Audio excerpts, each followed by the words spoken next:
Didn't see the big bang, whoa, packed on swole. Fully playing rubber band set. Big bang, whoa, packed on swole.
Hello everyone and welcome back to the semi-finals of Mania 7 Key World Cup 2022.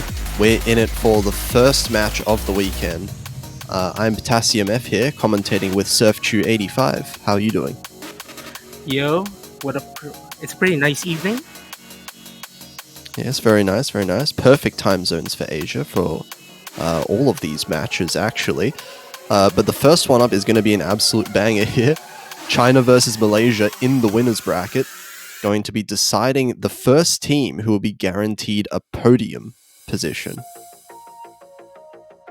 A lot of the pundits around the Mania 7K scene have been placing a lot of bets between these two teams to be part of that big four. Yeah, and actually I think these two teams overall have been both kind of performing exceptionally through the tournament. And really, like, this is going to be close. Both of these teams are actually extremely good, like two of the best teams. Could definitely see either of them being top three. Actually, both of them very well could be top three in this tournament. But only one can win today. So we'll have to see what ends up happening between them. We obviously have Chiwi and Neo being the two best, or the two main players for Malaysia, and Liang and Satori on China, but bans are coming through really quickly actually right now. Picks and bans actually. Malaysia banning LN1, China banning Shuten Nosaki, and picking Violet Perfume immediately, so we've got a really quick series of events here going right into it. And immediately we see the first pick being the coordination pick. And I think our discussion before the stream even started, we kind of mentioned that we're going to see a lot of noodles in this match.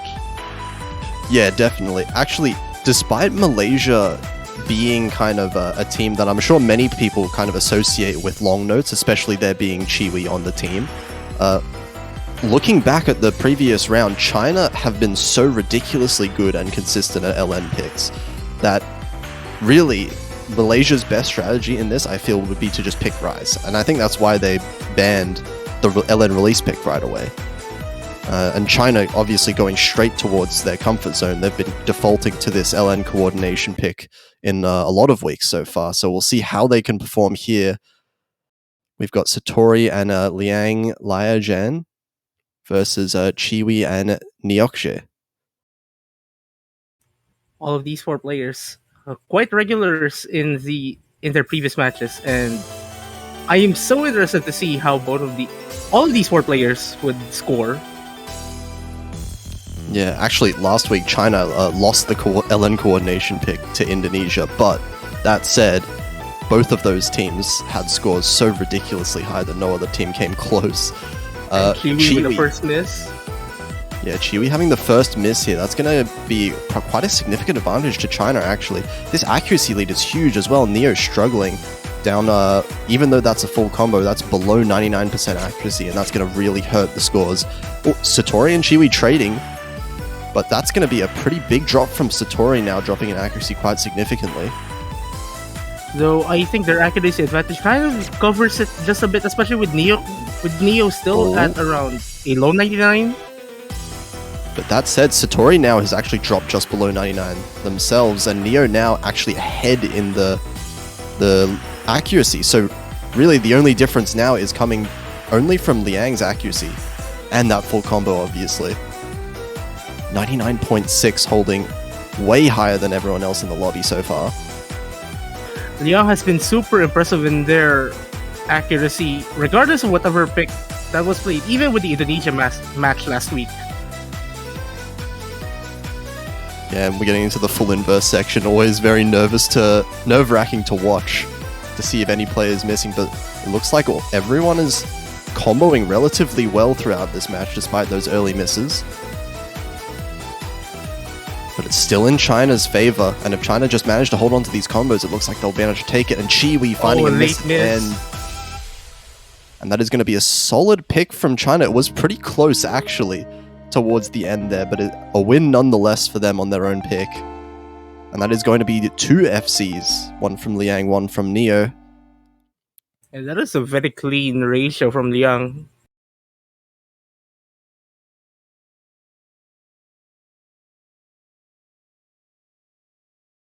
Yeah, off to a good start for China here, but that was actually really close between both teams. Just a couple less misses from Malaysia's side, that would have been pretty easily their point. So we'll see what Malaysia decide to go for. The speed chord stream map is out of the picture. China doesn't have any interest in playing those fast chord streams. But I wonder if Malaysia want to go for the slower style chord streams instead.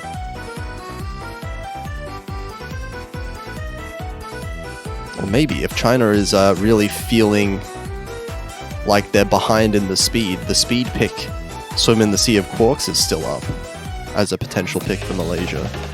But you're going for LN? Oh, okay, we're just going straight for LNs. All the LNs might just be picked in a row, I feel like, at this point now.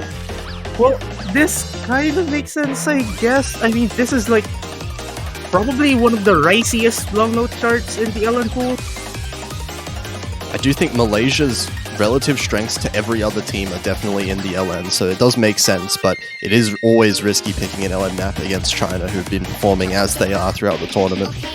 WWW, of course, being the LN density pick, so this is as far away as you can get from the type of map that we just saw. I'd say this is probably one of the more straightforward charts, as we have seen with a lot of the LN density picks from the previous pools as well. So it really does come down to, I believe this will come down to mostly the misses. We saw the accuracy between the two teams is not actually that far apart whatsoever, at least in the LN side of things. But they are changing. They're changing picks. Oh, never mind. So it's not going to be the LN map at all. It is actually going to be we're going to see a hybrid right off the gate, and this is a really short hybrid as well. This is from what I remember, this is like the most straightforward Rice plus Alan combination hybrid. Wow, that was such a bait. Yeah. I mean, I have a feeling we are were going to so see into it. WWE later. Yeah.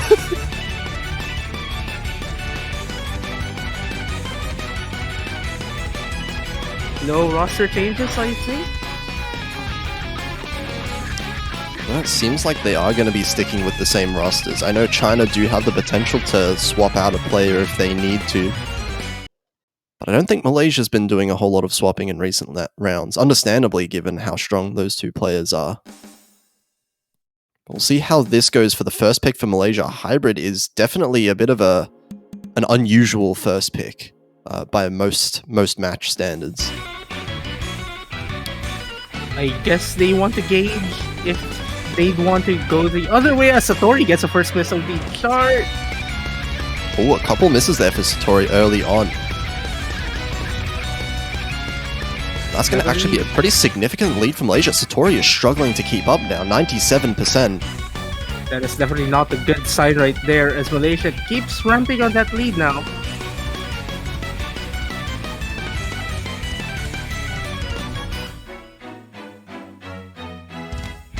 And as I said, this is a really short map, so all these misses, they're going to be extremely hard to come back from. There's not that much map left for Satori to really build up their accuracy again. Yeah, Kiwi's accuracy. Something to note, they're practically the same if you look at it. Yeah, Chiwi and Liang definitely cancelling each other out there, but Neo as well. 99.3% full combo. So those misses from Satori, like, they're making out the entirety of the difference right now. And this is a significant lead as well. Satori getting a few more misses there. 3 straight breaks there. And that lead just keeps growing and growing. Yeah, and it's already the end of the map. There's just no time left. And this is a really solid first pick, it's looking like in hindsight here. Malaysia obviously knows some weakness about the Chinese team that I clearly don't. And this is that's a brilliant first pick there for Malaysia, and it's going to be tying up the score here 1-1. And even the better... Wow, what? Those are pretty clean scores from Chiwi and Liang there. Liang just edging it by 5... Liang just edging Kiwi's score by around 5,000 points. Yeah, but the double full combo from Malaysia is just too strong here. Neo super impressive as well. Yeah, absolutely. Liang has been like just on fire in recent stages.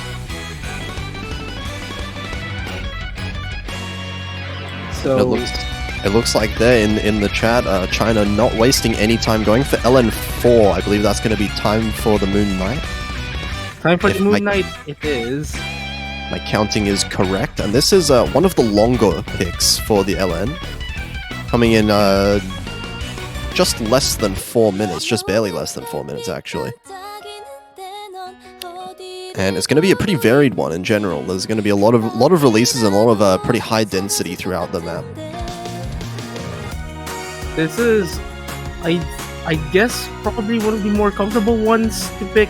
I mean, this is like on the slower pace, but the amount of releases in this chart, it's going to be definitely a factor going into their accuracies.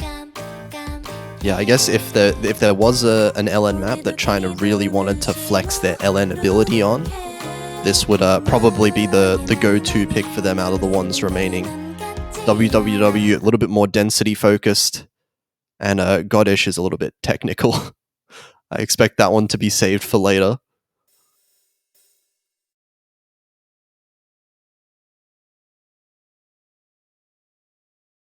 So we'll see. Same 4 players yet again.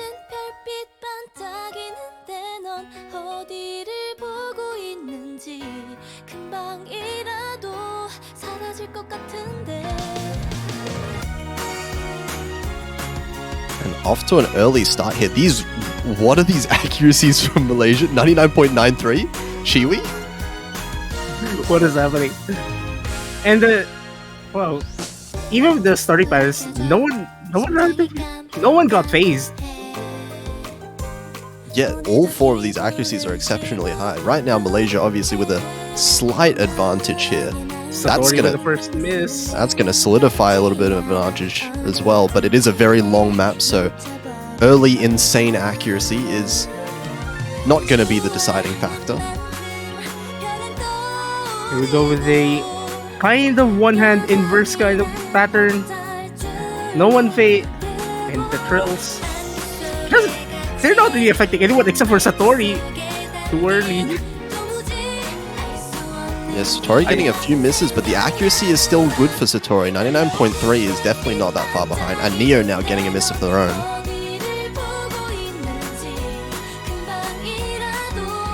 So it does look like both players that kind of had misses already settled down.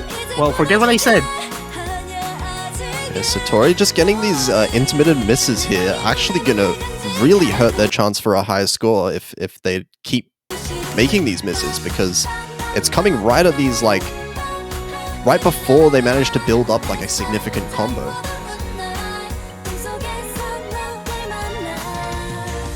Malaysia's lead is just growing by the second here. This accuracy slightly in their advantage as well.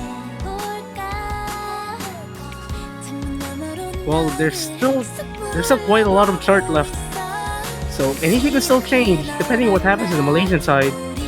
But the Chinese side has to look for some kind of miracle now. There is still half the map left, so still plenty of time for the lead to switch back, but China definitely can't be affording too many misses now.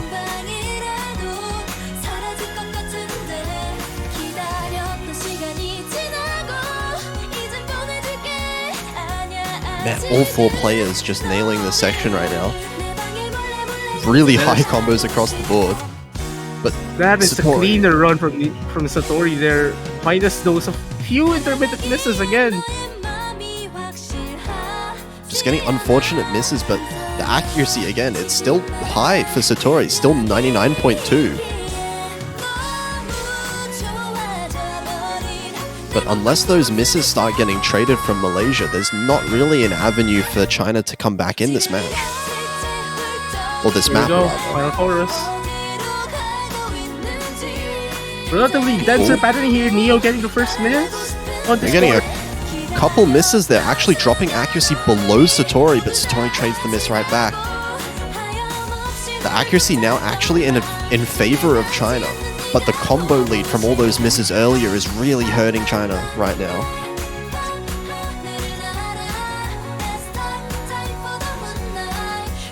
Oh wow. We've been talking about Neo and Satori's misses throughout this chart, but like, let's go back to Chewy and Liang for a second. Their scores. I'm always so nervous talking about full combos in maps like this, but Chewy and Liang absolutely crushing it the entire map long.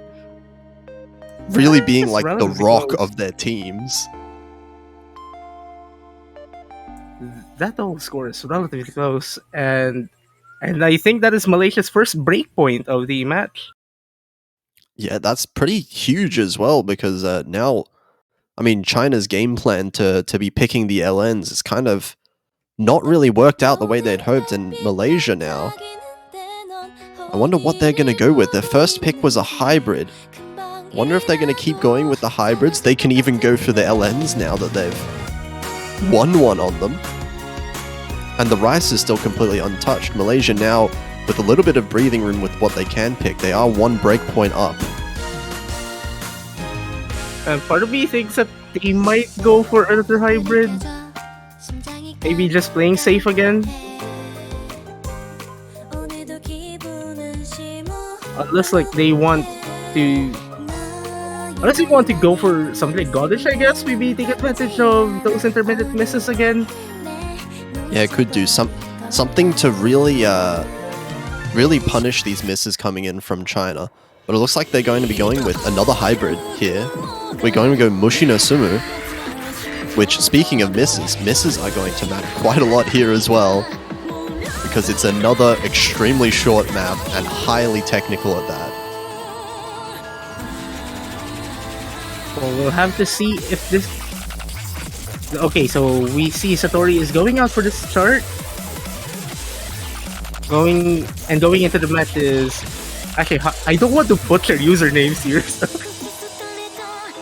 I think you can just pronounce it Turks, unless there's some Yeah, that like makes sense.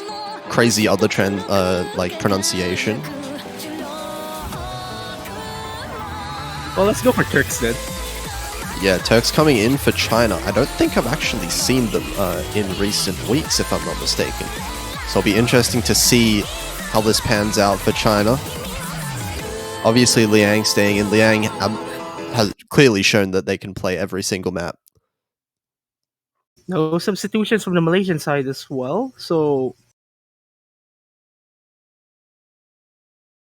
So time we're to going see into if it. Malaysia is going to stretch this to a 3-1 lead or China will tie this up again. Yeah, Turks going for a hidden mod, it looks like. And oh, Liang with a really early miss there. It's not going to matter as much as a miss in the middle of the map, but it's still going to give a really early lead to Malaysia, sorry.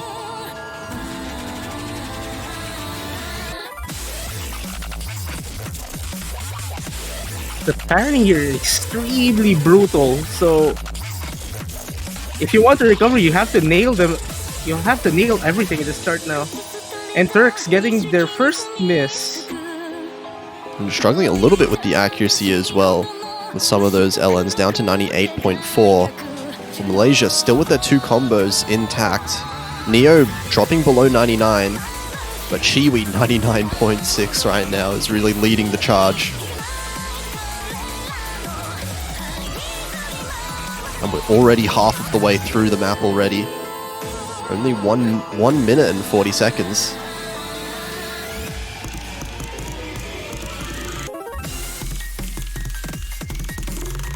No misses from the Malaysian side yet.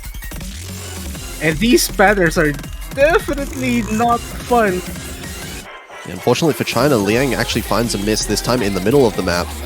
Turks is very well recovering that accuracy though, now up to 99.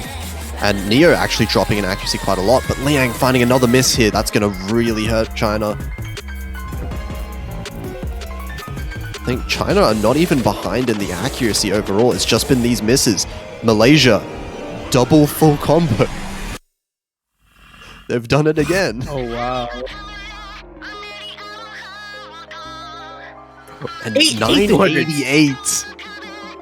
8-200s for both Liang and Chiwi, but Chiwi the one who manages to pull off the FC with 988k, which is crazy for a semi-finals level map. Neo as well with the full combo. And that is going to be Malaysia winning it 3-1 now in the match. China really being put on the ropes pretty early on. Well, the Chinese side has to do something on this pick or else they'll be buried in quite a predicament.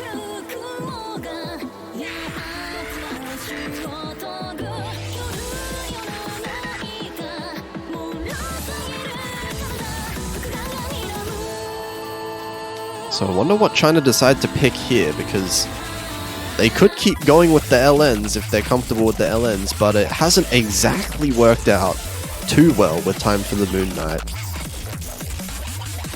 The Rice is still untouched. We don't exactly know who has the upper hand on this level of Rice pool just yet. So a big decision for China. Oh, they're going for Rice now. Oh, okay, we actually go swim in the Sea of Quarks. We're going for the speed map here. So speed streams, this is at 350 BPM, just a casual amount there. And with another one with a really short drain time, 1 minute and 45 seconds.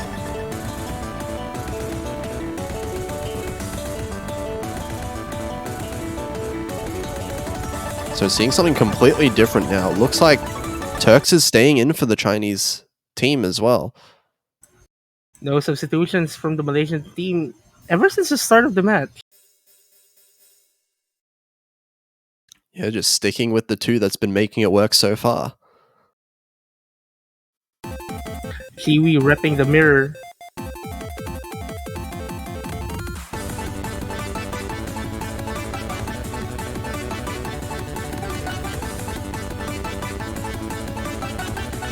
Off to a start here. Looks like Neo dropping accuracy just a little bit now to 99.2, but not too far behind everyone else.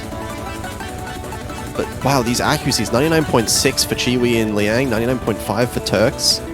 It's going to be a slight advantage over to China early on in this map.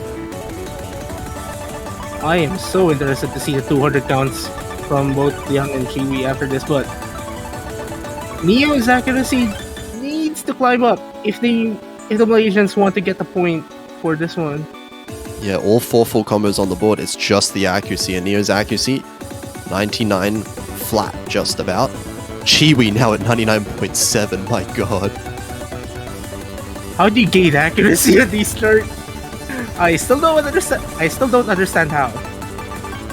Yeah, Liang actually not far behind, gaining accuracy themselves as well.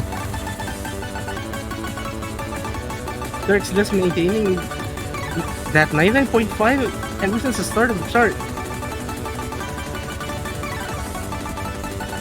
And wow, still four full combos, but Turks actually being the one to drop. Is that enough for Malaysia to come back?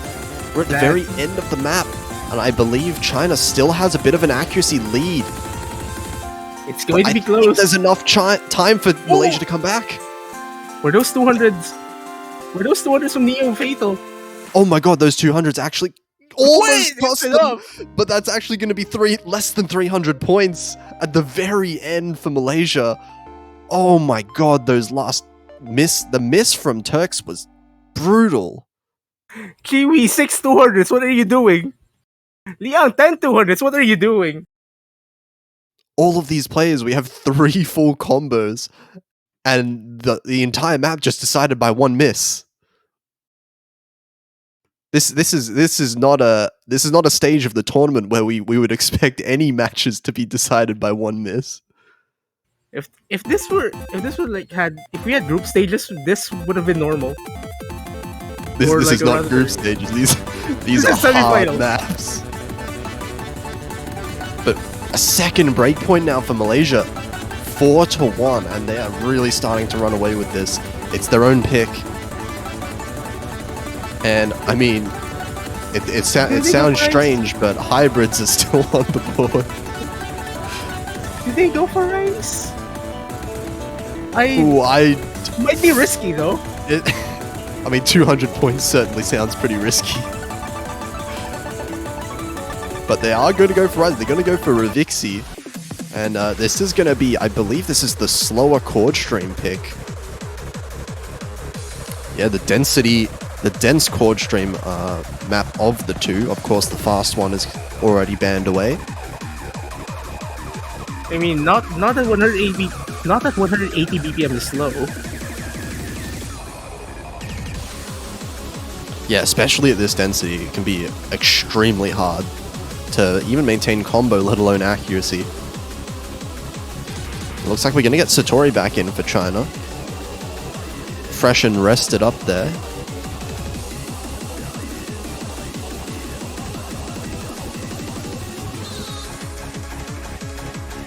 And it does appear that the Malaysians are still going to stick with their duo, which has been working for the past 5 charts. Yeah, you can imagine eventually, though, they have to be getting tired at some point. Luckily, the maps have all been very short for them. But we'll have to see now, as we're getting into the rice pool a little bit more. We'll see if China can snag back a breakpoint, because they're in desperate need of it now.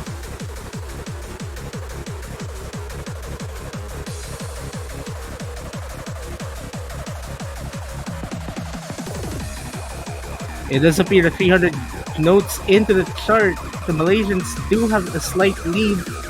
And if my eyes aren't failing me, Kiwi is at 99.95? Oh man, yep, that's a 99.95. But Neo dropping down in accuracy, Liang finding a miss is actually going to cost China the advantage there. Almost switched to their side. But is Chiwi actually just maintaining this? There's no way, right? I won't be surprised if they do, but that is still too phenomenal. And it looks like actually the lead is still pretty close, even with that miss and with Chiwi's accuracy right now. Neo lagging behind in accuracy just a little bit, but still with the full combo, and that's really making the difference here. That one miss from Liang earlier. And here we are with the break section going into the second half of the chart. Neo has to maintain his full combo if they want to maintain that lead. Because as it stands, Kiwi is doing his job. I want to see what Chiwi's ratio is like. I think there was a 200 in there as well. Yeah, there's another 200. There's been 200s. It's just this ratio is so ridiculously good that it's still 99.92. Leon and Satori consistent with 99.7.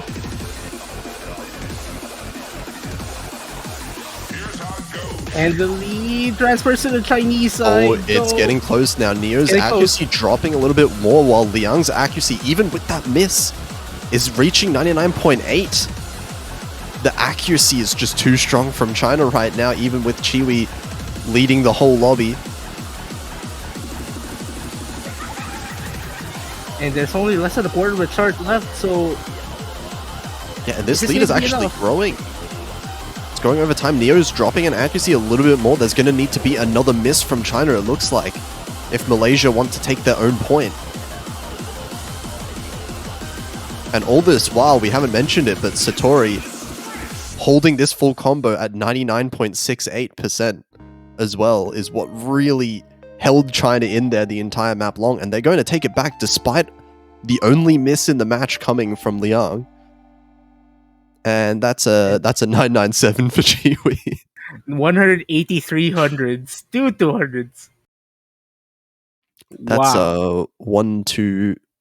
Oh man, that ratio is crazy. 1-22 almost. I think so, yeah.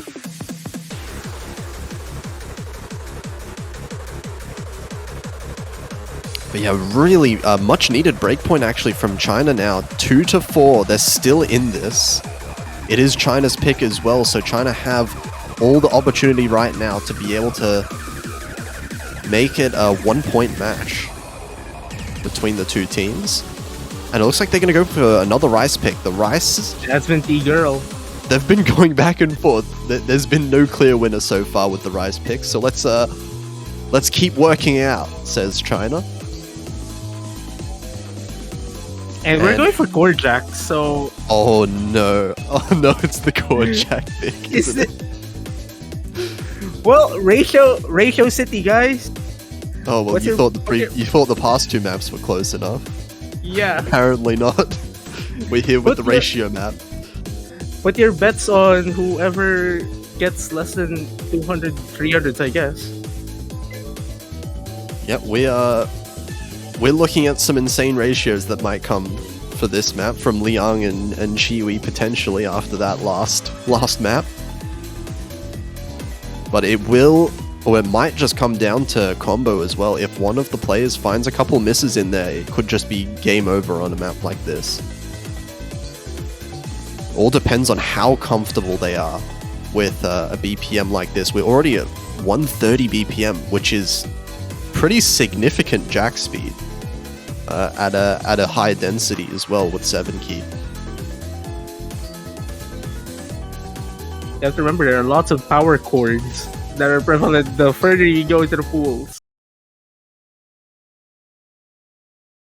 So still no substitutions for the Malaysian side, and China staying with Liang and Satori.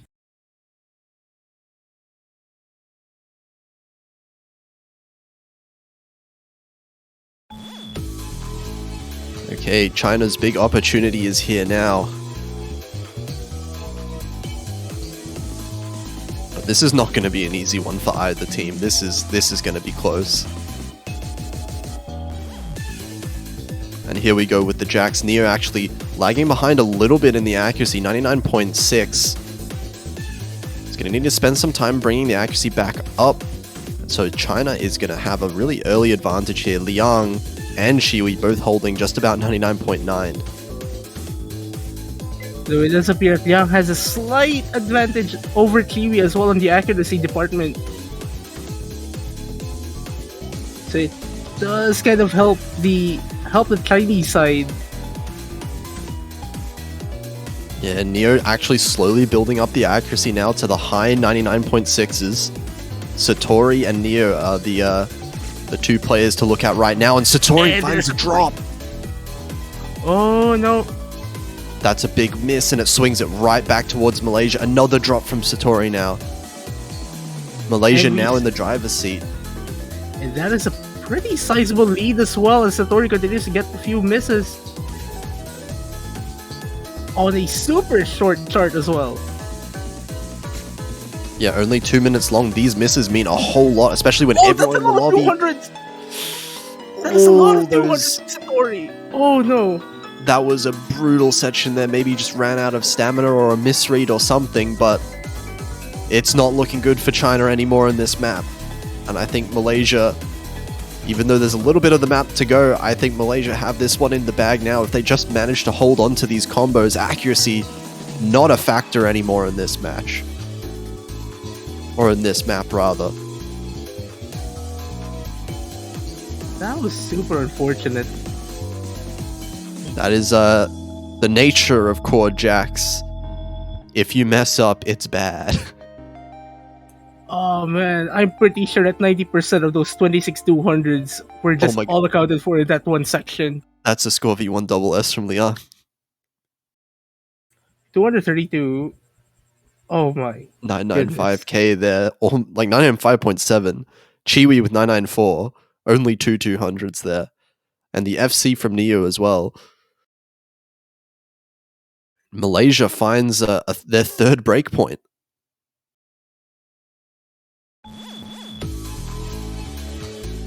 And now it's their own pick. 5-2. Team China has quite a mountain to climb now. Yeah, the good thing, at least for China, is that it doesn't really feel like any map has been extremely one-sided for Malaysia. Maybe the first map, Ludia, at the start was pretty one-sided, but other than that, China have really kept in it for every single map, just missing out on the win by so little each time. So they have the ability to really come back in this match. It's just whether or not they can calm down some of these unfortunate misses in some maps and really take hold of that accuracy lead that they seem to be getting most of the time.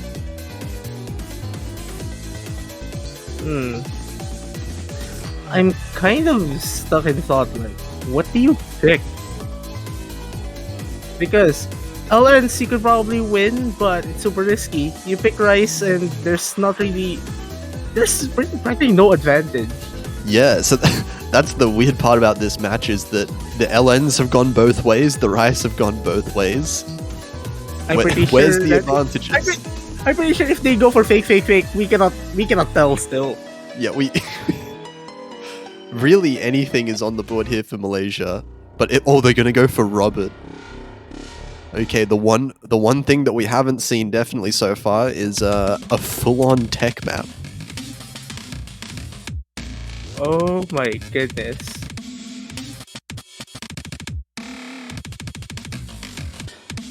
Plenty of mini jacks in this one, plenty of bursts, and a whole lot of places where you can very, very horribly choke. I'm guessing that Satori will be going out for this map. Yeah, maybe we'll see Turks coming back in. They did have a very good performance on the speed map earlier. It does appear that there are still no substitutions on the Malaysian side. Yeah, sticking with the two.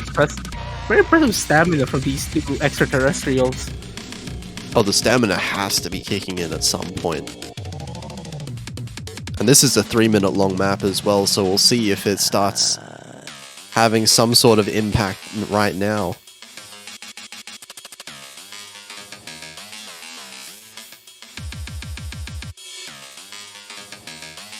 Man, even the music sounds so intimidating.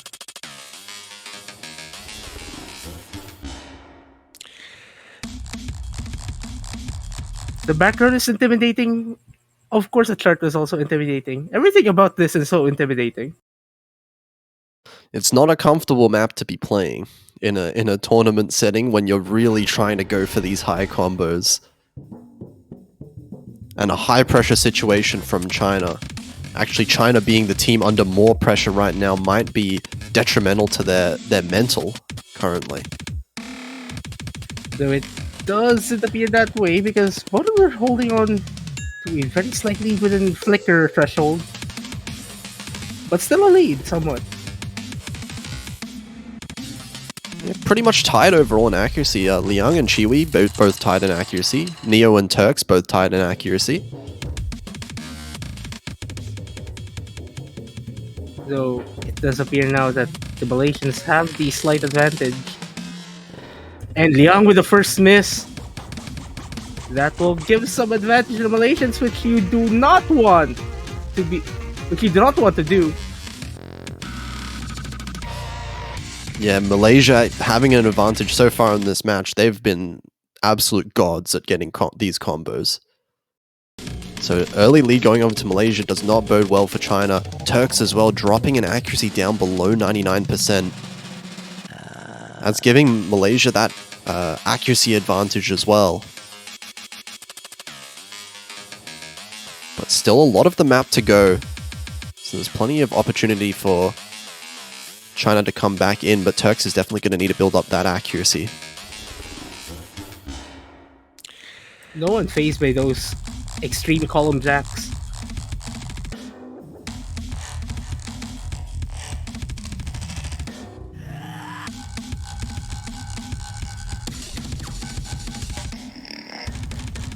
Also, wait, am I see?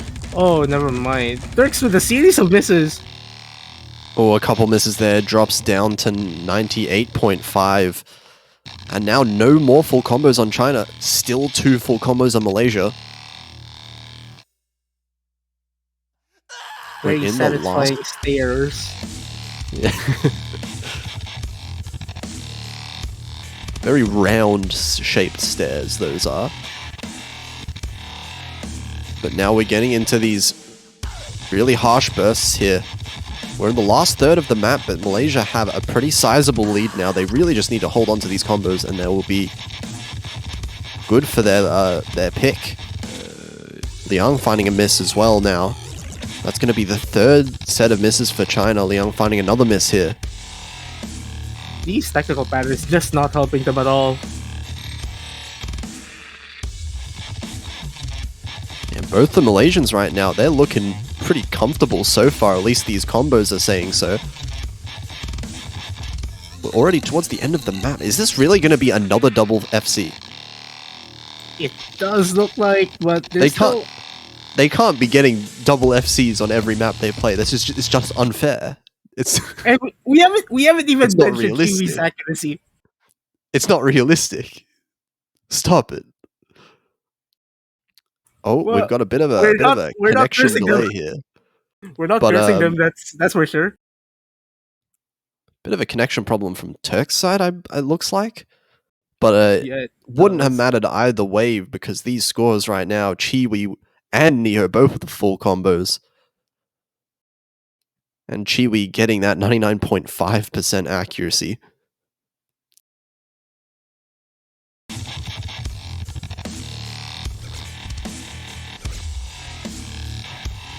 Oh, here we go. Finishing the map here for Turks. And a couple misses at the end, but it's not going to matter at all at the end of the day. Malaysia right now, 6-2. They are on match point. Malaysia are one map away from guaranteeing themselves top 3 in the tournament. Now the question here is, if you're from the Chinese team, what do you pick?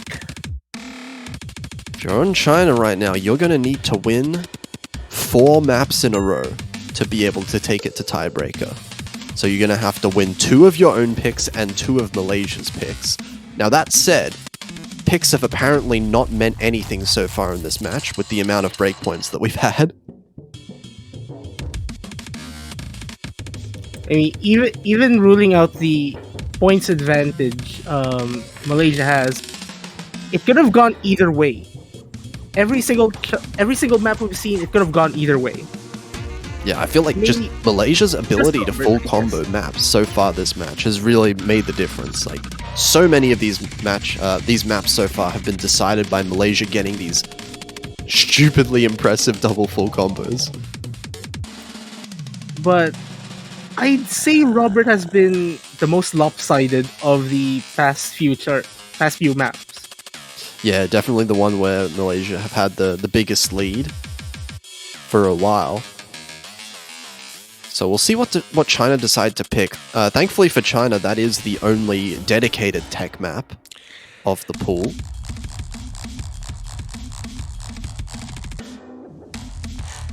We still have LNs if they want to go back to LNs. We have 2 Rice, 2 LNs, and 1 Hybrid left. If China want to win, they're going to have to win 4 out of those 5 maps.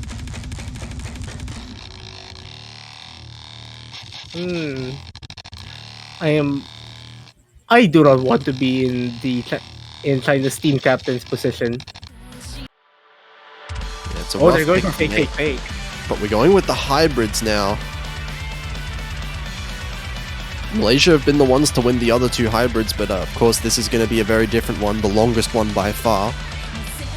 At almost 4 minutes and a 255 BPM map as well. And from what I remember from the way they categorize the hybrids, this is apparently the most generic of the 3. It is also the longest, so the one that requires the most amount of consistency, you would say.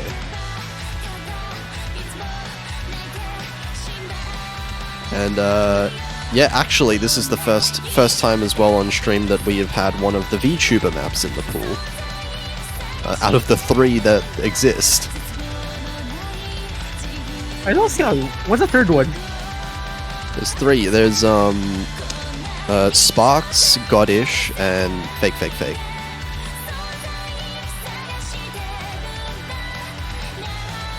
So yeah, Okay, VTuber pool. I see a third one.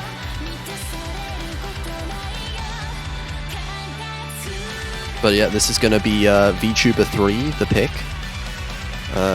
And we'll have to see because, I mean, thinking back to what's happened so far in the match, Malaysia have really stood out to have the better consistency overall.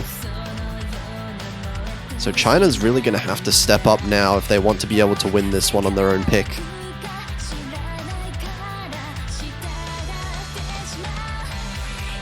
And if you're from the Malaysian side, I'm pretty sure it's going to be the same story.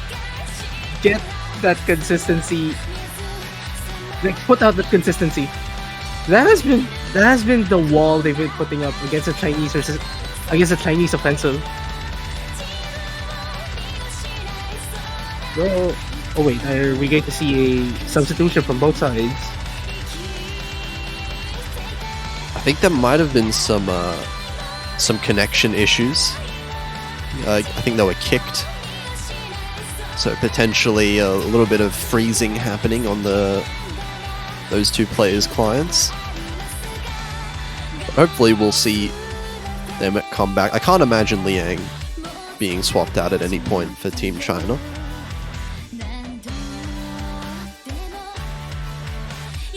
And I do think Neo is Malaysia's best option in general. Very well-rounded player. And also one that's been pulling out these crazy full combos every map as well.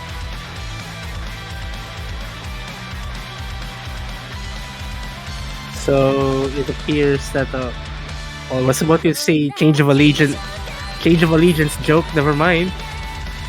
Yeah, well, if those 2 players swapped teams, we would get Chiwi and Liang on the same team, and that's not something that I would like to go up against. One could just imagine, I guess. Yeah, just assemble the super team. But for now, we'll see if China managed to pull off this impossible comeback right now against Malaysia. They've got a long way to go.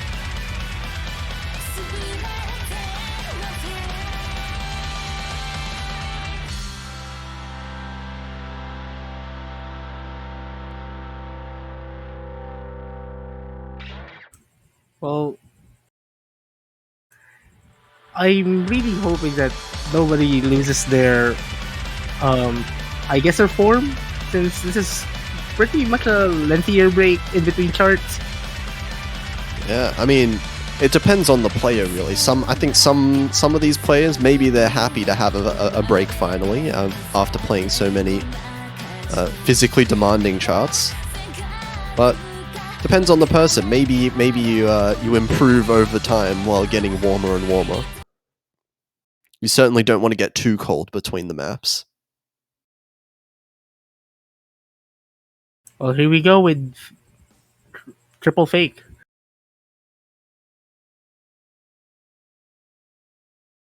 Both Malaysian players repping the mirror. Oh, perfectly mirrored client we have here with both teams together.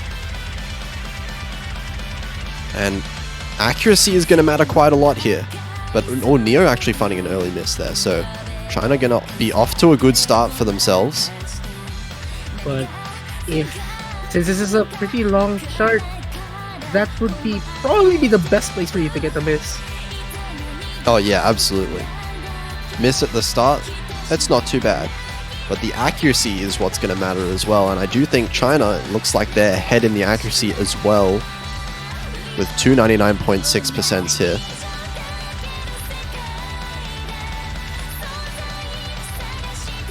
And now actually Satori dropping pretty hard in the accuracy, down to 99.2.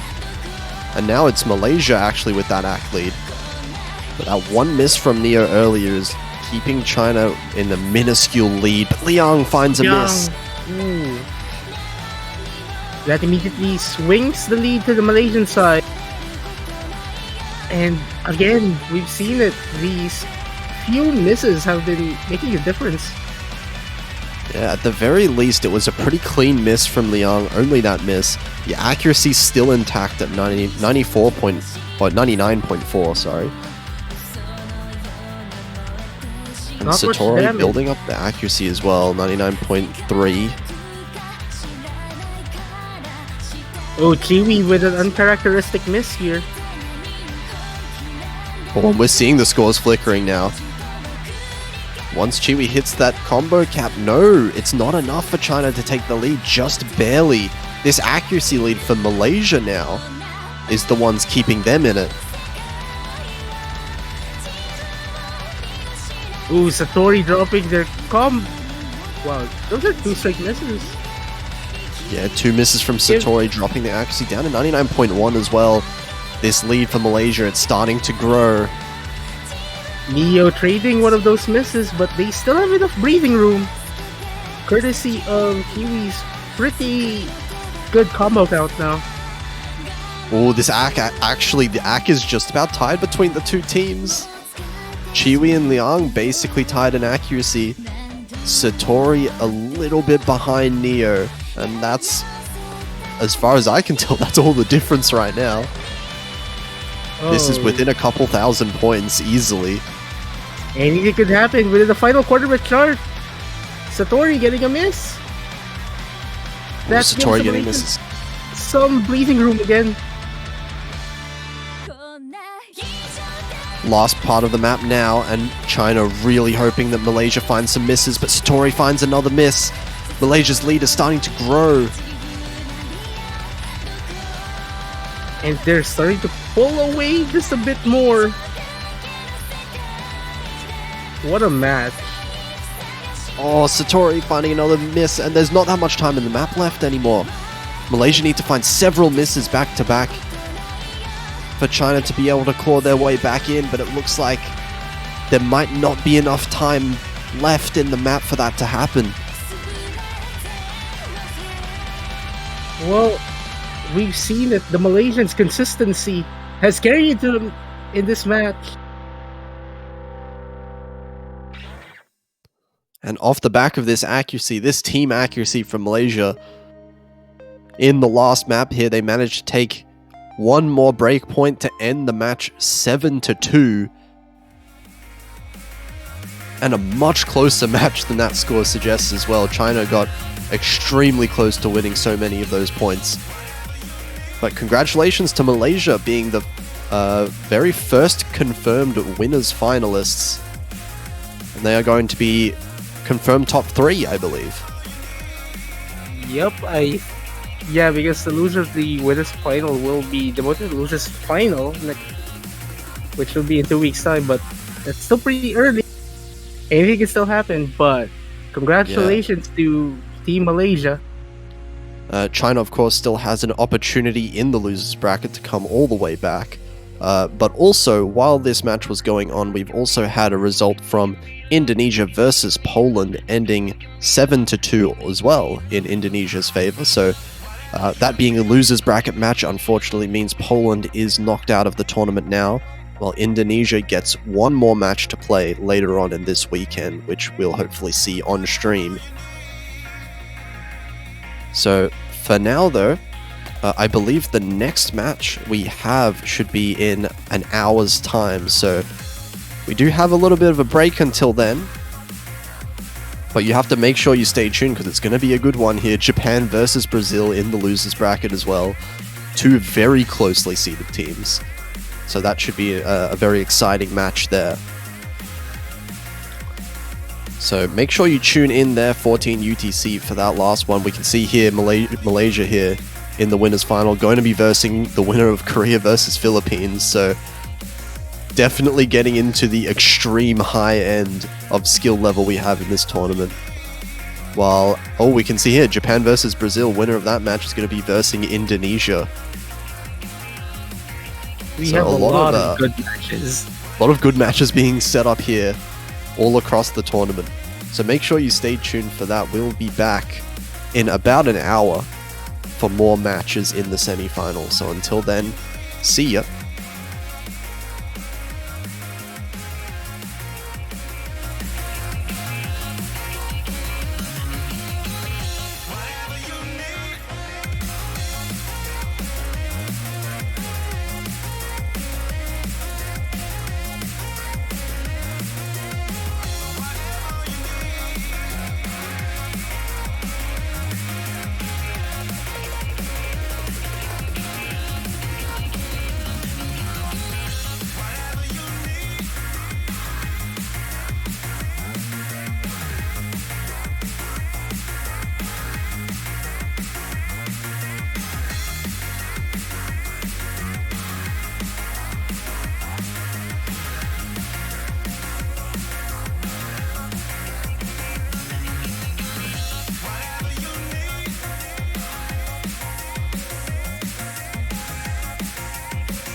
As far as the eye can see, a plague on the surface, a disgusting swarm in the skies. With a crash of thunder, a new demon appears. Unfurling its rotten wings, it lets out a petrifying scream.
All right, hello everybody, and welcome back once again to the Osimania 7 Key World Cup 2022. We have a couple matches right in a row here, starting off with Japan versus Brazil, and for this match, I am Toph Daddy. I will be commentating. I am joined here by Juan Crystal. How's it going? Hello, Toph. How are you doing? I'm ready to see some 7 key action. Japan versus Brazil, I think, is going to be a pretty interesting match. This is... I think most people expected Japan to seed higher, but outside of that, these two teams are very close in seeding. I believe 9th seed and 12th seed? Something like that? Or 11th? Or 8th? That sounds about right. They're close. Yeah, this is a matchup you'd expect a little bit later on, though, I think, in the tournament. Like, Japan kinda, I'll say, underperformed seed-wise. We were talking about this before the match started. Their long-no abilities maybe weren't as at shape as we expected it to be for them. And so for Brazil, right? We expected Brazil to be pretty much on the top of the game as well. They were missing a couple players. Yeah, I think they're just missing. At this point, like, Silly Fangirl has been carrying them through most of their matches thus far in the tournament. They're just, having a bit of second player syndrome in certain situations. Last week they were doing great, but against Canada they just weren't able to get a solid two-man roster to beat any two-man roster from Canada. And now they're going to have to see if they can overcome that second player issue against Japan here, and that's kind of a hard hill to climb. It is when you're looking at a team like Japan, who is, like we said, slated to be much higher seeded than they actually were, and got hit with a pretty tough couple of matches right away, beating Spain out in round of 16 on the winner's side. So there's was pretty high. Yeah, that was insane. But we're getting our bans out of the way already. It looked like Brazil actually ended up losing that role, so they banned first. And they took out WWW, one of the LN maps, and Japan also took out a long-no map. Now, something I should probably notice that Brazil's been a little bit odd on their picks this tournament so far. That sounds like classic Brazil. Though. It does sound like classic Brazil. You are right. But we were talking before this match, and I was like, we were talking about the fact that Japan's long notes are just not as strong as I think people were expecting them to be, and Brazil's ban out a long note map as their first ban, or as their only ban, I should say. But and then Japan just responds back with another long note ban. So now there's 2 long note maps gone, in Brazil, depending on how this match goes, could end up having regretted making that ban. They could run out of picks. Like, now the 2 long notes are knocked off the board. They only have 3 of them remaining. 3 long note maps left, and 3 is not a whole lot of picks to go off of if you're trying to get 7. Definitely not enough. And not only that, if you could go for the hybrids as usual, that normally what the strategy of a long note team deviates to. But at this point, I think they maybe are a little lucky that Japan gets the first pick and they can go for Rise to start and maybe see what the match flow is going to be like. Right, and there's no problem losing a pick from your opponent's side, especially not the first pick, since this is what you'd expect Japan to be the most confident about against Brazil here. But out of this opening, those accuracies are very, very close. Lotus Fangirl with a slightly lower accuracy than everyone else, but we still haven't hit quite the difficult sections yet. But Japan looks like they're starting to slowly take that lead out as the Brazilian accuracies start to decrease. Yeah, you can see a couple of those hundreds here from Lotus Fangirl, but the accuracy on Japan are not really taking any sort of hit. And Silly Fangirl now with the first miss of the match here. It's not going to be good for Brazil, especially for the man who has been carrying them very hard so far. That's not the player you want to see missing. Trade manager Koichi, though, might start to equalize players once more.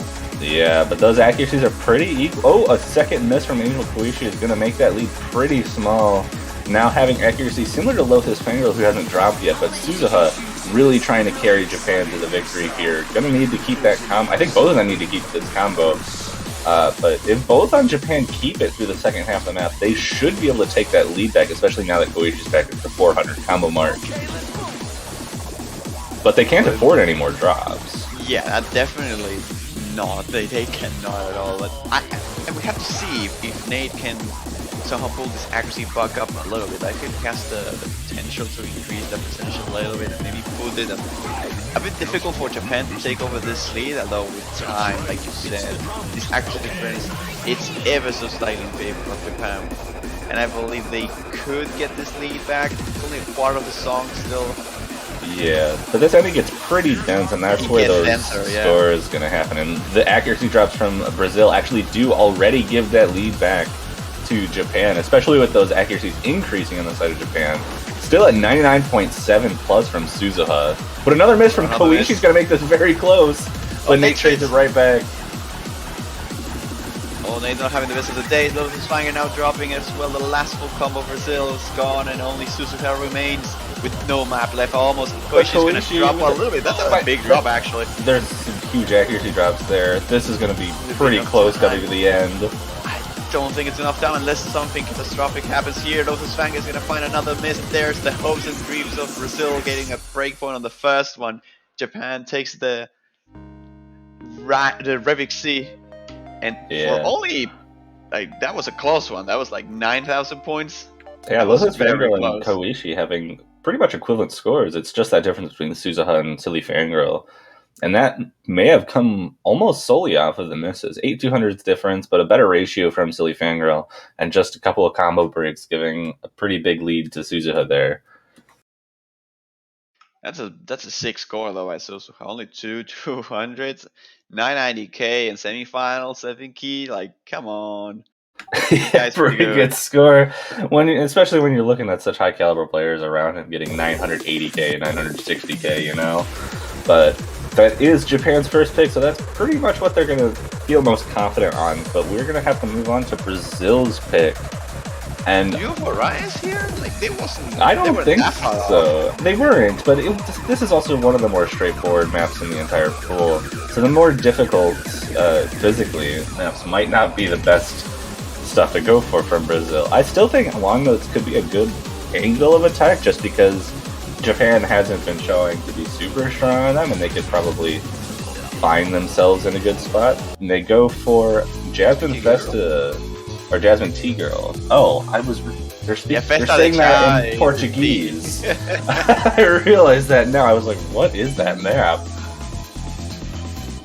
But they're going Jax. Yeah, Jackson specifically. So, like, it's a kind of a niche pick, right, on the Rise portion of the pool. So, I guess it makes sense.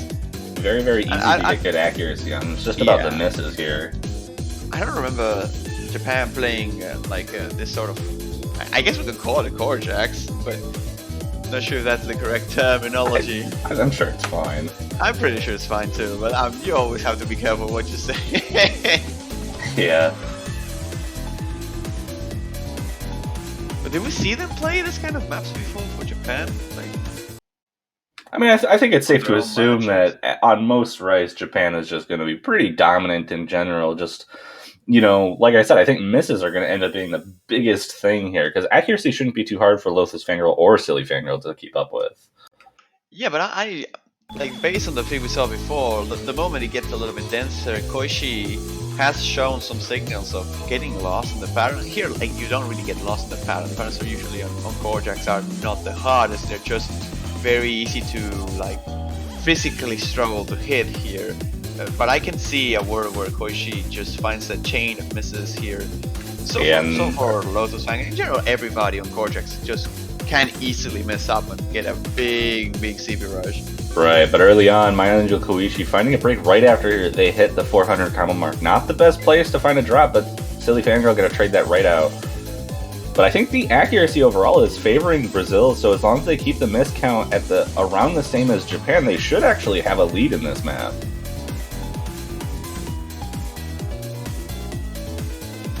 That was 2 misses against 1 already. Koishi dropped one more time right after Silly Fangirl got his own.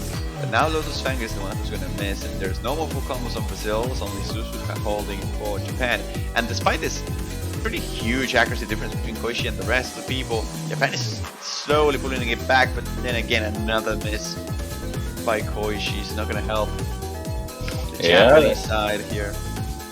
Those misses on a relatively simple map are giving Japan that chance, or sorry, Brazil that chance to take their own point. But Silly Fangirl with a drop makes this lead very, very small going into the last quarter. This is essentially like even. 2000s. Yeah, I think so Brazil close, should take this if there's no more drops, but it's going to be very close. I don't know, man. The accuracy from Suzuki is incredible here. They're still rocking the full combo, and I don't see any 200s even at any point. Lotus fanging out drops straight by Koichi, and another A double one. miss from big Koichi. miss. Oh, this is so close. But if it's still, Japan's still on the lead somehow. That 99.79, it's so big for Suzuka and Japan in general that they might still have this lead. Lotus fanging with another miss. No, ending that with a drop, and Japan takes a break point. That's again another 980k by Suzuha, a single 100, a single 200, an insane ratio. And just like that, Japan takes another point once more. Koichi struggling a little bit, arguably, but it's not Suzuha's enough. still at the point where they're able to carry pretty hard, and I'm not sure how that might go if they end up making it to finals. I'm not really sure, but they still have to get through 2 matches here in order to make it to that final stage. They're looking pretty hot here already. First point, they get a break point. They are looking very, very good here. Just on rise, Suzuka has been a monster. Yeah, I'm not so far. Yeah, but now we're going back into Japan's pick. I'm not sure exactly where they want to go in terms of rice. I'm not sure if they want to do the fast chord stream pick. Since they picked Ravixi first, but no, they're gonna go for the speed-based map. Delay streams. This is also one of the hardest maps in the pool. I was talking to some other 7P players and about the difficulty of this pool. This is really hard. 350 BPM streams with some chords in the middle of it. Not a whole lot, but the patterns are also not very friendly as far as I saw.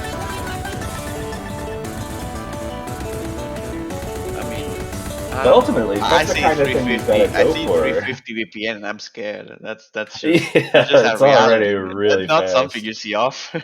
Right, but this is definitely the kind of thing that you'd expect Japan to pick into because, it's one of the hardest physically, and it's one of the hardest to get good accuracy on, and that kind of rice pick is exactly what Japan wants. They want to be able to take advantage of Suzuha's insane rice capabilities.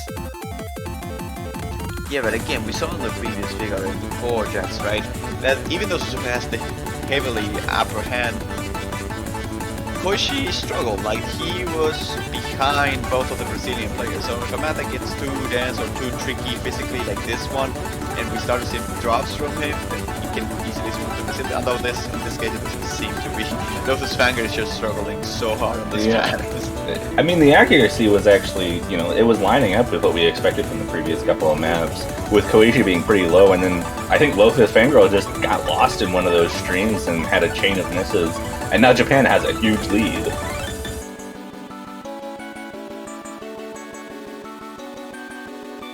Those streams, man, are just rude. Come on.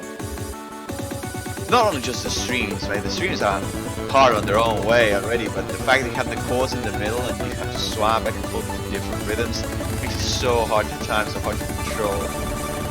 And that's why we see so many misses across the entire team of Brazil and across Koichi specifically. Suzuka doesn't seem to care that much. He's just yeah, Suzuka's just kind of rolling through it. This is exactly what I was saying. Suzuka's here to carry, and this is exactly the kind of map that they're going to be able to do that. And even yeah, but even with Suzuha doing so well, Koichi is still doing significantly better than Lotus Fangirl, so they're both doing their job right now in this pick. Oh, this is complete annihilation by Japan here. They are winning by a huge gap here. Definitely one of the better picks they could have made here.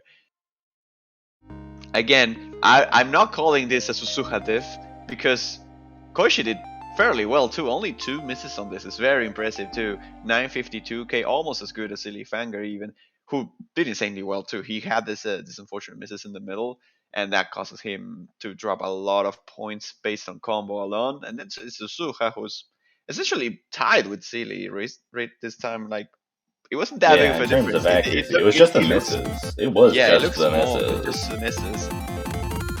But we're back to Brazil's pick, and I'm starting to think that they might be thinking that LN ban might have been a mistake already, given that they've lost 3 rice picks in a row. I mean, That violent perfume instantly. Yeah, but they definitely. Okay, yeah, there it is. They're going for the more not straightforward. I shouldn't say straightforward. The more physically easy of the long no picks that are available, but I don't think that's quite. I don't think that's quite descriptive of what's exactly going on in this map. It might be physically easy, but the release and coordination required is very hard. That sounds like your usual release pick in general. But when it comes to 7 key compared to 4 key, although I say that releases they get harder, right? You have more fingers to coordinate. But the fact that you have to coordinate them with 7 of them makes coordination in general for them so much harder. You have to see if Brazil can fare well with this kind of patterns. So far they are holding their own. Makiba is going to swap here for Lotus. Fanger. City Fanger is going to drop it, trade it with Suzuka. Are we going to see a reverse team performance where Makiba and Koisha demands for a combo through this, and then Silly and Suzuka will be struggling? Maybe. That seems to be the case so far, but Silly Finger finding a chain of misses right there. Suzuka still only having just the one. But My Angel Koishi and Makiba holding on to that full combo right now. And suddenly Japan is again on a huge lead. The fact that Makiba's full combo is keeping some of the chances for Brazil afloat, but it's mostly the accuracy here that's making the difference. Koishi and Makiba actually are having very similar scores. In fact, they are essentially tied at the moment. Is this amount of misses by CD Fanger who's causing Brazil to drop this lead? And yeah, as well, because Suzuka himself, and this tricky coordinations that you have to hold so much stuff at the same time that if you're not used to play this kind of thing, you just struggle so much. The imbus in this portion is so hard to. Yeah, I mean, Makiba finding a break on their full combo. Now there's only one full combo left on the board, and it's on Japan's side. And Suzuha, after that first break, also bringing it back quite well. 99.4 with the one miss. And a 2500 combo now going into the ending. And this is looking pretty dominant for Japan yet again. And that's not really what you want to see if you're Japan. That's about the same difference as we saw in the speed chart that we just saw Japan win. This is supposed to be Japan's weakness, by the way. Right. So, and you can see that just in the 200 counts, right? You were expecting Suzuka in general to have like single-digit grades. Here we're talking 25, 26, and Koishi with the full combo here coming clutch as well, but he had 50, and it's pretty much the same thing for Brazil. They couldn't get those full combos out, but even with them, I'm not sure if they really have enough like steam to get through this map. I can see why they banned the lens initially, and I can see that going for this is a good thing against Japan, but it's just they struggling to do well enough on this fix to contest Japan anyway. Yeah, I mean, no hybrids have been picked out, so that might be the only option left for Brazil. Thinking like, but even that, it's so hard to think about like what Brazil can even like take at this point, because Jasmine T-Girl and Ravixi, two of the most straightforward accuracy picks in the entire pool, were extremely close. But Swoon the Sea of Quarks, Violet Perfume, both quite large differences, and now the rest of the maps in this pool are pretty physically difficult, and I just don't see Japan messing them up in the same way as I could see them messing up Violet Perfume or a straightforward accuracy pick.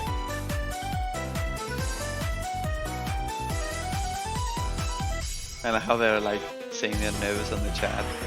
And I guess that makes sense too, right? It has been so long since we've had a 7 key workout, right? They didn't really have that many chances to like play tournaments, like they exposing themselves playing to a viewership or a viewer base. But that's a cool thing about tournaments, right? At least one of the things I enjoy the most when I get to play them. Like, getting into a stream, playing good matches against good opponents. So far, the chat has been amazing. And, like, I don't know what this 7 Key World Cups has, but just in general, 7 Key has. They're just good vibes. They're just like vibing in general. Everyone is very respectful to each other, or at least that's what I found historically with 7 Key. In the World Cup specifically, more than anywhere else. Yeah, but looks like the pick has come out for Japan. We're getting some more Rice. I think this, in the same vein as the speed chart, is quite tricky, and it's mostly an act thing, I think, for this, at least in comparison to the rest of the maps in this pool. Low star rating, not super physically difficult, but not the easiest to get good accuracy on at all.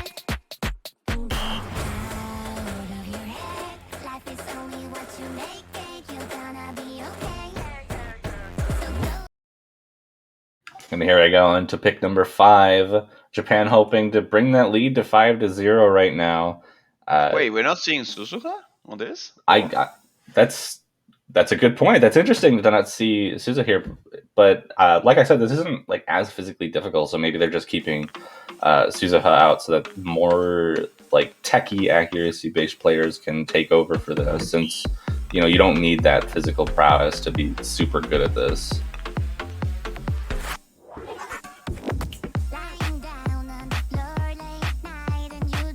But a drop early. Actually, that was a double swap from Japan. Yeah, here. Lanxess and Lulu M both taking those spots. Silly Fangirl, Lotus Fangirl coming back in. Both holding that combo through the early patterns. Very good accuracy as well. Both of the Japanese players below 99 right now.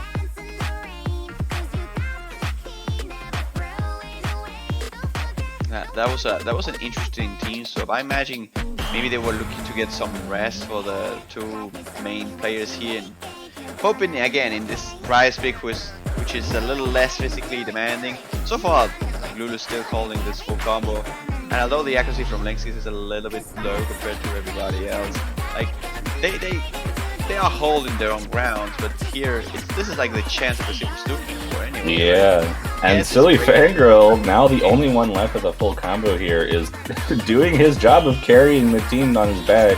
But even then, Lotus Fangirl's accuracy is significantly higher than both Lulu M and Lanxess in this. They're seeing a lot of misses though. Like everybody other than Silly Fangirl here is dropping the combo like crazy. It's not gonna matter too much because Brazil is just dominating this pick completely. This heavy patterns being a little bit of a problem for Lulu and Lanxess. They are both dropping the combo pretty frequently. And down into the 97s here. A little bit lower than what we used to see on the previous maps here. Brazil is going to take this point for themselves, first break point for the South Americans here in this matchup. And I mean, if they were looking for a chance, this is just gold. Yeah, that is the chance to sort of swing the momentum in their favor, but they're still going to have to win a lot more picks from Japan here. And I'm curious if they're going to go for like one of the denser LN picks, or if they're going to go a hybrid, or if they're just going to stay on this Rice train since they just won that breakpoint. Honestly, I will try a hybrid probably at this point. I think I'd agree with you on that one. Because like Rice-wise, sure, Japan had the upper hand. Most of the picks were fairly close. So you go for a hybrid, you can expose some of the Japanese weaknesses on long notes, like some like eventually, and then just try to equalize on Rice as you do on the previous picks.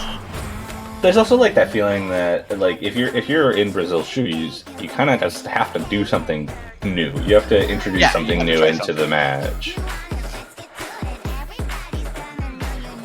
They went Korjak, they went Lance, they both failed, one more miserably than the other, but they were like creative ideas for the most part. I like those picks. I don't think they're necessarily like a bad thing to do. It's just that sometimes they work, sometimes they don't, sometimes your opponent just plays better. Hybrids will be the thing that remains here, right? That they have some chance to experiment if they will. But it's just we a matter are. of what, like, if they want to pick a hype, which one of the three, right? They're all three very different. Instead, they're gonna go for long notes. They go for more denser Yeah, long notes dense in long general. notes coming in from Brazil. I don't think this is a bad pick in any case either.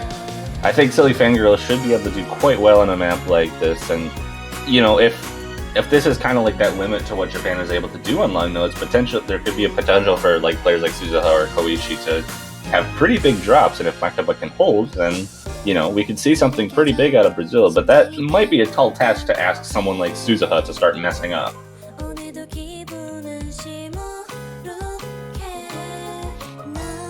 If you're gonna target a player you want to struggle with the maps, you gotta kind of target Suzuha, right? If you give Suzuha the picks he's most comfortable with, he is going to destroy them, and that has been the difference maker for the most part on the Rise department in this matchup. So again, Brazil targeting something that Suzuha showed at least signals of struggle. It makes a lot of sense. But again, we have to see if Nate can hold the ground, if Makiba can hold the ground here. You can always argue, yes, we will target the weakness of the opponent, but if the weakness of our opponent is something we're not really good at, then it doesn't work. We'll see if this is not the case or if it's just another one of those instances. Yeah, and as we kind of expected, Suzuha having a bit of an accuracy problem in comparison to previous maps. Makaba actually right around the same accuracy as Suzuha, but Silly Fangirl with an accuracy very far ahead of Koichi is going to give Brazil at least the accuracy lead for now. And if they keep the combo, this should keep the score lead in their favor as well. But not by much here. Makiba is dropping a little bit of accuracy back into the 99.1 now behind Koichi, and it's just the difference between CD Fangirl and Suzuha here. This pick looks a little bit more straightforward than the previous one, but a little bit more physically demanding as well. Oh, the double miss by Japan though on the transition. That's no bueno for the Asians here. Brazil's gonna take an interesting lead of this. And we're getting into the denser parts of it. Silly Fangirl's going to find his first break of the match. Makiba the last one with the full combo, but that accuracy is giving Japan the chance to take that lead back right now. And returning to normal, Suzuha's back to the top in the lobby in terms of accuracy, despite this being a long note map. Oh, that was a bad miss from Makiba. Ouch. Yeah, a bit of a nasty sweep pattern there, and no full combos left on the board. Makiba still trying to get back to that 400 combo now, and misses while they're on the path to it, and gives Japan a lot more time to extend that lead. Now back into another calm section here. One of a transition, and Japan is again looking in the lead by a comfortable amount here. About, what is this, 20,000, 15,000 points of difference? Sure, if the second section of Destiny, we can easily see some drops, and we even see one now by Suzuha here training with Makiba. But again, any misses Suzuha gets here for Brazil is good news. The better accuracy, tanking a little bit because of the misses is everything bad for Brazil here, really. But again, these sweepy patterns, as you said before, are proving to be a bit of a challenge here for Brazil. And it's not a good thing. They have to stop this. Oh no, whoa. Four-way miss. That's a combo reset for everyone. And I think that honestly favors Japan, since everyone was finding breaks there. And they have the higher accuracy right now. But misses from Silly Fangirl and Suzuha in this trickier section. Makiba and Koichi. So yeah, and now we're getting into Spike in the map, the densest part. Final chorus. Makiba had found a break. Silly Fangirl finding a break as well. And both of the Japanese players keeping their combo through this and looking to take that breakpoint right back from Brazil coming into the ending. Even stamina is starting to seem like a problem pretty much for everybody here. In general, you have so many instances of releases here that having a tight hit concentration is like Chiwi levels. Otherwise, you're not going to get good hit concentration. Everybody's spreading a lot of his hits, missing every now and then. Many 200s, accuracies being comparatively low to what we used to see on Rise, and that's no surprise. These mini islands are a bit of a challenge here too as well. Makiba dropping, but the difference is too high. It's not going to matter. 30,000 points for Japan again, and they're back to the game. Another breakpoint after the hiccup. and you can see just the 200 counts for everybody. You can, like the difference on how more challenging this was compared to the previous Olympic we saw rather. 120 200s for Koichi, 79 for Susuha, 119 for Silifanger, 160 for Maki. But across the board, you have like 400 plus 200s in this lobby. That's a huge amount. Yeah, and we're comparing that to some of the rice picks we saw earlier, where the total was something like 70. Yeah, if you combine all the 200s of these players, you compare to the 300 count of like Nate or Susuha on one of the rice picks, and this is higher. The 200s are higher. Yeah. LNs get harder on this stage, but we have Japan with another pick here, and they've got 3 rice picks to go through, and they go with Shuten. I mean, I don't think we ever expected anything else to come out of Japan. I'm not surprised at all. Again, as you said, Rice is the name of the game for Japan, and going for those, like, I can expect them to avoid core checks, but once that's like off the table, then you can pretty much go for anything. Although they lost their own point on Rice, but I will argue that was maybe on the team swap rather than like Japan. Yeah, I'm not sure if it was a bad pick or if they just wanted to give their players a rest and ended up giving away a point. I think they wanted to get some rest and maybe also some spotlight to the rest of the team, right? I could definitely see that, but Koichi and Suzuha definitely staying in for this one. Lotus Fangirl coming back in for Brazil. The quintessential Rice rosters for both of these teams coming out. Oh, that would be savage. I'm reading the chat. What if they lost that point on purpose to make it 7-1? No. Wow, don't no. No. I'm just gonna assume that they didn't.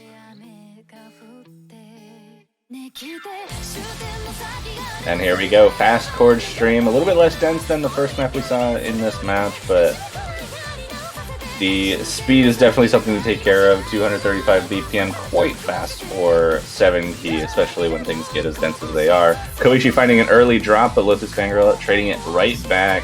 And those accuracies are actually a bit lower than we've seen for some of the other Rice picks. Suzuha only at 99.66, only in quotation marks, and Silly Fangirl about 99.5, but the other two around the same, especially with that one miss trade from each of them.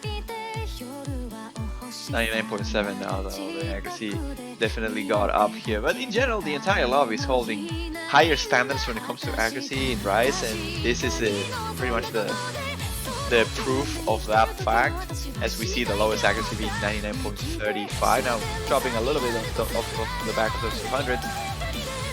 But still, Brazil is keeping up fairly well with Japan here. If they're expecting for some misses here, I don't think accuracy alone can bring this back for Brazil. Although Nate's accuracy is getting better with time, so maybe have enough time to catch up. But the difference between Koichi and Fanger are a bit too much. I'd say they need a miss or two here. Yeah, everyone combos through that first chorus. We're getting into the outro to this chorus in the second half of the map. And Lotus Fangirl does find 2 drops right in a row coming out of that chorus and probably going into one of the verses. But that's going to give Japan an even larger score lead right now, especially with that difference in accuracy between Lotus Fangirl and Koichi. And Nate's doing everything he needs to. He's keeping up with Suzuha for the most part, only a 10th of a percent behind. He just needs Lotus Fangirl to bring that accuracy up and hold on to the combo, because Koichi is not looking like slowing down right now. Oh! No! No, the trade! Koichi finds a miss finally after so long, but then Lotus Fangirl ends up trading and even missing a couple more times afterwards. And this patterns are getting a little bit denser, right? That's the reason why Lotus is struggling a little bit to keep up with this. Like, we're seeing like mostly single streams into like lower density chord streams, and now it's getting a little bit denser. The chords are getting a little bit like longer, more notes in it, and that's making it hard to read for Lotus, who unfortunately is gonna drop the combo so much that it's at the point of no recovery here, I think. Even with the misses from Koichi, this full combos from Silifanger and Suzuha are both very impressive, but at the end of the day, it's Japan who reigns supreme in this one. They're gonna take their big numbers, well, 6 point number 6, rather. Point number 6, pick number 7. So 6-1 right now, and Japan is on match point here. But it's Brazil's pick, so they have a chance to bring this back, but they need to start it right now. And this could potentially be their last chance to try something new with the hybrids, which none of which have been picked so far. We've only seen 2 Lano picks and 5 Rice maps.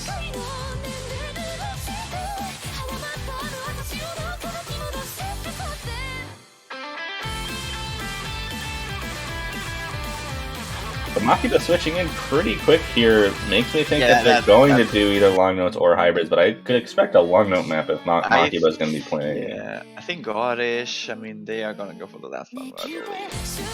I'm honestly kind of hyping up and rooting they're going to get a hybrid out of it, but I expect them to go for Godish.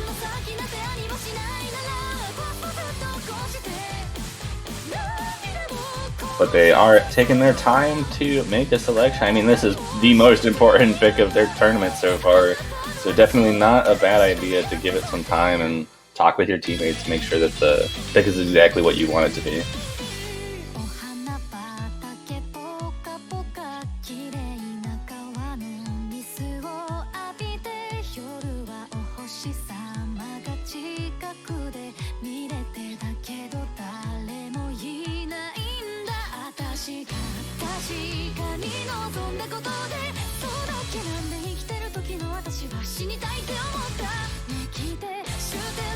Oh, they're having 3 players in the lobby now, they're calling it balance. True. 3 versus Suzuha, the classic matchup.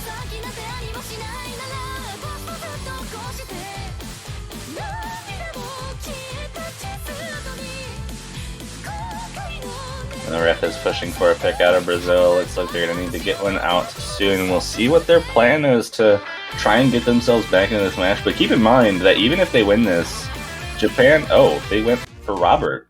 Tech pick. This is actually, I do remember seeing this. This map is insane. Yes! This map is like, I don't know how to call it. Like, you just by listening to it. When you see an Igor song in a semi-workout, you gotta be scared. It's not like insanely dense, but the patterns are so like everywhere. I think the rival is just rude.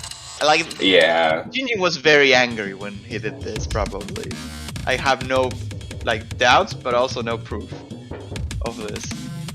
But yeah, I don't actually mind this as a pick from Brazil. And it looks like Lulu M and Lexus are coming back in for this, which potentially bodes well for Brazil here.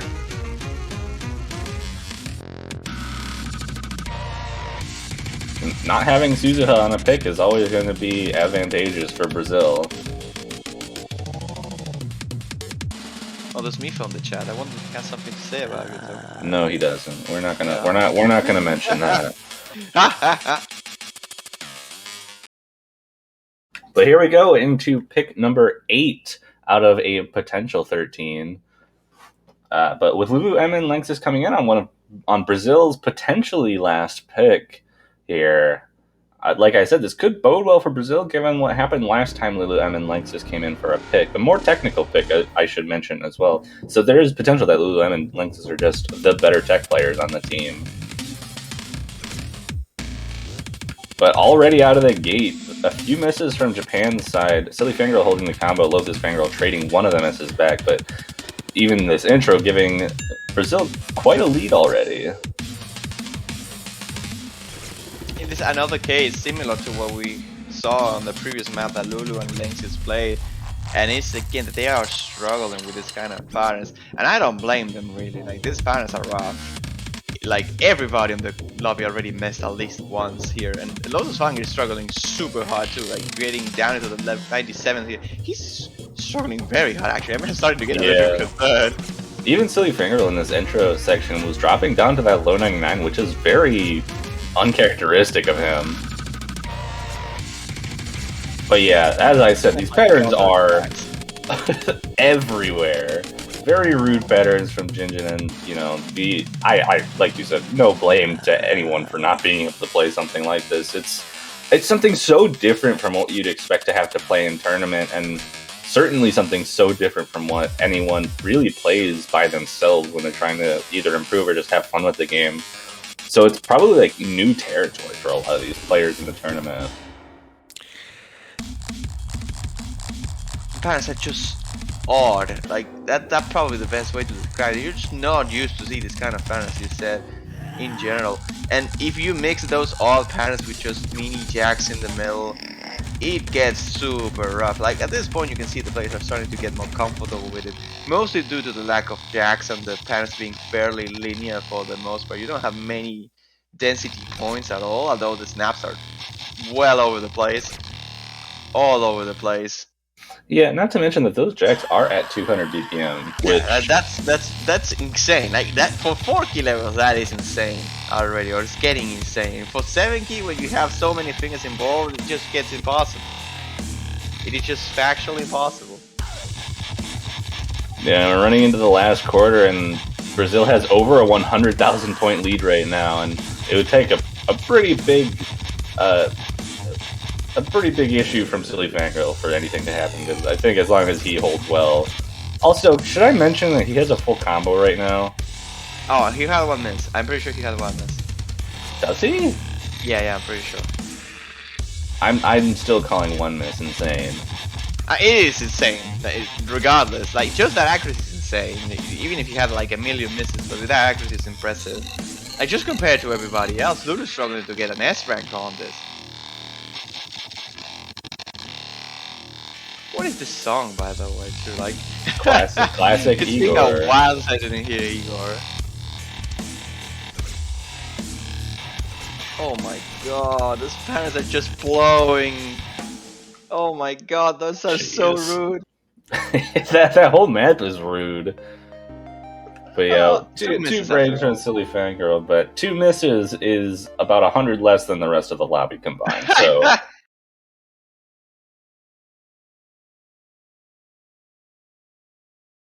And 35 200s. That's ridiculous.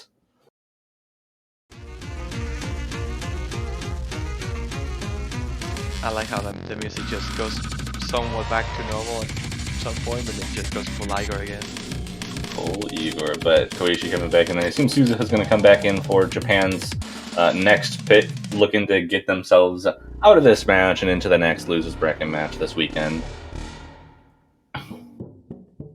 There's only one nice pick remaining. Electromagnetic stealth. I can't imagine them going for anything else.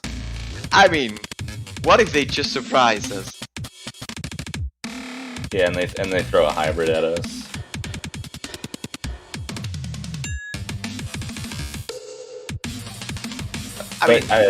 Thing about the electromagnetic stealth girl is that it is about 4.5 minutes. It's pretty long. So that could be factored into whether Japan wants to pick it, but I mean, I still think it's their best remaining map in the pool.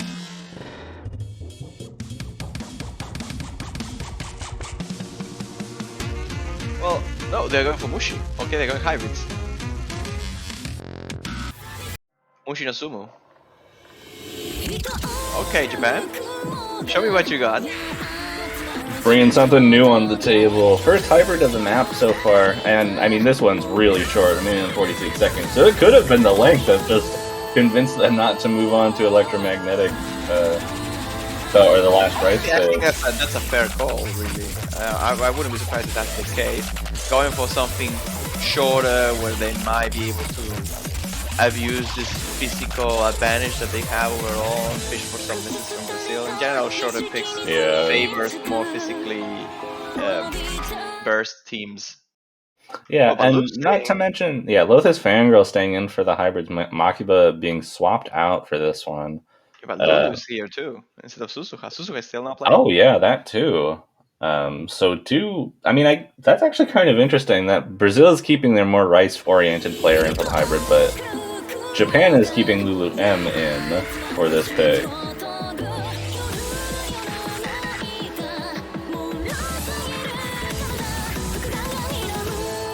An early ACK lead for Brazil here, mostly off of the back of that accuracy drop from Lulu M at the start.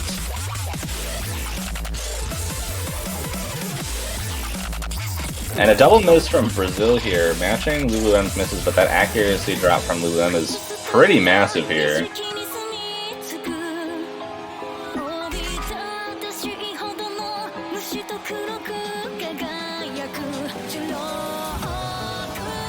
So far, the accuracy between Semifinals and Mania and Koichi are pretty much exactly the same. The difference he makers is those of Spanger against Lulu, who now is dropping, so Lulu's having his chance here to catch up, although a tray happening right afterwards.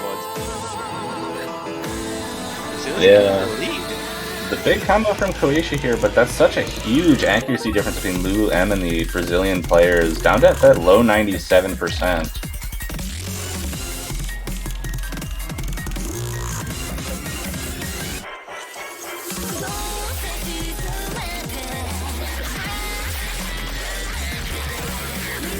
And that lead is only getting bigger for Brazil as Lulu M continues to find drops and accuracy breaks, despite the fact that Koichi has the highest accuracy and the largest combo in the lobby here. I think Koishi's recovering. I didn't want to say it because, you know, faster curves, but oh my god, everybody missed on that last thing ever. Other than Koichi here in Semifinals, and I'm pretty sure that's a full combo. Yeah, and that is a full combo. 972k by Koichi. That's a pretty insane score too, as well. 200 count is very low. But even with that, Brazil is still gonna take this. They're gonna be winning their third point and then another break point. So now things are not looking too bad for Brazil, really. Like they have the momentum going for them at least. So they want a hybrid, so potentially they can pick some other hybrid. The fact that Suzuki is not playing for me is very strange.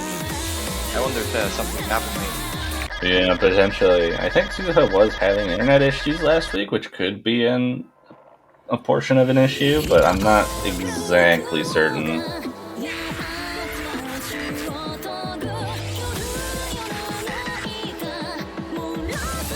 I think it's the captain, right? It's the captain.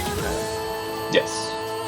Well, Koichi was making picks here, so maybe you're right. Maybe he just had some kind of issues here. Another round. In any case, it is Brazil's pick here. And they just won the hybrid pretty safely, so they could decide to go back into, you know, one of the other two hybrids remaining, or they could go long notes, I suppose. But I don't really hate any of those last three picks.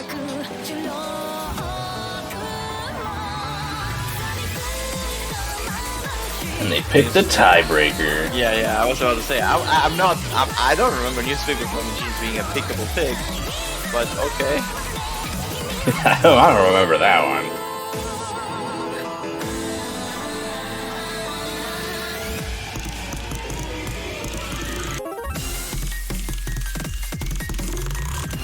Here, but what do they go for? Again, I would just go for the hybrid here. Yeah, and they do. They go for the first hybrid. The Wilbenshan hybrid, which I think is a little more long note favored than the other two. I'm not exactly sure the comparison though. And it's a minute and 40 seconds, so...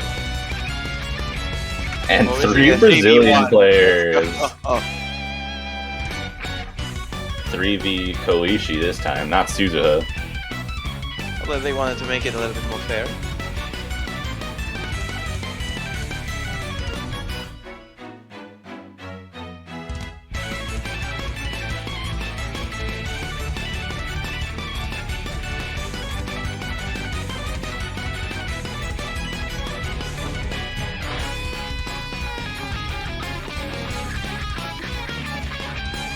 I like the comment here, like, officially, welcome to Japan. Welcome to It's Japan. funny, right? Because you're like, welcome to Brazil, but reversed. Yeah, but it looks like Suzuha is back in the lobby, able to play this hybrid. Makiba actually taking Lotus Fangirl's spot in Brazil, so I think it's safe to say that it is long note head favored. Exactly.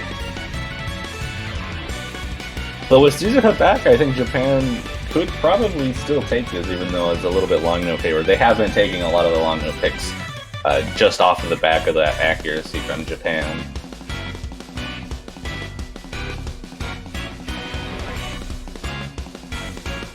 I do think the the easier the LNs get into the map, then the better the chances are for Brazil, I think. And for this Yeah, one definitely. specifically, I will argue with the hybrid nature of this, like it could be that Brazil gets this point like normally, but with Suzuka on the board, I mean, at least the pressure is on. Yeah, I mean, Brazil needs to win the next 3 picks in tiebreaker in order to stay alive in this tournament. Japan Yeah, just that's needs true. to win 1. Maybe I forgot that detail. Maybe. So they have to win their own pick, and then another Japan pick, and then their own pick again, and then the hardest map in the pool. So they've got a large hill to climb if they want to win this, but it has to start here now.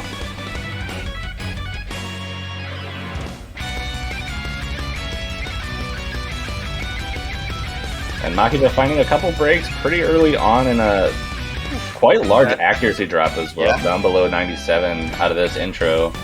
With Suzuha at 99.5, Silly Fangirl matching Suzuha, and then Koishi just above the 99s, holding that accuracy lead for Japan, and 2 full combos as well. The scores are too much for Makiba, he's dropping so much. Like when it comes to the longness, you can see he's more comfortable with, even though still he's scoring some misses every now and then, but you can see he's definitely more comfortable when he's kind of fine. Well, I mean, no, they're more basically a bit too harsh. Yeah, that Koishi and Silly Fangirl finding a trade on those patterns. Suzuha, the last full combo remaining, and what else could you expect from Suzuha? Here has been dominating this entire match.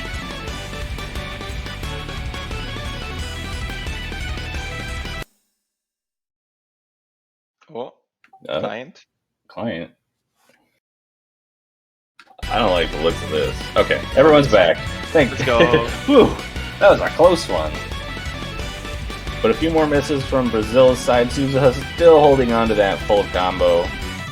And Koishi doing well enough to hold better than both of the Brazilian players as well. So this is looking like a pretty dominant point for Japan to take this match under their belt. Yep, this is a similar story to what we saw in the past, right?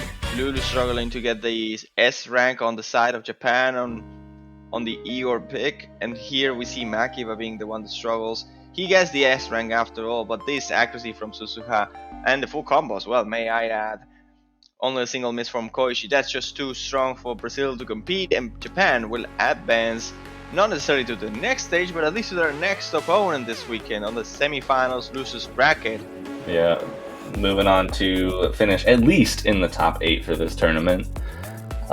Brazil being knocked out of the tournament with that loss in top 12, but they performed quite well, getting through qualifiers and then winning a losers bracket match to make it to semifinals. Definitely impressive play from them, but Japan will be the ones moving forward through this tournament. Yes, this means we get to see Indonesia against Japan, right? A 40 EDC tomorrow? Yeah, it is the case. Yes, Indonesia-Japan is the match that will be happening for the advancement into top 6. Only one of the 2 teams will make it to top 6 from them. And that's going to be an insane match. Indonesia and Japan are both going to be extremely strong contenders for that top 6 position. Honestly, yes, I'm pretty scared of those 2 teams. Like, Indo, I will say it's a bit of a surprise. I think that Indo got knocked down too early into the losers bracket. I was expecting them to hold on a little bit longer, personally.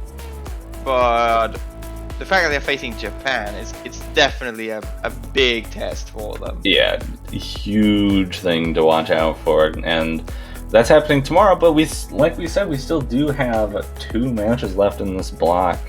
Thailand and Chile coming up in a few minutes, and Canada, Spain coming up right after that one. So we got a couple more exciting matches coming up here. Oh yes, you better not move there from your table. No, your chair, man. Come on, I know English. You're not sitting on a table, Chad, are you? Yeah. Anyways, we have 6 minutes. Yeah, so stay tuned. We'll be back in about 6 minutes to introduce Thailand, Chile to you guys.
There we go. We should be getting sorted, started, ready, and good to go for Thailand and Chile. The second match of this block. Again, once more from the losers bracket.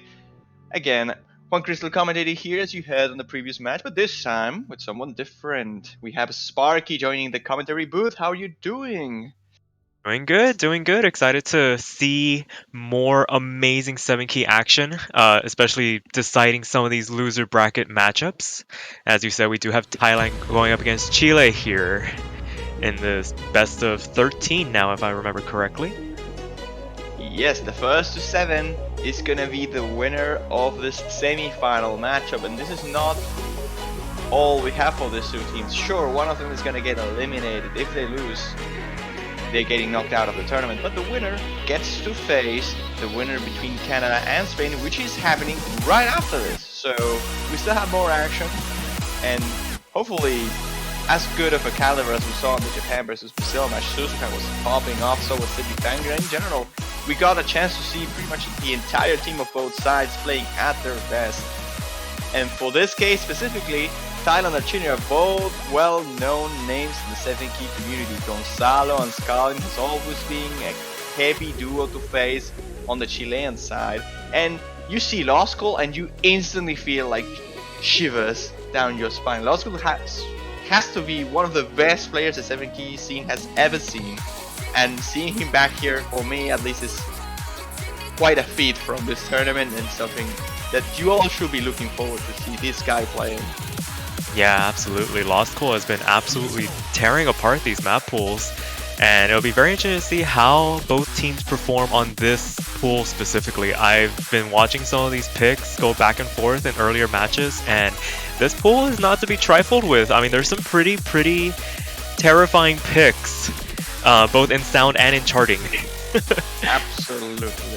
Like Robert is the one of a kind, but then you have stuff like Swimming the Sea of Quarks. Those are just insane picks, but in two very different ways. And in the long run department as well. Like, we didn't see Snowy or WWW. They both were banned on the last match, and this time we've seen Electromagnetic being banned from Thailand, Godish from Chile. Not much of a surprise. I mean, Thailand is the alien team to beat for Chile here, and Chile is probably going to be the consistency-sided, more accuracy-oriented team. So those ones makes a lot of sense. But even in the long run department, as I was saying, we saw Nigra Ludia, which is extremely tricky to coordinate and to just play throughout. And we didn't see Snowy and WWW, where both also extremely complicated along the phase. So this match is gonna be intense. Yeah, definitely a test of the metal. You want to make sure you have the right players in the right positions at the right times on these picks.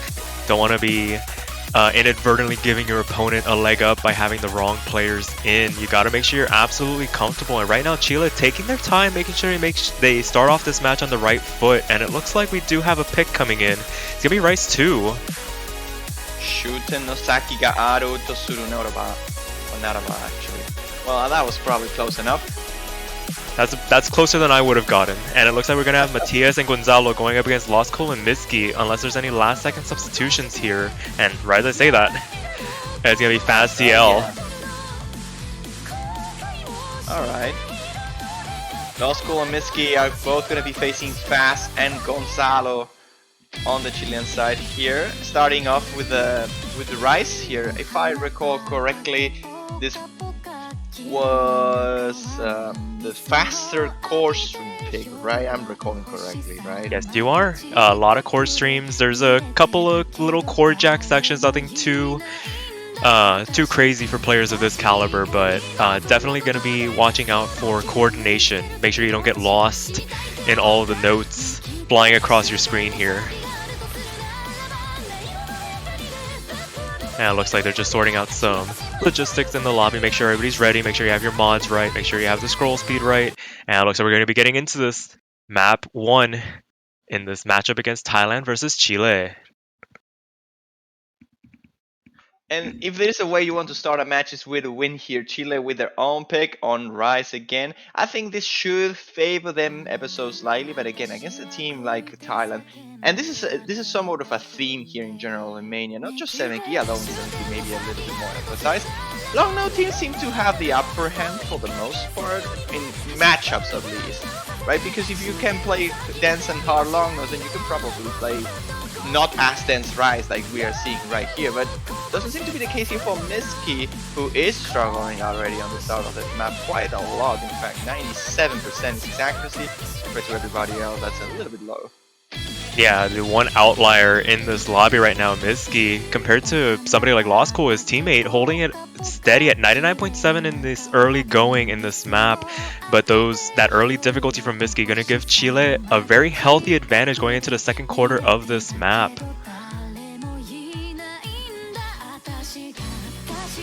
And as we approach this second third of the map, we do see a bit of a lighter section here before we pick up the density again. And right now, Chile's still holding on to this lead fast, dropping the full combo now, but it's going to be Gonzalo versus Lost Cool now. Gonzalo having a lower accuracy here compared to Lost Cool, but this accuracy difference between Miski and Fast is proving to be enough for Chile to keep this lead afloat, and even one more miss here by Miski is going to turn that table even a little bit more to the side of the blue team here. And I'll argue even then, Miski had a couple more misses in general than Fast. It's just that the accuracy overall from Miski is a bit better. 200 pounds, that is. Yeah, and as they trade back and forth, the accuracies are evening out across the board here. 99.4 for Gonzalo, 99.6 for Lost Cool. It's going to be imperative that Gonzalo holds on to that full combo. You would imagine if he breaks, then the tide could definitely start turning in this last third of the map. Absolutely, and we still have to see this very last part of the map, which is this same similar core stream structure, but oh, there goes Gonzalo. Gonzalo gets caught off by this part, and that's a lot of drops from him. Thailand oh boy. Back into the hands now with the oh, and with fast dropping. Oh boy, that's a comeback and a half here by Thailand, who, off the back of Lost School here in the full combo, they might be looking to pull off such an incredible comeback here on this Rise 2. Yeah, Chile getting caught out in this back half of the map. Lost Cool definitely keeping his cool throughout this entire map. Still the only full combo left in the lobby. It's up to him to hold on, but he has been the rock for Thailand so far this tournament, so very unlikely that he would drop it at the very end. And right now it feels like he has a miss in hand just based on these drops from Gonzalo and Faz. Unprecedented here, a breakpoint very early on in this semifinals matchup, and it looks like Thailand's gonna be taking it. And I told you folks, the LN team has the matchup advantage here, and in something that doesn't get quite as dense to the capabilities of Lost School, that's a no problem. 980 AK, not quite Suzuha levels as we saw in the previous match, but certainly good enough. And Gonzalo, the key member of Chile who was holding so strongly at the end, that density spike, it is very light. It is not that big of a spike, but just that gap that can do or break a team, and that's exactly what happened to Chile here. They could not hold on that very last section. Thailand with an impressive comeback here again on the first map in the match, and now they get to pick, and I have no doubts in my mind they're gonna go for long nose here. Yeah, it definitely seems to be the case here. We're gonna see some very different strategies going in, and it's just a matter of what Thailand decides to go with. And it looks like they're gonna go for Snowy here, the first LN. Gonna get some icicles. It has been very cold up in the north. I unfortunately cannot say the same here in the south, but oh boy, I can imagine the north gets a little bit too cold. It is weird here though, like we don't get too cold here, but we definitely get too hot. Yeah, absolutely. Hopefully this song will cool me down a little bit. I hope that much. The mood will be set. Yeah. But it looks like we're gonna have some substitutions here. Scallum coming in for Chile. Now it looks like Thailand's gonna be keeping the same roster here as the players are loaded in. They're ready. No surprises here from Scalim. Really, he is historically the LN man, the LN anchor for Chile. Not only on 7 key, he also showed up on 4 key quite a lot of times in the past as the LN player for the most part. So him joining here makes a lot of sense to me. We'll see if that is enough for Chile to have a chance against the stronger long nose from Lost School and Thailand in general. Yeah, it definitely seems like the name of the game here for Chile is just holding on. Make sure you hold on to these combos. Maybe seek an opportunity to capitalize on any mistakes from Thailand.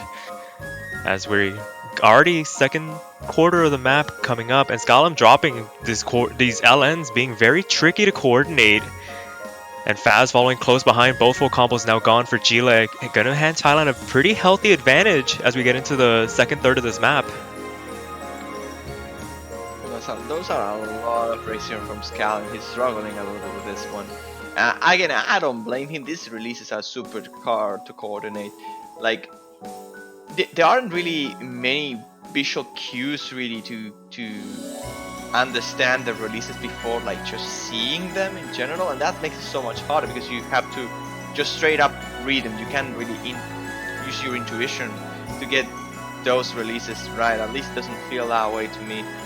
And yeah, that seems to be the problem from Scaling here. Lost School and Miski are holding their ground super comfortably. Miski arguably with a lower accuracy, but you know, in this kind of scenarios, you are hoping for full combos, and that's exactly what we're seeing from Thailand.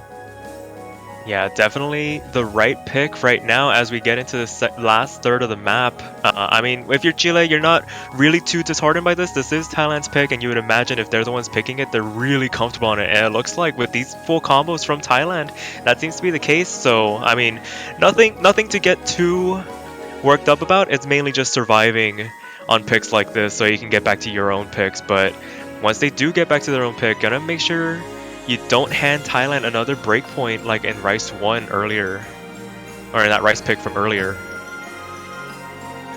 Control required here gets to insane levels as you have 4, 5 longest to hold throughout different portions and different lengths. Just coordinating all your fingers to release properly. Lost will seem to have an issue, but as you see, even Miski now dropping the combo once or twice, and despite the efforts from Chile here, Thailand's just gonna run away with a huge lead. That's 100,000 points. That's on the almost 6 digits of difference. Only 10 200s by Lost School.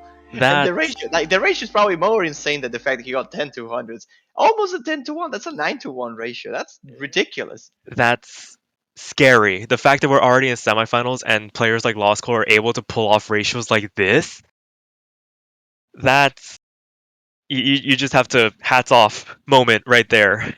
I mean, There's not much you can do. I think I need more than one hat. I'll need a couple at the very least. Like, what was that score, Lost School? That 97 on this is probably the best thing we're gonna see, bar none, of this match. I mean, Malaysia played already, but this was probably banned against them.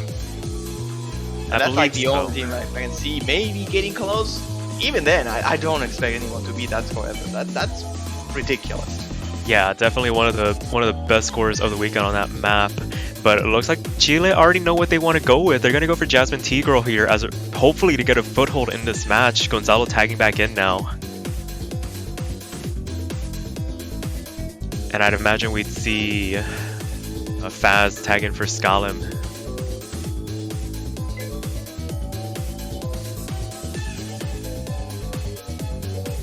Now, correct me if I'm wrong, I think this is our Core Jack pick.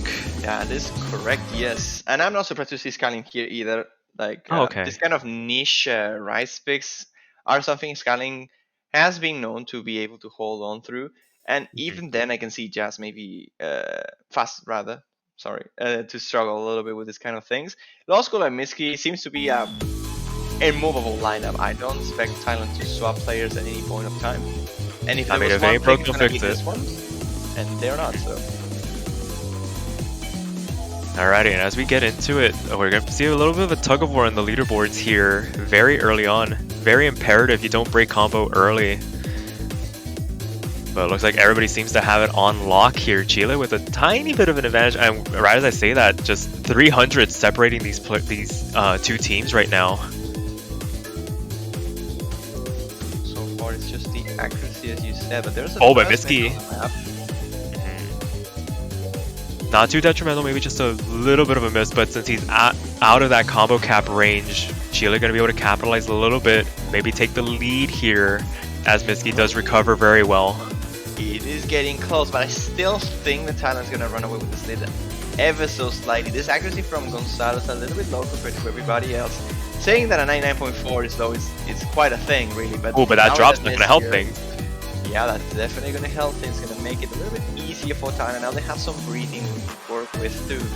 But Skyrim is definitely chasing, and he's pretty mad. We'll see if he can hold this combo through in the last third of the map here. Go for maybe a miss or two on any of the Thailand players. It should do the trick. Of course, a miss from Law School would be ideal, but any miss can do for Chile here. If they can get these combos together, maybe tighten up the ratio a little bit more ever so slightly, especially Gonzalo, they could have the chance here. It's mostly just a miss that separates these two teams right now. Yeah, and as we get into the last eighth of the map, oh, and Miski drops again. That's gonna open the window That's here. A true. couple more drops. Can Oh, Chile Chile have capitalize? time. We're getting to the end. No, no, no. Oh my god! That is the gentlest part of the map. And Chile. 3 in a row, and that's exactly what Chile was looking for now. They get the point, they steal it. They literally stole this from Thailand at the very last second. 5,000 points, and it was off the back of those 3 consecutive misses from Mitsuki at the very end. Oh my What goodness. a comeback. What a clutch victory we saw here by Chile. Absolutely, clutch is the perfect word for that. Scallum with that full combo at the very end, managing to hold on just enough for Chile to be able to capitalize on those misses from Miski, and they get their first point in this match. 2-1. And you gotta feel the nerves if you're Mitsuki. You know that point was off of your back, and he was playing so well too. That's the most shocking part. Like, I will argue that wasn't even the hardest part of the map entirely. He just like misread or mistimed the long jacks and got caught, and that's it. And that's the map. Yep, and at this level, I mean, misses like that are absolutely brutal, but you gotta shake it off. That was Chile's pick, no harm, no foul. You're still in the lead, so and you're gonna be able to go back to the LN picks where you've basically established a foothold on the bottom half of this map pool. So, I mean, can't take that too hard, but definitely one of those where you look back and it's probably just gonna be a little bit painful to watch. Certainly. But again, as you said, you had to shrug it off. And with a pick like this, I think it's the perfect scenario. Violet Perfume, again, another one of the longer picks that are more into the techie coordination / release scheme. And that certainly favors Thailand. They still have 1 point of like in favor. They lost a map that was a Chilean pick, so it's not the end of the world either. They can get back into track with this one. They should be pretty good anyways. Like, Miski needs to get a good performance here to just get the mental back and have all reset and be good for the rest of the map. Yeah, and if there was ever a map to do it, I think Violet Perfume's the perfect kind of pick for that. The thing here is, even with a rubbish performance from one of the Thailandese players, I can expect Chile to drop here. And I just see Scallon is the one that drops already a couple times even. Because again, this type of longness that base Scallon is pretty good at, it gets so hard. The coordination required is insane, and I see Scallon more of a denser player for the most part. This kind of structures are things he's gonna struggle with, and he is struggling with. Yeah, we're already halfway through the map, and this is a very healthy lead for Thailand. Definitely what the doctor ordered here to recover from that comeback from Chile on that earlier rice pick. As Faz drops, there goes both full combos from Chile, both Thailand players holding on to theirs, and definitely on course for snagging that 2-point advantage here. Third of the map left. Regaining that composure. At least Miski doesn't seem to be hit by that performance at all. He's completely destroying this chart. Full combo on this is insane. The fact that Law School is full combo in this with a 99.8 is even more insane, by the way. Oh my goodness. Like, that's an accuracy you don't expect to see on Rice, and the guy's just pulling it on a long no pick, and one of the trickier ones, may I add. Yeah, Is definitely. it an SS? Did he got a 200? Oh, that's one. No, that was definitely. Oh, he misses. No. He heard you from all the way across the world, and he wanted to spite you. That perfect performance. It was a slider drop. I'm done. I'm bye. No, I can't believe this. I am so sad. I think you need to personally write him an apology for ruining that amazing. I mean, ruining's a harsh word. 988 is still an incredible score, but I mean, 1 and 1. Just put your finger over the judgments. Just put your finger over the ones. And yeah, that was a double S. That was a double S. That Oh was my god. Last score, I'm so sorry. But that score is just insane and that, ridiculous and it's that's. not allowed. It should be legal and you should run. But with that being said, Thailand take a 3-1 lead now. Going back to Chile's pick, and they're gonna stay. It looks like what is this pick? Well, this is Oh. Chile's pick, so I wouldn't be surprised if they go for Rice again here. So I'm expecting something like Sparks, maybe? They Yeah. could go for Revixie as well, more of a consistency, denser Korjak, or not Korjak, core stream pick. But the thing is, Gonzalo struggled a little bit with the ending of Shuden, so I'm not necessarily sure they should go for something harder on the density side of things, maybe something lighter like Roberts or Sparks, and they are going for Roberts. Are they going for Robert? Rice 6 looks like Thailand? Sparks, isn't it? Oh, that's Sparks. Yeah, that's not Roberts' name. My bad. Okay, I was right initially. I'm glad. Yeah, definitely calling out the strategy here for Chile. Gotta make sure stick with the Rice. And I mean, if they can pull off a performance like they did on Jasmine Tigro, where they just held on just enough to capitalize on the mistakes from Thailand, definitely have a way in here.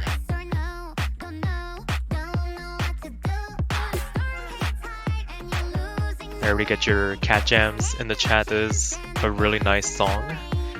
Credit to the map poolers for picking some bangers in all these map pools so far. Yeah, I gotta say that the music diversity, not just the bangers, right? All pools should have at least a couple bangers. That's just like a thing, a rule, a not written rule.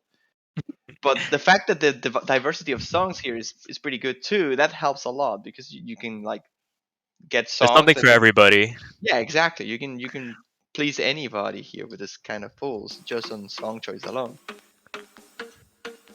Yeah, and as we load into map number 5, Chile looking to take another point away from Thailand here.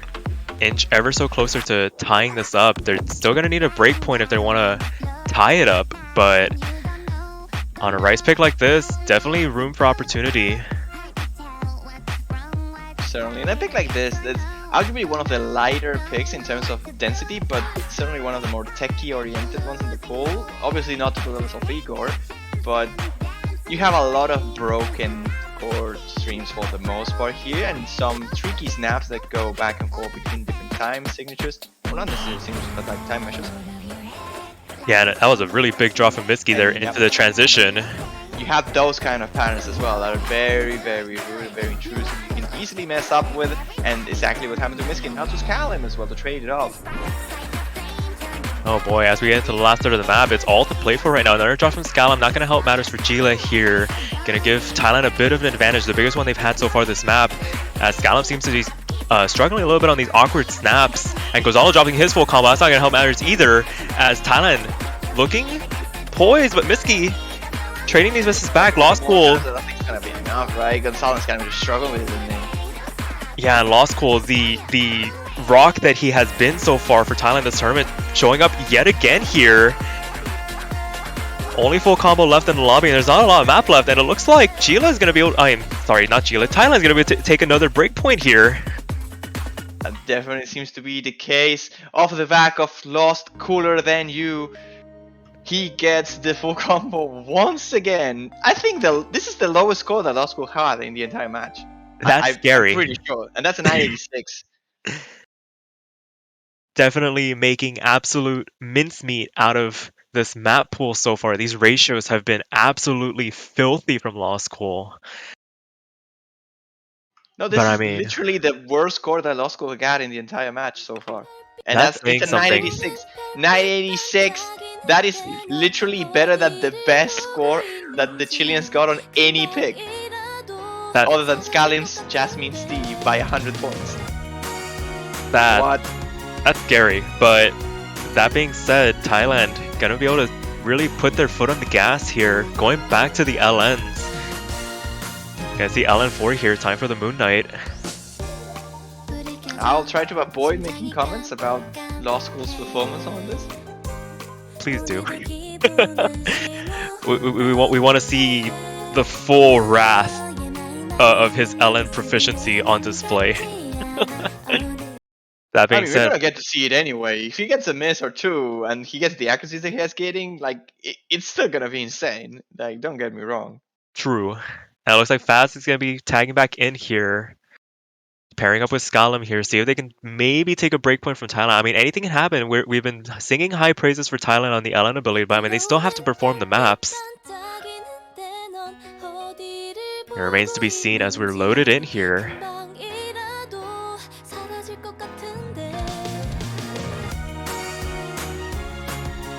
I mean, this is one of the denser LN picks in this pool, so you feel like Scala might be able to put out a bit more of a performance on this type of pick compared to the other ones, as Mitsuki finds the first drop in the match.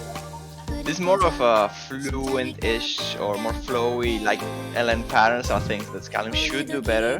But again, this map is very peculiar in the sense that it is fairly easier for the most part until you get to the actual denser sweeps, and on those portions of the map is where I expect to see the most misses.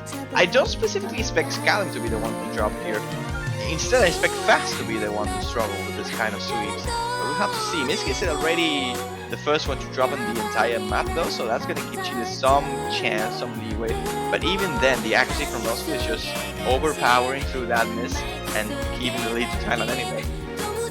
Yeah, when all is said and done, Mitsuki has recovered from that very early miss. On maps like this, it's very easy to recover back to that 400 combo cap. And like you said, with Lost Cool's accuracy and Faz dropping, just powering the lead back over to Thailand's side as we get into the second third of the map. There are the misses from Faz, as I was telling you. The more denser this gets, although it is flowy, it is expected to see a player that is mostly like all-rounded to struggle with this harder sweeps. Mostly on the release portion of it, they're very hard. Skyler gets a drop of fortune over there, mostly of the reverse shield, or the shield in general that you're getting there, like you see on the number 5 column, the central column as well. So the trickier ones. Yeah, definitely hard to coordinate patterns like that in certain instances, especially in pressure situations, as it looks like Chile is riding the struggle bus a little bit as we get into the back half of this map. Chile with Thailand with a very comfortable advantage now.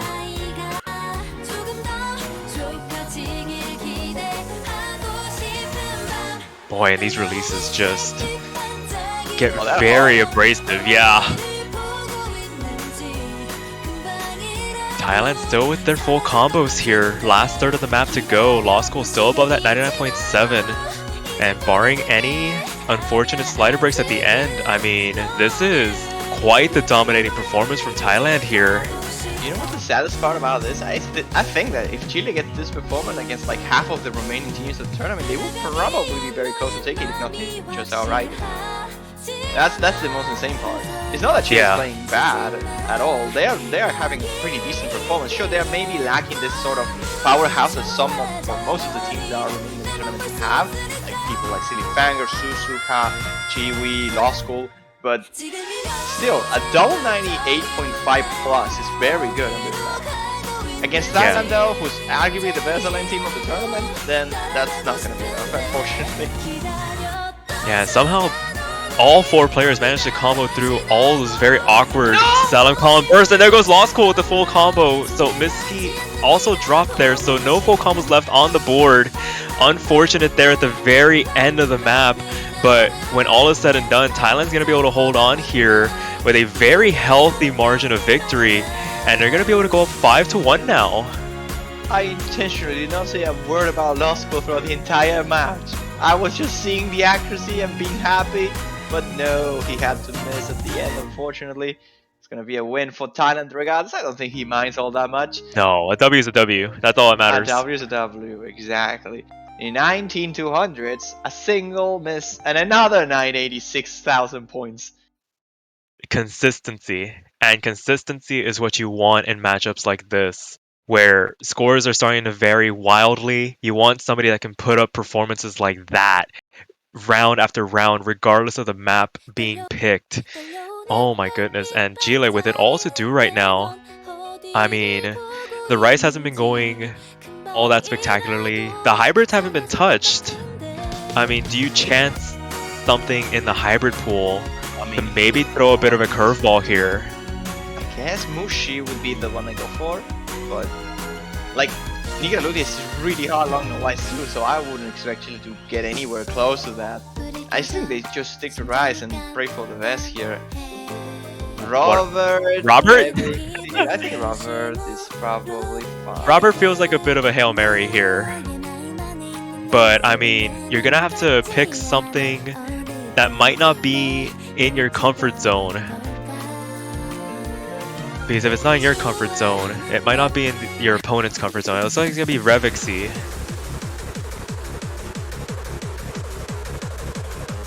Alright, just going for more tunnel vision, core stream denser ones for a pick here.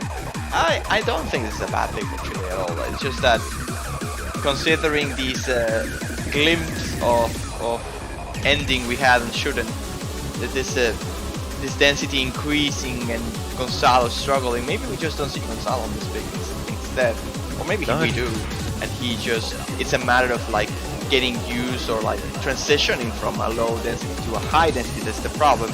But if the density just stays the same throughout the entire chart, and you understand that every time you see like a big core, that big core are 4 nodes, and you can read it maybe like more horizontally and therefore be able to hit it fine.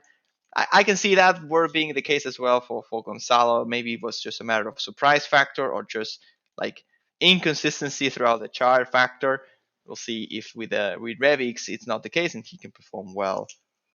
Yeah, definitely gonna need to see a top tier performance out of both Gonzalo and Scalim here if they want to wrestle a point away from Thailand, who definitely have a bit of an authority right now on this match. Remains to be seen though. We are loaded into the map, and right now scores are pretty even across the board right now.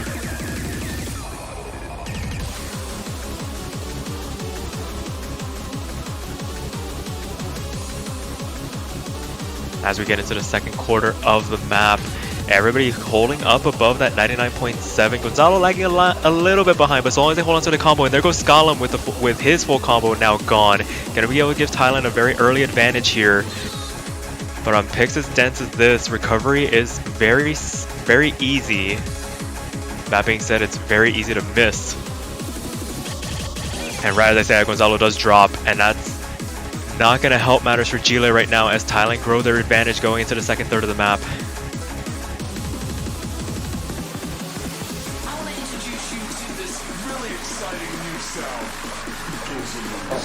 We're gonna get introduced to a very new exciting sound or something. Oh boy. And this... do have a bit of a slow jam here. Yeah. Last third of the map. Thailand still with the lead here, but it is a little fragile if we start seeing some breaks, but both of them holding on to their full combos. Not gonna leave the door open for Chile to make any inroads into this advantage. But the Chileans have recovered very well here, 99.5 and 99.5 apiece. Definitely within striking distance. Very close, really. And it's just a matter of whether they can hold their ground throughout the entire last quarter of the song here. And if it is anything like the map they won, they might just clutch it at the end with a couple misses from Thailand. If they want to aim for that, they need to hold this combo. They cannot afford to drop a single more time. And even then, they still need to pray for some misses. Yeah, it doesn't look like that'll be happening. Double FC though, that's really good. Yeah, with Gonzalo dropping both of them. Oh boy, the door has shut rather abruptly on that potential comeback. I mean, they were definitely within striking distance of taking advantage of any misses from Thailand, but 2 full combos from Thailand will make that an impossible task as they move on to match point now, 6-1. Double FC there, that's a performance from Thailand. Again, arguably one of the easier sided picks, but I mean, even in the easier picks, just getting a double full combo is not something you see often. In fact, I don't think we saw any in the previous match where we saw a 2-way FC from a single team. Right, maybe Japan got one, but I don't remember exactly. And again, performances by Chile were both pretty good. It's Very just good. that, again, against the double FC, there's not much you can do. That's a 991 here for Law School as well. So Yeah, sometimes you just have to go into the lobby chat, just type in close. Because, I mean, that's just what it was. it was close, yeah. I mean, there's not much you can do when your opponent is performing at the level that Thailand is. And it looks like Thailand's going to be wanting to put a nice little bow on this match, going for LN2 here. The scariest part about Thailand, right? They are extremely predictable. You know, they're just gonna sauce all the long note picks, and they don't mind if it is like release oriented, coordination oriented, the dancer, the fastest one, the slowest one. It doesn't matter. Yeah, they just gonna beat you on LS. It doesn't matter. Yep. And for Rise, you're Chile or any team, and you're like, well, core jacks is kind of a thing we could take, but then again, if we go for a delay stream chart, we might struggle a little bit. For Thailand, it doesn't matter. It's super easy for them. They just pick a lens. They just pick a lens and they win. Just pick a lens. Just pick a lens forehead. Yes, and it looks like in that lobby chat, Gonzalo was urging Thailand to pick Rice. Not gonna be the case here. We are loaded into LN2. Faz tagging in for Gonzalo here. Chile backs against the wall. Gonna have to pull off quite a bit of a hefty comeback to stay in this match and stay in this tournament here. If we get this, for sure. Yes, absolutely.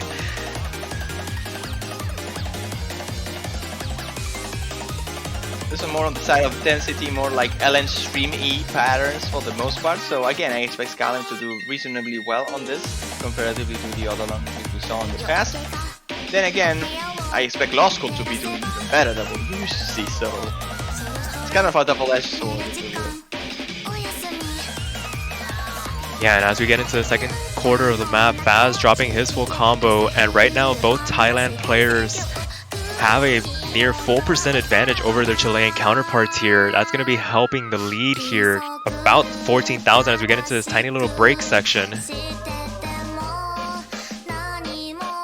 map is fairly long too, so that difference, even though it doesn't look as big as we normally like, if you have a 2-minute song with a 14k lead, a couple misses and it's over, you can easily drop that lead. But in the case of a map that is this long, 3 minutes and a half, then the difference is harder to recover from because each miss weighs less as the no count. And as we get into the second third of the map, Faz does find another drop in this transition into the back half of the map. And right now, with Thailand holding on to the full combos, I mean, gonna need quite a couple of drops here. But based on the way the match has been going, Thailand haven't been dropping quite anything, really.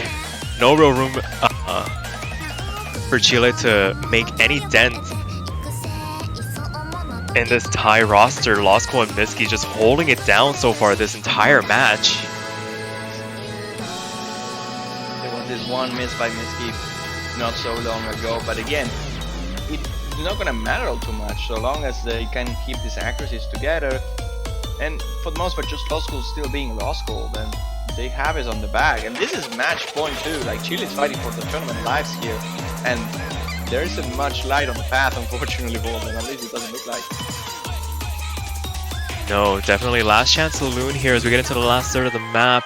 98 for Chile, 99s for Thailand. I mean, if it wasn't the combos, it's definitely the accuracy here, giving Thailand quite a hefty advantage, 30,000 points as we get into the last quarter. And we're going to need to see some drops from Thailand, but Chile are the ones finding the drops here. And I mean, that might just be the final nail in the coffin. Scallum dropping one last time, and oh boy, a hardy performance. But oh, but Miski's finding quite a couple of drops here. The density does pick up a bit here towards the end, but I feel like they've built up quite a big enough buffer to where that might not matter. But I mean, a couple more mysteries from Miski there. But there might not be enough map. You could see Miski dropping enough. Yes, he struggled quite hard really in that last section. That's going to cost him a lot of points. But then Law School is just 30k ahead of literally everybody else. So the drop needs to be like twice as big compared to what we saw from Miski. And that's just not going to happen. And at this ending, Chile is just straight up collapsing all over the place are the misses we're seeing from the South Americans. And at the end of the day, it is Thailand who reigns supreme 7-1. Here, 60,000 points of difference. Another full combo by Law School. Actually, the lowest score he got, 985. Let's go. Oh my But then goodness, again, that was just a completely insane and out of this world performance by Law School. And just in general, Thailand did extremely well.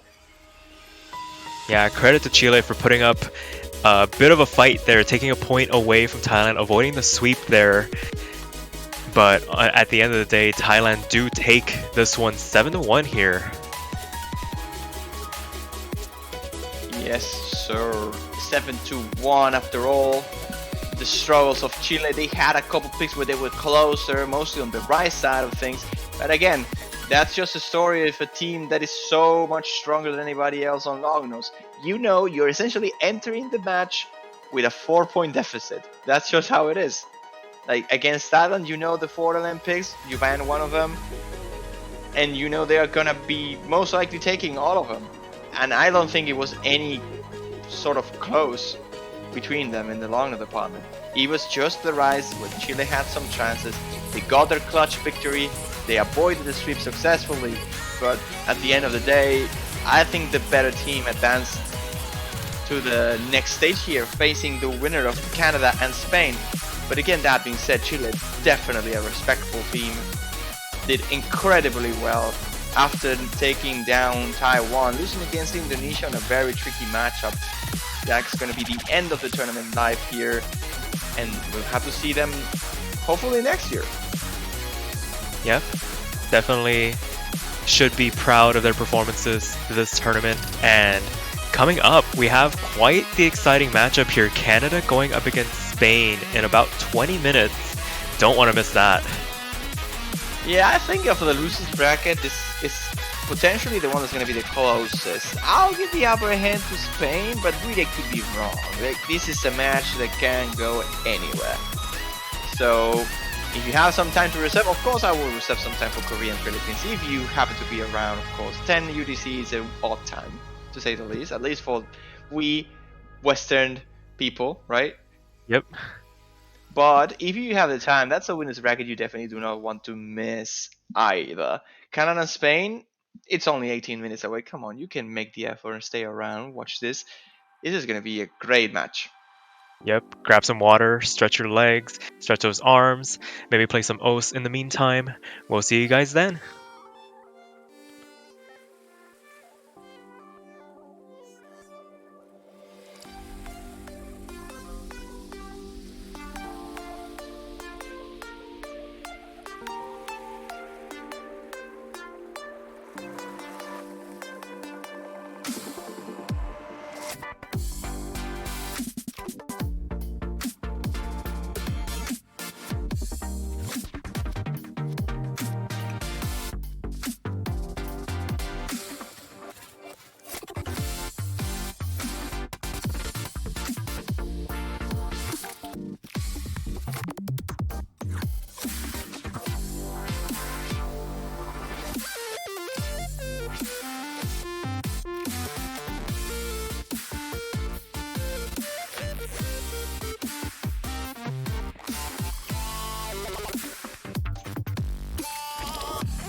技術は小説よりも機内ですね。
fitting that we get to hear and listen for the final match of the block, the Solace of Oblivion. Oh boy, isn't it fitting that for the closest match, or at least in paper, of this block between Canada and Spain of the 7 Key Mania World Cup 2022 to have such a hype just straight out of the gates. Once again, we're having the same duo as the previous one. Sparky joining me. Hello, Sparky again. Hello. Got some water? Yep, got my water. Excited for what is hopefully going to be a very, very electrifying matchup. Two very, very close teams on paper. Yep, the last European hope and technically the last North American hope, isn't it? One of the two are getting eliminated here, and not sure what it's gonna be.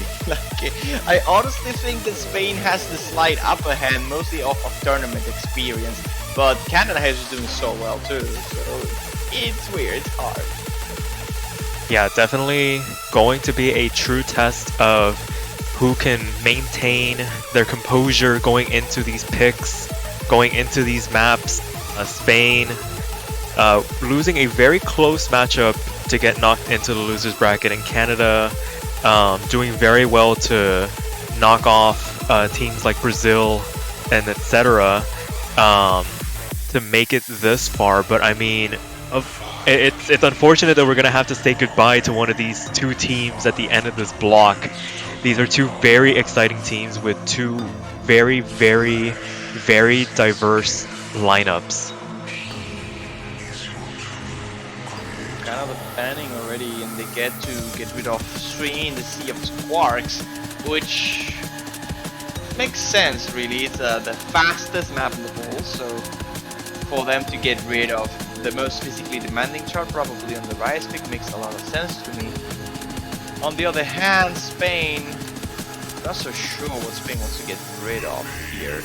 Like, I feel they could go for a weird pick, like, I don't really expect it to go for Rocket, but maybe getting rid of Snowy would be fine. Yeah, I could see them banning an LN pick. I think Canada has been showing some proficiency on the lower half of the map pools so far this tournament. So LN1, I mean any of the LN picks would be fine. Maybe the more coordination based ones might be on the chopping block. I mean that, or we could see the hybrids. The hybrids have been pretty ignored so far this round.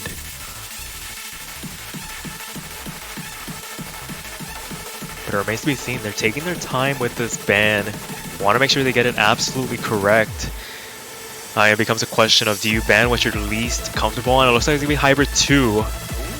Alright, that's a ban we don't see very often. I don't even think it's been picked yet.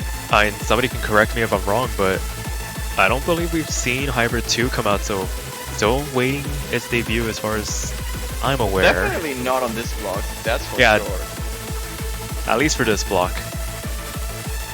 And it looks like Spain's gonna have the first pick here.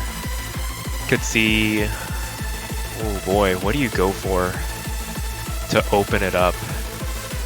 Sure, a pretty standard pick to open up the gates here is gonna be Revi X, I think, or also Shuden. Both are like your standard, like if you have to compare this on Forky, this will be like the jump stream options, which are, if you're the Rise team, those are like your ones. Oh well, core jacks as well, that was like my second guess. If Spain can hold on their niche of core jacking, then Jasmine T-Girl definitely makes some sense.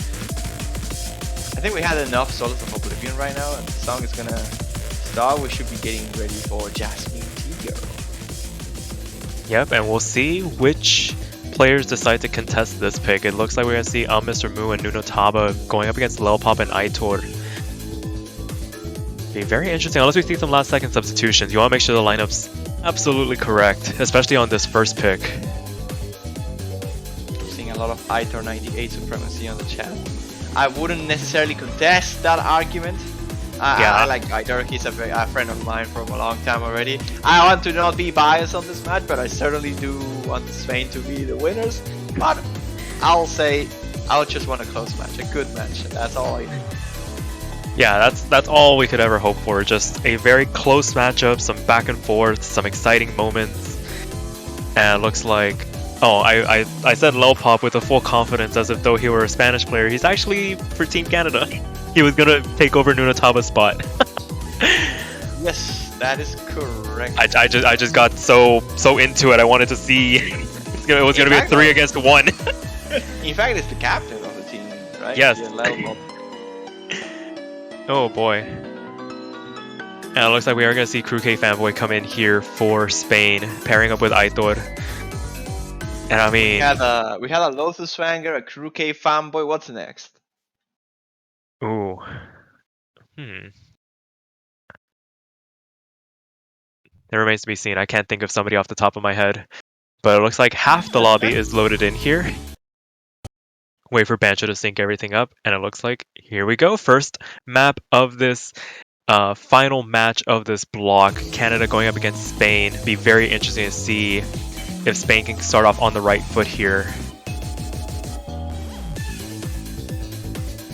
Oh, that's true. We're missing a My Angel something. Someone on the chat mentioned that. Oh, Crew K fanboy is not having a good time on this core jack pick at all. Damn. Yeah, very easy to misplace the fingers on some of these patterns, but Aitor and Mr. Move follow close behind on the misses, and it looks like Lelpop's going to follow also. All the full combos are gone here, but with Crew K having a bit of a struggle here going into the second third of the map, it's going to give Canada quite a healthy advantage very early on in this pick.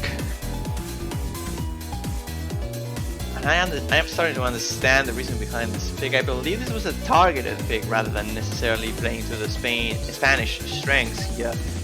As we can see, Canada is struggling quite a bit here. A lot of misses across the two of the plays. Oh, that was a big act drop as well from Mr. Moo here. And Crew K fanboy had a rough start, but now starting to get back into track. But as the cortex gets a little bit denser, he's gonna find some misses, and so is Aitor. In fact, proving an incredible accuracy, but that's not going to be enough. They need to hold this combo a little bit longer if they want to make any sort of difference. And yeah, but with Canada finding a couple drops, just nobody seems to want to hold on to the combo right now, and Canada, that lead is dwindling just a little bit. A couple of untimely misses from Lelpop, followed by Mr. Moo, but the trades right now only helping Canada in this regard. Aitor dropping yet again as we transition back into this last eighth of the map. And it looks like Canada, unless there's another couple of trades. Oh, that extra miss from Crew K fanboy might just be enough. Lelpop needs to hold here, but he does drop, and there's still time for... We've seen clutches like this in this map before, but I don't think we have enough time here. The gap is very close, but was Leslie just further. There's no way a miss happens here. And it's gonna be a breakpoint to start it off. 4K difference in favor of the Canadians. Ooh, boy. Oh boy, if all the maps are going to be like this, where players are just trading misses back and forth, I think we are in for a bit of a show here. And Canada takes that early breakpoint, going up 1-0, and now it's them to decide what they want to go with first.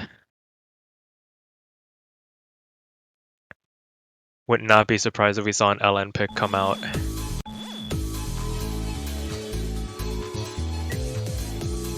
That being said, the question is which one? The entire LN pool is untouched. Might go for time for the Moon Knight, but no, they're going for Snowy. Okay, sure, fair enough. I was saying that Spain should have maybe considered banning this, but with that being said, Canada resting their hat on the LN picks has been a trend so far this tournament. See if it works out for them here. Nunataba tagging in for Lelpop. That seems to be the comfort LN roster for Canada. See if Spain makes any substitutions in turn. I would expect Crew K fanboy to be swapped here, but perhaps I'm proven wrong here. This pick is particular, again, very unorthodox style, I'll say, of mapping here. Very tricky coordination required to play this kind of map. Seems like we are getting Crew K fanboy regardless of my predictions. And again, very heavy on the coordination side. Some of the releases are very hard to understand, or not necessarily understand, but to read in an efficient way, I think would be the best way to call the difficulty of this map, because you don't have, again, so many visual cues. You don't have like sort of linear patterns of releases. They are disjoint for the most part, and hold 3 notes while doing all that. That's essentially the map. Yeah, definitely a true test of coordination, and it'll be very interesting to see if Spain can answer back after losing that first breakpoint. So far, so good though. Everybody managing to make it to that combo cap, and as I said, Aitor does find the first drop for Spain. Gonna give Canada a bit of an advantage here, not by too much, definitely still within striking distance. It's still very early on in the map. You could use the color of the columns if you're using column colors, of course, to somewhat spot some of the releases here. If you see most of the releases that are on the same timing, they are on the same column color, right? They are either pink or white for the most part, and that's literally all you get. Other than that, it has to be just your reading capabilities. And as it stands right now, Canada seems to be having that upper hand on the reading department, mostly off the back of Mr. Moon, who is currently holding 99.25, the highest one. Highest accuracy and the only full combo left in the lobby. Kruke and Aitor did drop, followed by Nuno Taba. As we get into the back half of the map, it does get a lot trickier. Maybe not super dense, but definitely want to make sure your fingers are steady getting into the last third. Bit of a break here, and a break for Kruke and Aitor. Not going to help matters for Spain here. The lead going to grow for Canada as we get into the last third of the map. Only a quarter remaining. Mr. Moo gets the miss though. That was an important one, but immediately traded off by Kruke Fanboy. And even though the accuracies are not that much in favor of Canada, it might be a 0.4% ahead, and that can easily be salvageable if it's only the accuracy. But considering the amount of misses Spain has compared to Canada right now, it would be very hard for them to make a comeback here of any sort. Yeah, with Mr. Mu finding a couple drops here towards the end, Nuno Tama trading it. Also, there's still quite a bit of a map. If Spain can hold on here, the lead is shifting tiny bit, but I don't think there's enough map left. No, there was not enough map left. If those misses had come just a tiny bit sooner, Spain might have had a chance, but oh boy. Don't want to be dropping towards the end, but Canada manages to hold on, take it 2-0 now. Spain to pick next. Well, that's a dream start for Canada here. I was honestly giving Spain the upper hand on the, especially at the early stages of this match, where you would expect to see the most comfortable picks out of both of the teams. So it's a bit of a surprise to me to see Canada coming on top here. But again, this is just the beginning. Spain will get to pick now. We'll have to see they have some sort of chances, right? We saw them playing the core jack pick, and even though it's a rise oriented pick, it is somewhat differently structured than your average or normal map in general. So after this pick, which I expected to be Revix, maybe shouldn't, but almost certainly Revix, then we will get to see how close this match is really going to be, I think. Yeah, you took the words right out of my mouth. I was about to start saying Revixy might be the pick for Spain here, just based on their comfort levels and how that core jack pick went. But it remains to be seen, and it looks like it is going to be Revixy. Bit of a premonition there. See if it works out for them. The good old Claymores.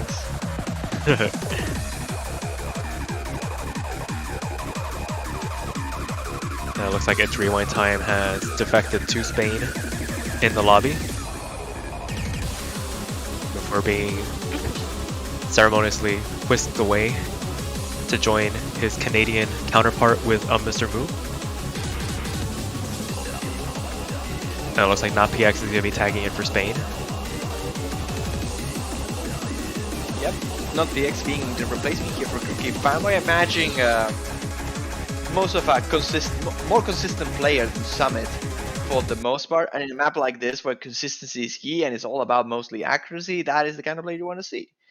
I expect Aitor to completely and utterly destroy this map, but hopefully I didn't jinx it. Hopefully that message got lost in transit and he did not hear you as we load into this map. Let's see if Spain can wrestle a point back from Canada, put the brooms away early.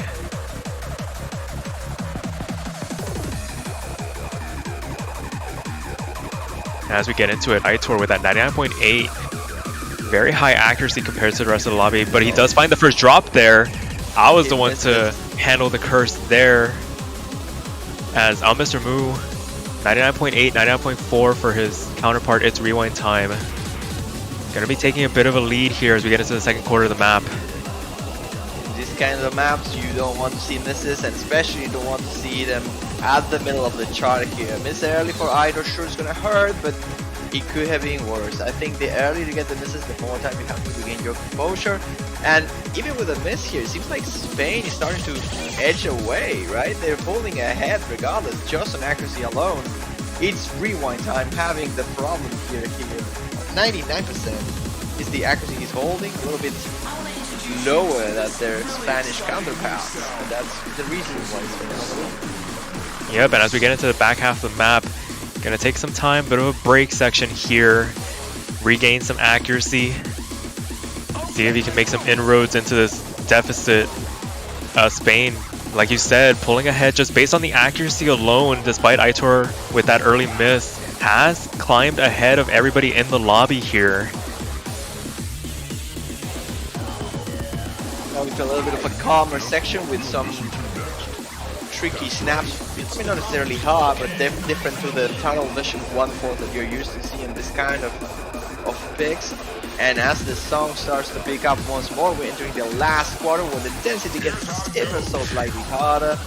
And right here is when we're gonna see Spain has what it takes to hold their combo. They will take this, but it is Canada the one that collapses.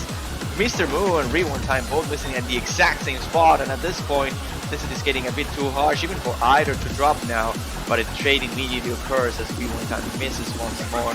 And it's not the X, the consistent player, as I was talking before, being the key for Spain here to keep this advantage.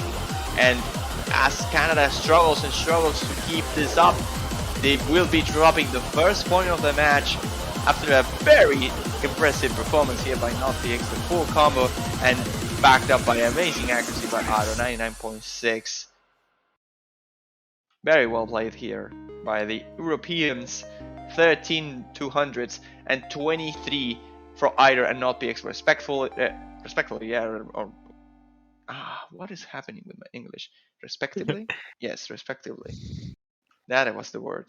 You know what the You crazy get my part idea. is?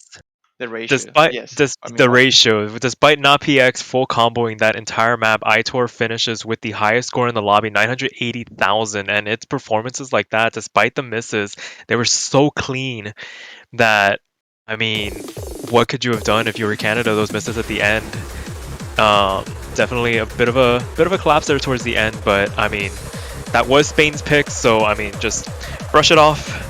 You're still in the lead 2-1 now, with your pick coming up, so let's see what Canada decides to answer back with.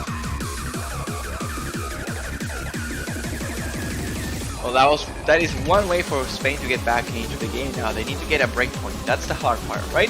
The first part that was the easier one. Get your own pick sorted out. They won Revixie, and that's a good start. But at some point they'll need a breakpoint. If they don't get a breakpoint, Canada's just gonna win. Alright, 7-5 and GG. Everything is good for the North Americans.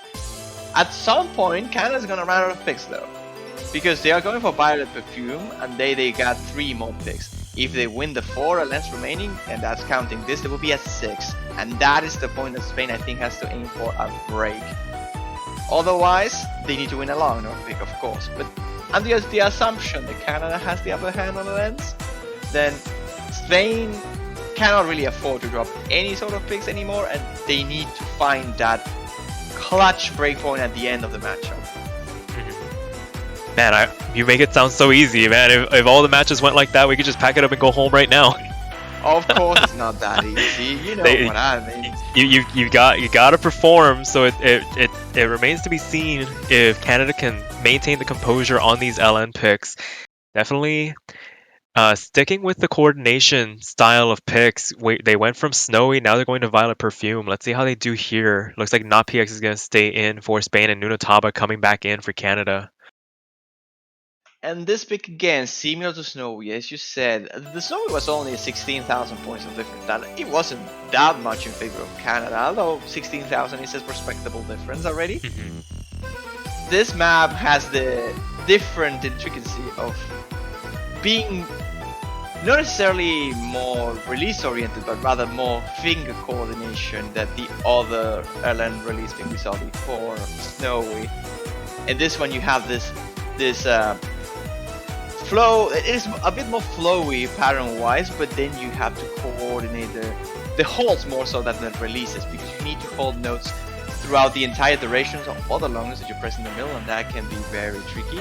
And of course, you get this southern and minor inverse sections that can definitely be a bit tricky, as you see NotPX being the first one to drop in the entire lobby just in that part.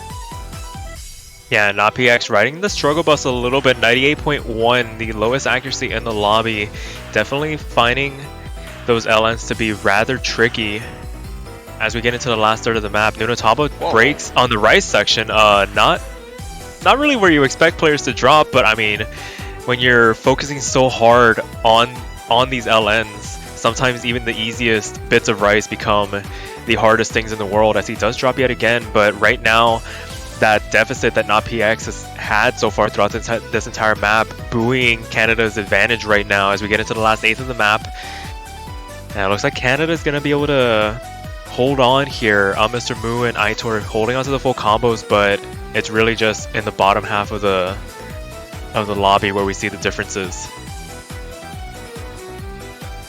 As you say, that swap, that switch of mentality going from heavy long nose into minor rise seems to be a bit of a struggle for Nunotaba, but that's not going to be enough regardless. That's 9-200s, by the way, by Mr. Moo. That's a really solid score.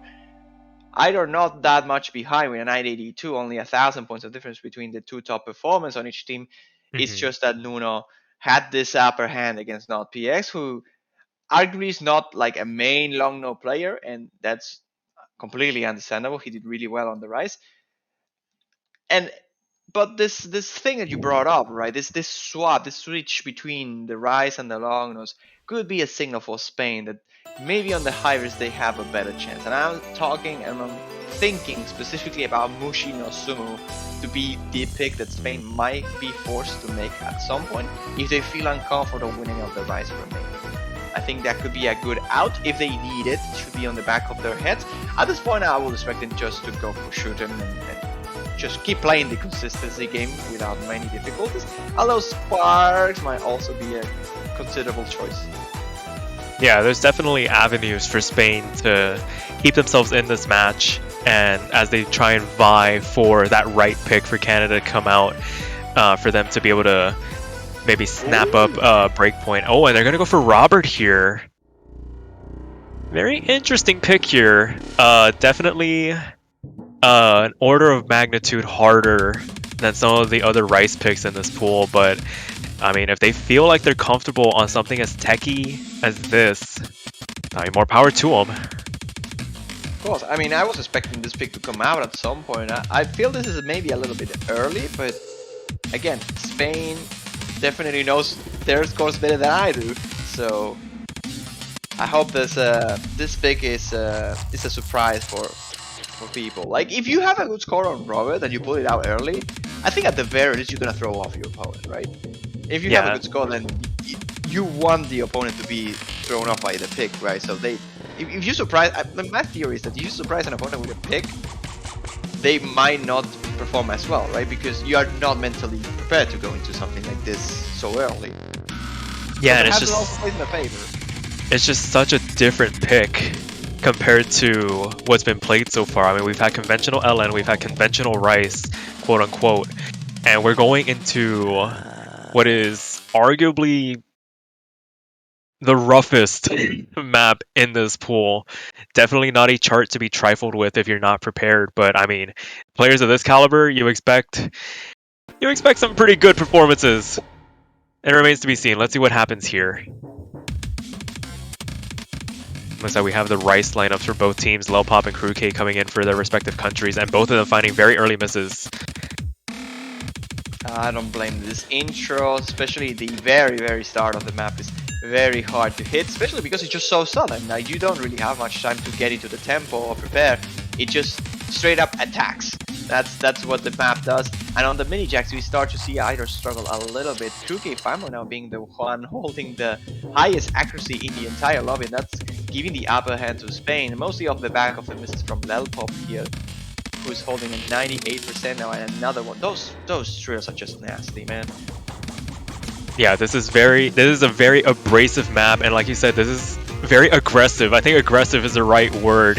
If a map can be dubbed as such, as players are just trading misses left and right. All these trades right now in favor of Spain, though. Aitor holding the highest combo and I believe the highest accuracy. No, that would be for Mr. Mu, but I mean, accuracy kind of goes out the window. It's just try to survive, try to hold on to the combo, getting full credit for the notes you are hitting. And that's going to be helping Spain here. Both their players above that 400 combo cap. Only one for Canada. And I mean, there's still plenty of map. There's still a lot of tricks in store for this map to really throw players off their game. As we see more trades of misses between Aitor, Lelpop, and Mr. Mu. Everything on this map is evil, like evil, pure evil. Jinjing going really hard on all these patterns. Those flams again are super tricky to hit, but in general, just all these staircases and the trails, like this section is arguably one of the easiest because of how like light it is. But all the snaps are just all over the place. They are not all just simple 1-8 or 1-6. They are just swapping back and forth between different time signatures, and that makes it so much harder. Now into some denser streams as well. This map just has a bit of everything, and it gets really, really fast and really dense really quick. And this is where Spain starts to collapse a little bit. Not sure if it's gonna be big enough for Mr. Moon to capitalize off of this difference, but then again, Spain is missing quite often now.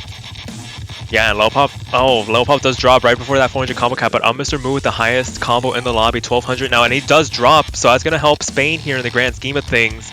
It was looking a little dicey there in the transition into the back half of the map for Spain, but it looks like right now the struggles from both teams right now playing in favor of Spain. These Grace Note stair patterns are just absolutely horrendous to play through. It's incredible that all the players are still holding on to an S.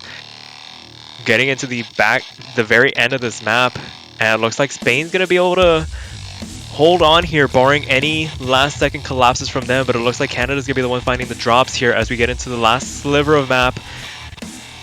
And I think this lead is a little bit too insurmountable now. Yeah, as Spain pick up there. That was a 45k lead after all. That was a big win. Yeah. Kuge Fanboy actually holding the better score. That's a. I mean, I don't want to say it's a first. Probably a first on this matchup specifically, but damn. Those are some really good performances. Oh my goodness. And Spain, 3-2. I mean, they still need that break point. And it's gotta come. I mean, they still have plenty of time. I will say it's gotta come soon, but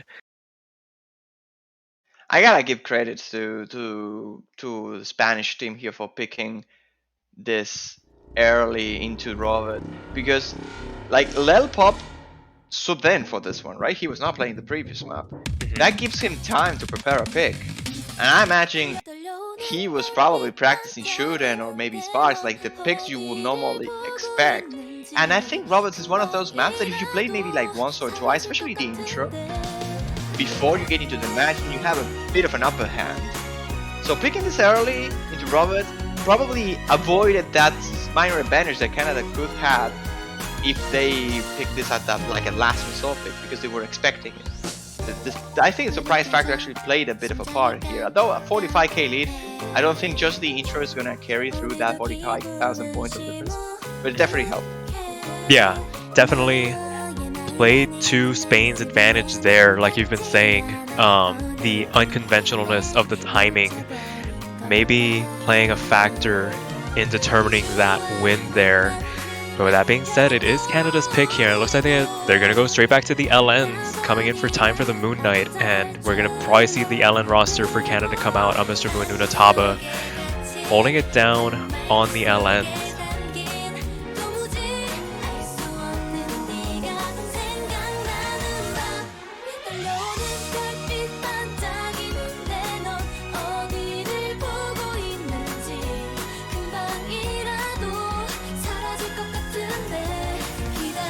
And right now the players make sure they're ready. Aitor did ask in the lobby if there was technical timeouts. So maybe a bit of a keyboard issue that he wants to get sorted, but you can only call timeouts on your own pick, so might have to tank this pick. Just hold on, make sure he can survive long enough so he can take care of whatever the Spanish team needs to take care of. But the players are ready. We're gonna be loading into this 6th pick now. I argue that Spain might want to go for hybrid 3 as their option for a break. Well, not necessarily for a break, but for a pick if everything goes wrong and they're not feeling comfortable with the rise. But if they want to aim for the breakpoint, I think this is the long no pick that they have the better chance. The longers are pretty straightforward. They're pretty simple for the most part until you hit the key eyes. And the key eyes, they get, again, very dense sweeps, very tricky sweeps in general. So those patterns are easy to miss, regardless of your long no abilities. Unless your name is Lost School, they are pretty hard. Yeah. And I can see Canada struggling on those. Maybe, I mean, column locks are not really a thing anymore, but like misreading one of those sweeps can easily cause you a couple misses and very big amounts of bad judgments. So if Spain can somewhat not get too much damage out of that sections, then they might have a chance to win this. I'm seeing some complaints, not necessarily complaints, but comments on the chat about Idris struggling a little bit with his wrist, which is maybe the reason why they were requesting the timeout to begin with. And that's understandable. Okay. Idris is being such a veteran right now. He has like a million years of experience on his back already. And at some point, you unfortunately with this game tend to develop hand issues if you don't like properly take care of them. Yeah, definitely a lesson in preventative maintenance with regards to your hands. Make sure if you feel any pains, please take a break. And Crew K is going to be taking a break there as we get into the second quarter of the map. Gonna give the lead back over to Canada. Spain was doing very well to hang on to the early advantage, but right now gonna be riding a bit of the struggle bus here on Mr. Mu, trading the miss back though. And it looks like it's gonna be Aitor and Nunataba duking it out, holding on to the full combos in the lobby. All difference is very minor, as you can see. It's about 2,000 points of difference, but we're still, well, we technically entered one of the harder sections here, but we still didn't get into the hardest bits of the map. And as we get into the second half of the map, Spain's going to be able to take this lead back just based on the accuracy alone. Nunataba dropping, that's huge right now for Canada. Not what you want to see if you are a Canadian fan, as Mr. Mu falls close behind Spain.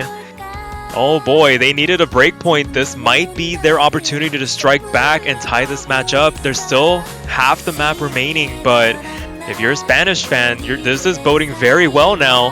Aitor with the only full combo left in the lobby, despite the wrist issues he might be having. Breakpoint on longness will be so important for Spain too, because they don't have to wait out for the potential hybrid pick to be the main difference maker. Also, a breakpoint this early gives them some breathing room as well, and now we're entering into the last difficult section in just a moment. The last third of the map gets very rough, and if we start seeing this last couple of sweeps, that is when we're gonna see if Spain can finally take this breakpoint or not. And here we go. Mu and Nunataba are actually the ones that draw, but Aitor and Crew K just both holding through. And this lead is just gonna grow harder and bigger in the last reversions. This is the last tricky section of the map, and if they hold it, just get it. Oh boy, last quarter of the map, and right now the lead is about 20,000. Still surmountable. This is a very fragile lead right now for Spain. Have to do very well to hold on to their combos. The accuracies, I mean, Aitor highest accuracy in the lobby. They might have a couple misses banked, but you don't want to leave that opportunity there, as Nunataba and Mr. Mu trade misses again. And the door is quickly closing on Canada's opportunity to get back in. Crew K does drop, but Aitor with that full combo is carrying right now. Any trades now only help Spain. Misses from Crew K are a bit big, but again the difference so is. And this score by Aitor is just such a clutch performance again. He was having wrist issues? Come on, don't joke like that. The guy's just crushing it. 99.46% full combo. On time for the Moonlight, Nunataba's having a bit of a connection issue. I think he did see. Maybe That might be a decided sync to, issue. yeah, maybe Yeah. decided to leave the match early and we don't get to see the score. But that's a 40-200 clean, perfect full combo. 982k. That's a score and a half by If there was Aitor. if there was ever a time to put on the carry pants and just drag the match back into your favor, that was the time to do it. And it is now 3-3. Spain tying it up, taking the break point away from Canada. And now, very importantly, they can take a break, call a timeout if they need to, give Aitor a bit of a break here. And what a break point that was. Oh boy. 3-3 now, Spain on their own pick. And again, this was exactly what they were looking for. And as I said, this was the one LM pick I saw Spain having some chances. I did not expect Aitor to do that well on it though. Like, that was a big factor and a big surprise too, I'll say, especially considering his condition. Yeah. They're probably going to be using their timeout this time to get some breathing room, some rest, some mental back, which is kind of unfortunate, really, because if you think about it from a matchup perspective, this will be the perfect point to just go straight into a pick, like right out the gates. Use this momentum of the break point. Don't give up time for Canada to recompose themselves and just go. But again, your health is absolutely more important than that. Absolutely. Definitely want to make sure you don't overforce yourself. I mean, your own physical health is way more important than momentum or anything in moments like this. And right now, gonna sort out a couple of issues, maybe take that time out. But I mean, Spain coming off of that break point, tying it up, very crucial. We had been talking about it after they had lost that core jack pick. Gotta find a way back into this map. And I mean, Canada, I mean, they did really well on both coordination picks. It was just once the density picked up when they went for time for the Moon Knight that we saw a bit of a struggle there on things a bit denser, a bit faster in the LNs. So do you, if you're Canada, do you rethink the strategy a little bit? Maybe reconsider picking something like Goddish or WWW after Spain's next pick? Honestly, I think if you're Canada, you might even be considering Nier Aludia. I honestly think it's a pretty good pick for them of the hybrids. But I'm thinking WWW is also a pretty good pick too. But in general, I think Nier Aludia is the closer one to snowy type of maps, right? This type of maps are more release, coordination oriented, more violet perfume-ish. Do you think there are any rice picks that they would consider, or do you think that they'll just exist in that bottom half of the map pool? I mean, they're gonna have to play. I mean, Spain's going to pick rice against them. I mean, it's arguable which one they've left. I mean, you would think Shooten might be on the table for Spain to pick coming up next, but I mean, you still have Sparks, you still have Electromagnetic. Do you think they might be able to take? I think Spain might want to avoid Electromagnetic for the most part, due to length mostly. Considering Aitor's with Spain, that's my main concern, really. Otherwise, I would think that Electromagnetic might be, in fact, a pretty decent pick for Spain specifically. I think the breakpoint chance for Canada will be Sparks of the Rice remaining picks, because it's relatively shorter, not so dense, and you can easily choke on it. I can see a world where Summit struggles a little bit in it, and if Airo doesn't have a great run on it, then Spain is looking like that pick is not too hot. Maybe Canada has a chance on it. But overall, I think Canada just gotta keep rolling with the strategy of Longno into hybrid or into Longno. Something along those lines is probably what they still want to do. They gotta pray for a breakpoint if they want to avoid tiebreaker. After all, like, they can just still continue to go for the Longnos on the hybrids, win them, and force a tiebreaker.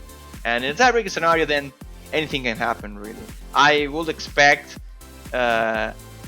Spain to have the better performance on either, but then considering the hybrid nature of a tiebreaker and how hard this one is specifically, then maybe Canada as a team has a higher potential score what Spain has. Yeah, absolutely. And it remains to be seen. I mean, we can theorize all we want about what the potential roads to a victory will be, but I mean, if everything plays out exactly how we think it is, where Canada wins their picks and Spain wins their picks, I mean, we're on a crash course for some tiebreakers. That does remain to be seen. I mean, with the way things have been going, it's very fragile. Like, just any bad picks, any mispicks, and just Yeah, especially this late in the match, right? yes, this is essentially now it's first to 7. Both teams have 3 points. It's basically first to 4.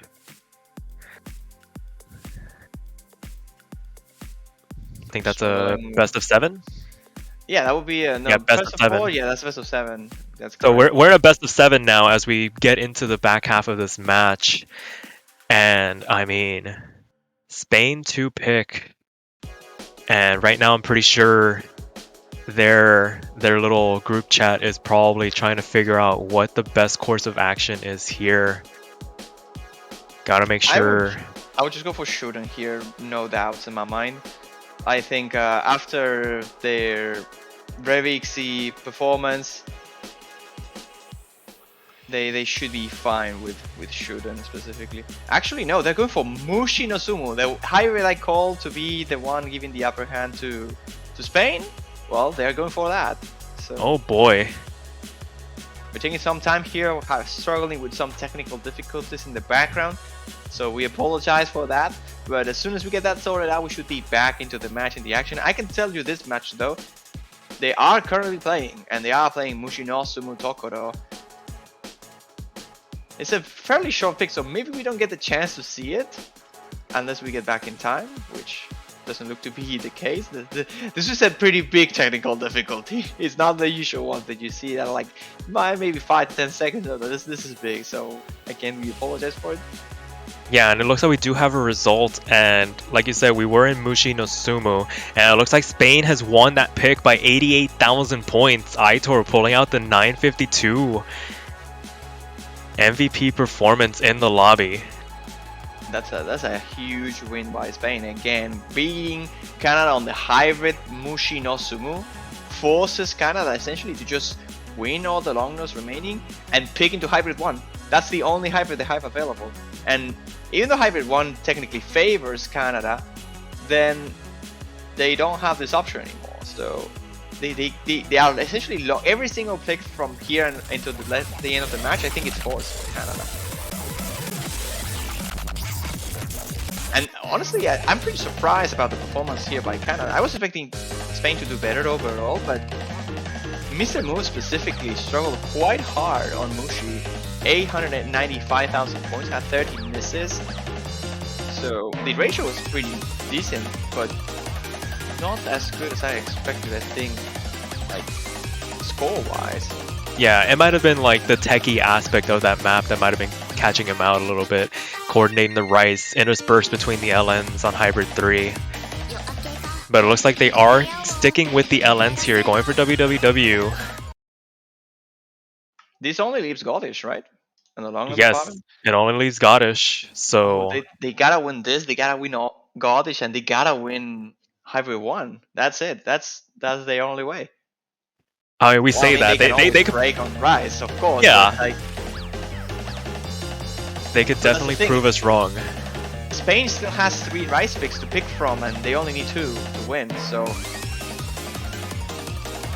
they definitely at least have the choice, which sometimes is a good thing, sometimes it's a bad thing, because you can make the wrong choice. For Canada, you kind of don't have any. You always have to go for the things you have available.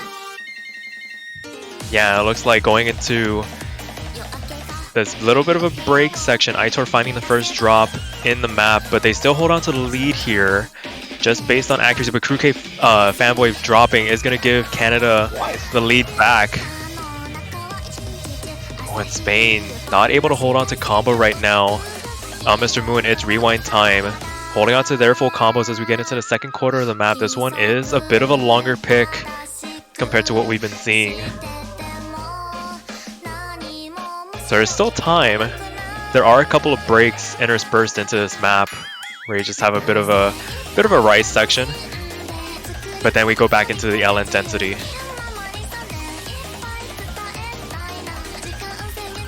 Entering the second third of the map here. This is mostly like the long sort of consistency pick. Like it doesn't really have much of a spike of difficulty, and the longness are certainly intrusive, especially when you have Rise on top of it.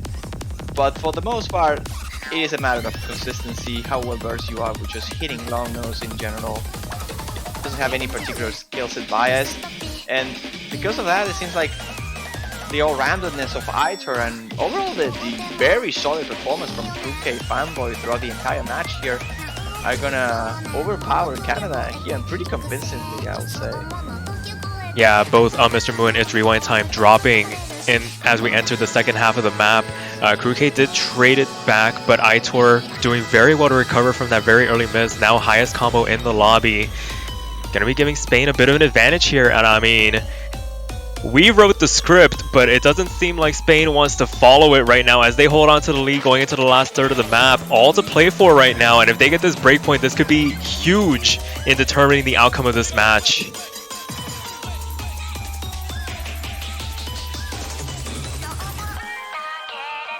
The Bit of a gap break. right now is about, what is it, 18,000 points? Maybe 15,000 points? Not the And- biggest lead, but It's a long map though, and the ending it gets a little bit harder here with the density spiking up a little bit. We'll have to see if that is enough for Spain to drop this lead. They're holding very comfortably with combos, although Canada recovered fairly well here, so perhaps a couple of misses from Spain can do it. yeah, but right now we're only an eighth of the map left. K does drop, but with Aitor still holding on strong for Spain, not going to give Canada a lot of room here. And I mean, they've been showing that they can handle these denser LN picks. Aitor finally does drop, but it's super late in the map, and that trade from Mr. Mu is not going to help Canada regain a foothold in this map. And I mean, Juan, we might be in for a Spanish breakpoint on an LN pick. Is this the Spanish Inquisition? Nobody Because expects it. nobody expects the Spanish Inquisition or Longnose at the very least. I'll say that much. 99.5 Aitor. Again, with another stellar performance on the lens, 977,000 points. That is just our league above everybody else in this lobby. Everybody else is super close. And Canada overall, they had pretty consistent and better scores than K. But in this pick, Aitor just makes the difference. And of course, K is backing him off, and he's not far off of the rest. In fact, it's only about 6,000 points of difference. And it gives the room for Aitor to be Aitor and Yeah. have that difference making potential. That And immediately foot on the gas. They're gonna go for Shuzen Nosaki, wanting to really put a stamp on this match, take it to match point immediately. Oh boy, the tables have turned. Canada now needing the breakpoint to hold on in this match. they really do. At this point, like Spain can win this, but if they do, then Canada is in a must-win scenario. They cannot afford to lose anything else. And Shooten is an odd pick. I think Spain is favored on this, mostly off the back of the consistency on OPX, which we saw manage to full combo the other core stream pick, the denser one. But again, the main difficulty and everything falls down just to that ending. We saw Gonzalo and Chile struggling in dropping the lead. We saw that on Brazil as well, if I recall correctly, where they had a pretty consistent run, and in the ending everything fell apart. And it will come down to that. If not PX can combo through that second, I think Spain should be fine, but then the accuracies are going to be super similar throughout the entire chart at the lap point. Yeah, and if Canada has anything to say about it, I mean, if they can manage to hold on here, capitalize on any mistakes coming out from the Spanish roster, maybe this is a very, I don't want to say coin flippy pick, but when teams are this evenly balanced, I mean, anything can happen. It just comes down to who can maintain their composure long enough, who can keep the performance up till the very end of the map. And we Will are get to loaded see a in. full combo. That's the thing here. I think whoever gets a full combo just wins this. And we're not getting a good start here for Canada. Moo seems to be drained a little bit of his stamina, I think. He started the matchup very solidly, very strongly, but now seems to be dropping very odd in specific places. Not BX also trading that miss, and his accuracy is a bit low, and Nitro now misses again. This is interesting, because the accuracy on Melpulp is a bit too low, but he's still holding the combo. Yeah, this might be a bit of a defensive battle. Lelpop maybe focusing more on holding onto the combo at the expense of the accuracy as NotPX drops on this rather light section. Not the place you want to find annoying misses. We'll call them annoying misses.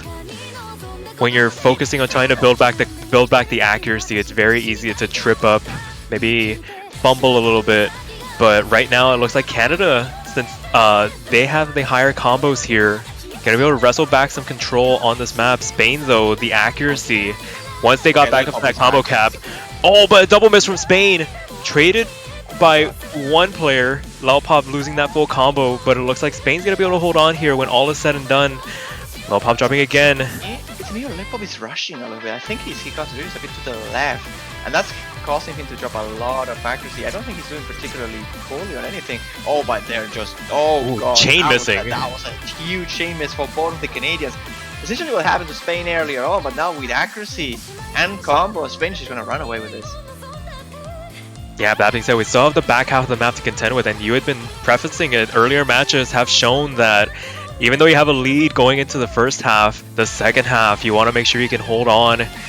Stamina becomes a bit of an issue here. Mr. Moo has been playing all of these picks. You might start to wonder if the finger control might be slipping, but it looks like NotPX and Ito, everybody, a full combo reset from the entire lobby. NotPX and Mr. Moo trading extra misses there, but in the grand scheme of things, these trades only help Spain here. As we get into the last quarter. This is a bit too harsh, I think, for everyone to keep up with Moo. The one who's supposed to be holding all together here is not working, not functioning properly. Unfortunately, that's gonna cost Canada the pick here. I think with a better run on the second half, then Canada certainly had enough, I think. I feel at least. There were many misses by Spain at the very end. But they were so quickly equalized and traded by Canada that the accuracies are just so much better on the Spanish side. And if you trade misses against a team that has better act with you, it's not gonna work. And that's exactly what we're seeing. A win for Spain on Shooten, and now it's just match point. Look at this, 48 against 49 on Spain, and then 131 against 132 on Canada. They're both 1-200 off each.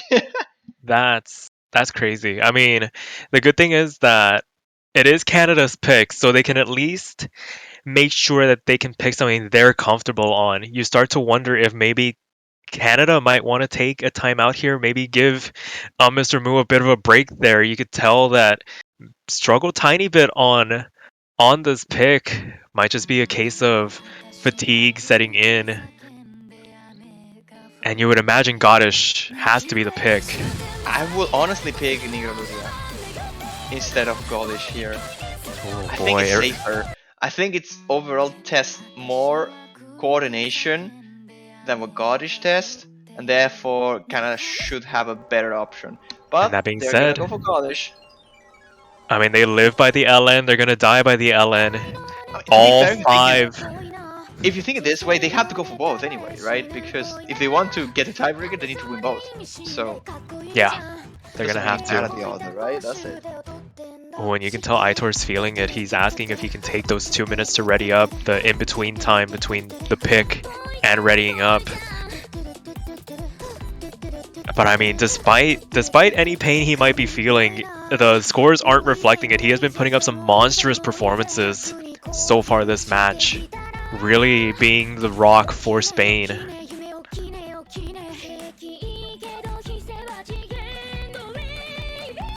And it looks like we are going to see Crew K Fanboy tagging back in for Spain. Mr. Moo and Nuno Taba, I mean, the quintessential LN roster for Canada coming in.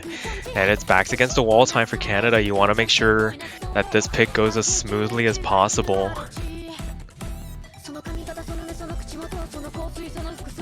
And then if you're Spain, I mean, you want to win every pick that's brought forth, but in the event that you do lose this pick and it does become 6-4, you start to wonder what the next pick might be.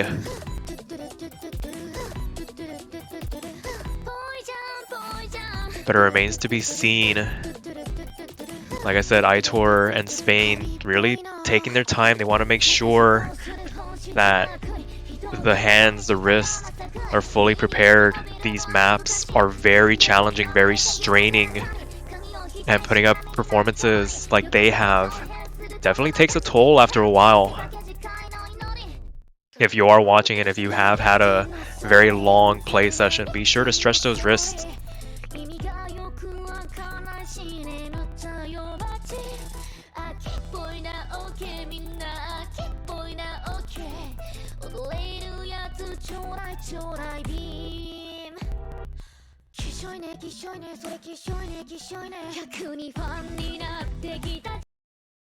Alrighty, it looks like the players are ready. The 2 minutes have elapsed. So we're going to be getting into Goddish here. Make or break time for Canada. This is their pick, so you would hope that they're prepared for what is to come as we wait for Nunataba to sink in. There we go. I mean, they better be. This is tournament point for them. If they don't win this map, they're out. They're knocked out of the tournament after a good run, honestly, all things considered. But the winner of this is waiting. Thailand is waiting for the winner of this, rather.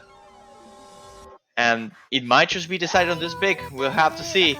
Will Canada get another chance, or will Spain seal the deal with a big streak of, I think, 5 consecutive points now that they won? Well, not a great start, I'll say that much for either.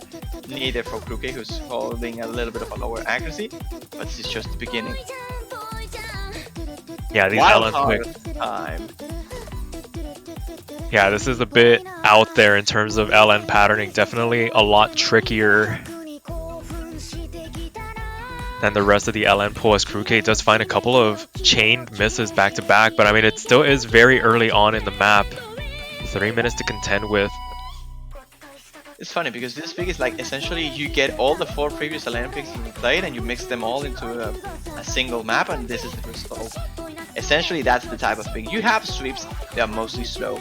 They are somewhat inverse-likey, and then you have reversals. So essentially, it's like a bit of a mix of everything, and right now seems that Canada is holding the upper hand on this. The caveat of having all these mixed skill sets together is that they, for the most part, are easier to hit.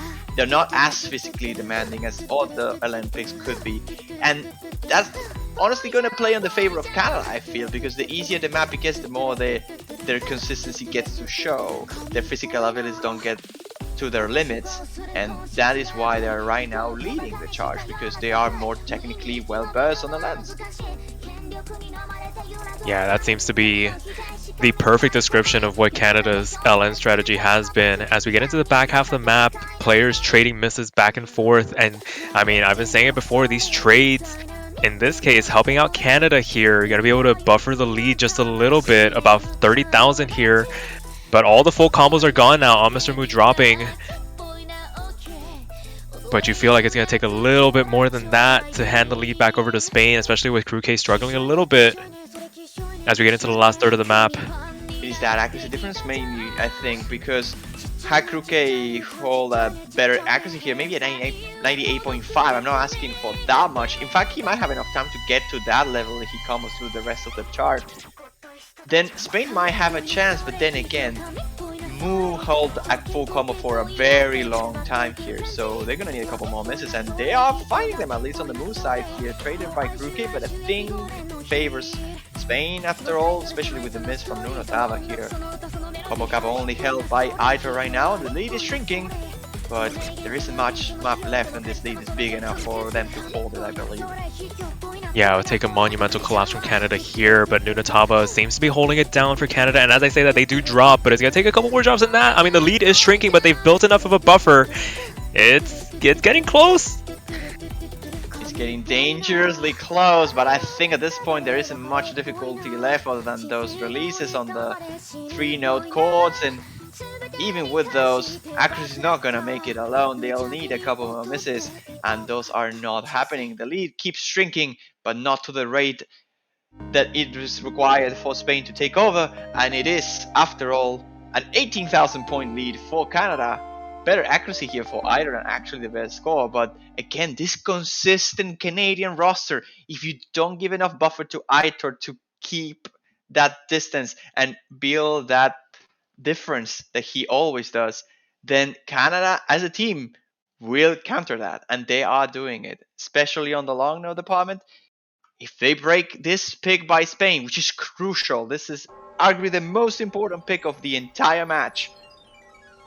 If they can somehow break this, I think the chances for tiebreak are very high. Absolutely, and I mean, there are 2 picks for Spain, arguably, that they can go for. It just depends on how confident they're feeling. You would imagine Sparks is the pick here. But You that go for being the easierness of Spark in terms of density, but at the expense of a little of tech and a shorter map. When you go for electromagnetic, which in my opinion is the better option, really, but risking the stamina factor, especially for Aitor. Yeah, I mean, I think the important thing to realize here is, I think we said it very early on in the match, the fact that they went for Robert so early is paying dividends right now. Imagine if they had to pick Robert in this situation with Aitor's hand struggles. I mean, it becomes a very different story.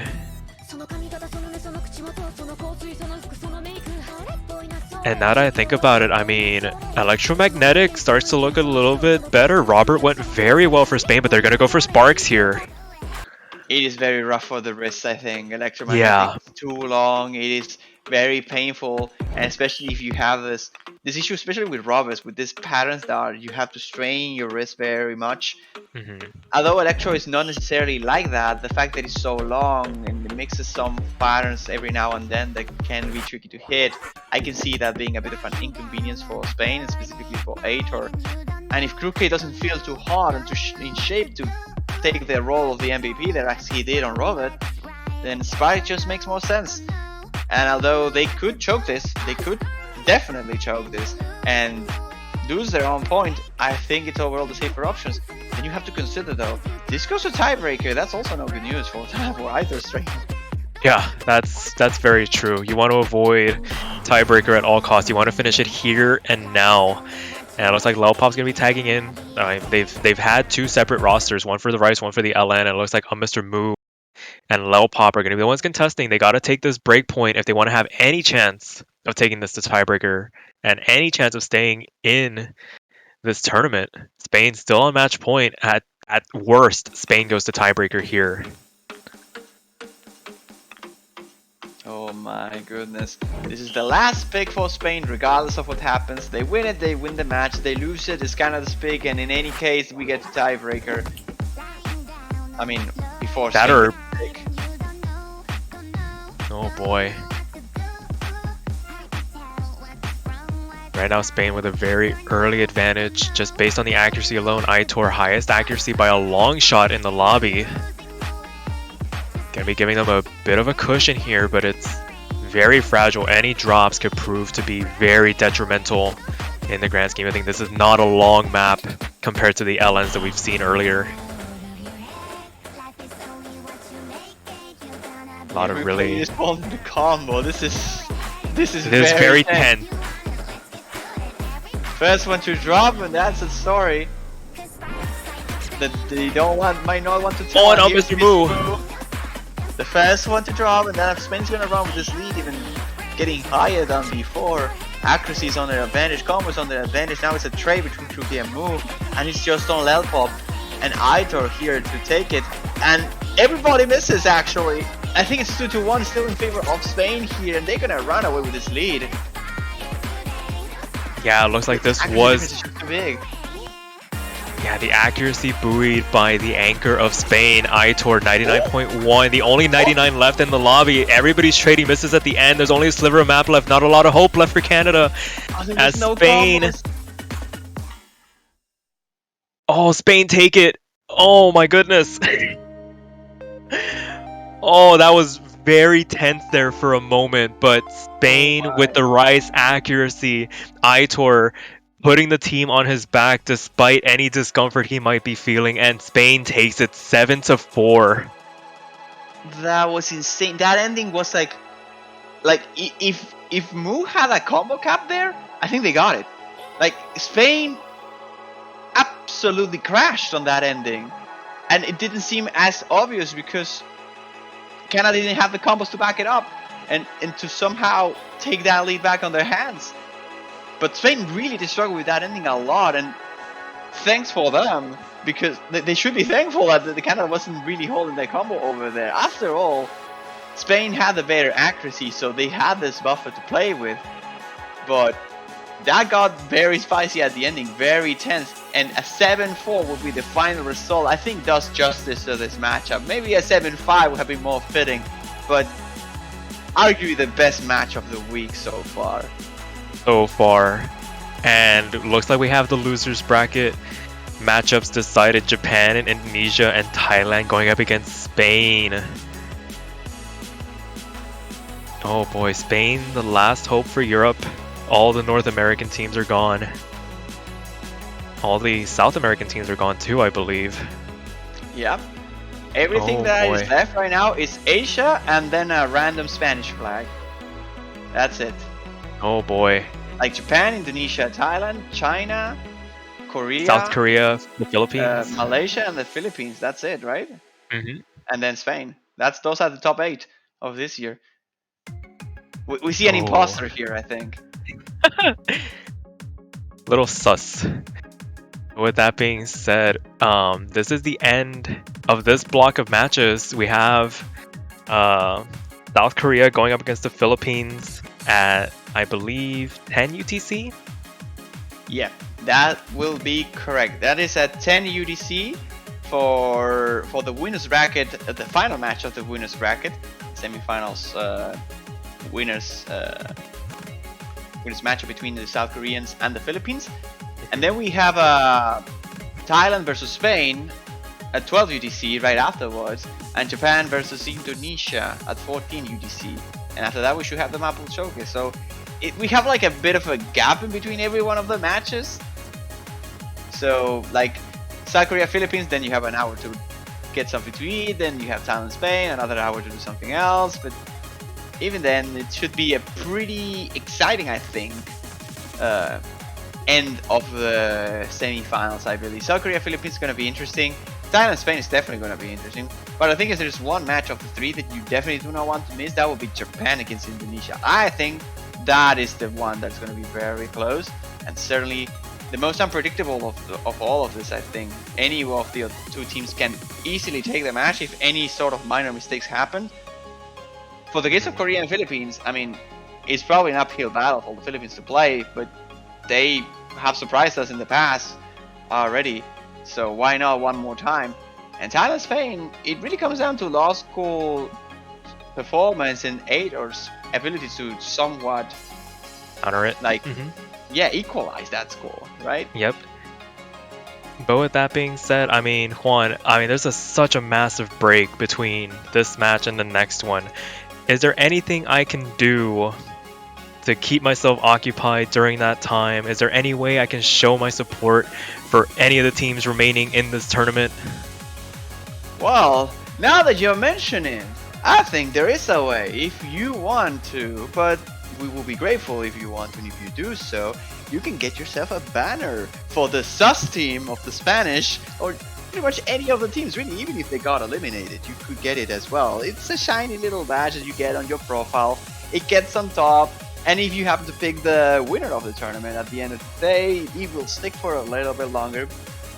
And honestly, they just look fantastic. Like, props to the designers, they always look amazing. And it's like a little way you could show some support to your favorite teams, to the tournament in general, to the 7K scene, who's definitely more alive than ever before. And it's only $2.5, so why not? Why not? Show your support, go buy yourself a banner, and as far as we're concerned, we'll be signing off. We'll see you guys later. Bye bye!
Hello everyone and welcome back to the Mania 7 Key World Cup 2022 Semifinals. We're here for one of the most exciting matches of the weekend, the other winners bracket match of South Korea versus Philippines.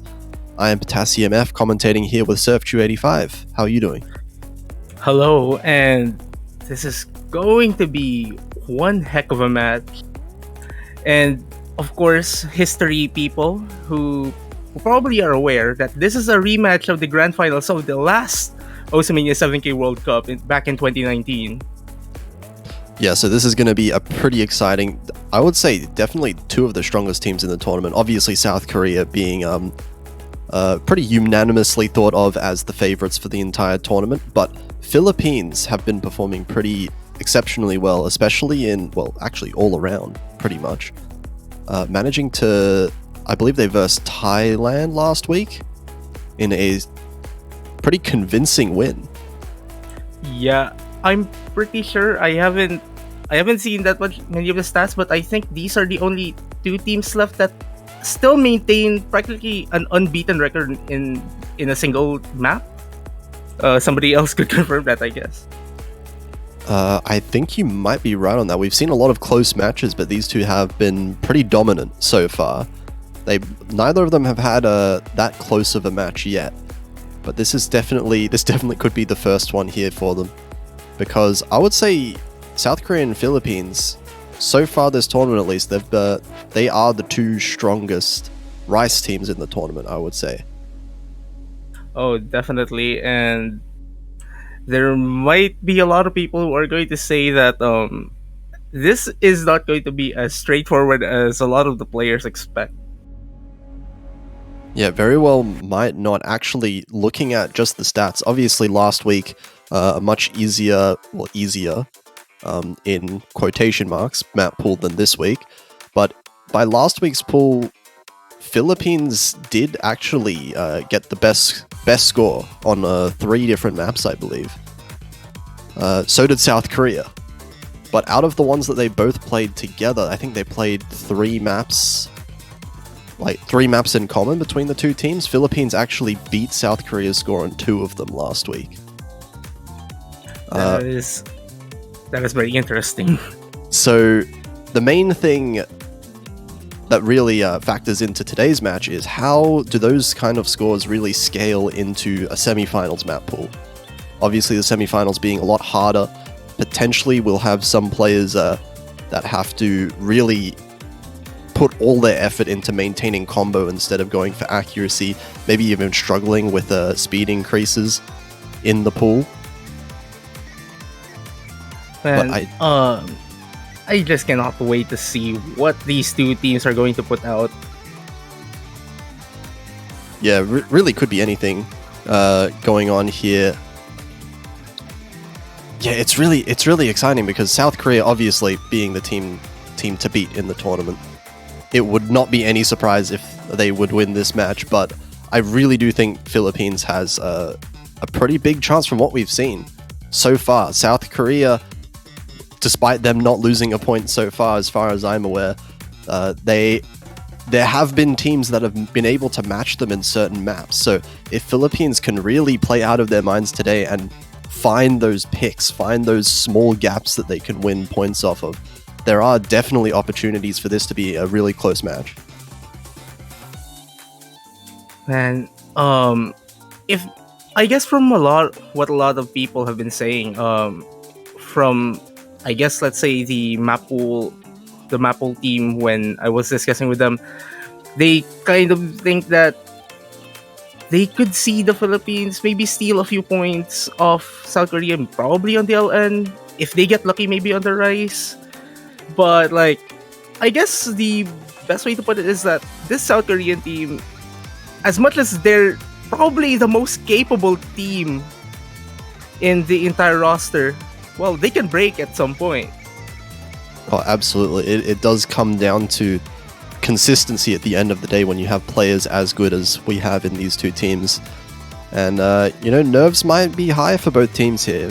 We can see a couple misses here and there, potentially for either team that could decide certain picks regardless of how physically capable the players are. Well, I guess it's going to be a matter of which team is going to take advantage of the weaknesses of the other. Yeah, and that's really where we run into problems here with both teams, because I don't really see any weaknesses for either team. South Korea being South Korea, pretty much strong in all regards, but Philippines has a really well-rounded roster so far, been able to play basically all maps to an extremely high level. And obviously, South Korea being number one in a very large amount of maps across the board throughout the tournament. So it will be interesting to see actually what picks each team decide to go for. Well, honestly, given the, let's say, the pre-match notes I actually have, I honestly cannot call what they're going to pick at all. Similar to the other winners bracket match we had yesterday. Well, it looks like Korea's going to be winning the roll here with a roll of 78 over 47. So Philippines are going to get the first ban, and I wonder, because I do think both teams are extremely strong on Rice. I wonder if Philippines want to ban one of the Rice off of the table. Or potentially we might see a double LN ban. That's possible as well. That's possible, yeah. I guess if they're going to be banning Rice, I'd probably expect something like Swim in the Sea of Quarks or Shutenasaki, or even Jasmine T Girl as a ban for this one. Yeah, one of the physically intense, physically high level maps we might see. Jasmine T Girl comes out.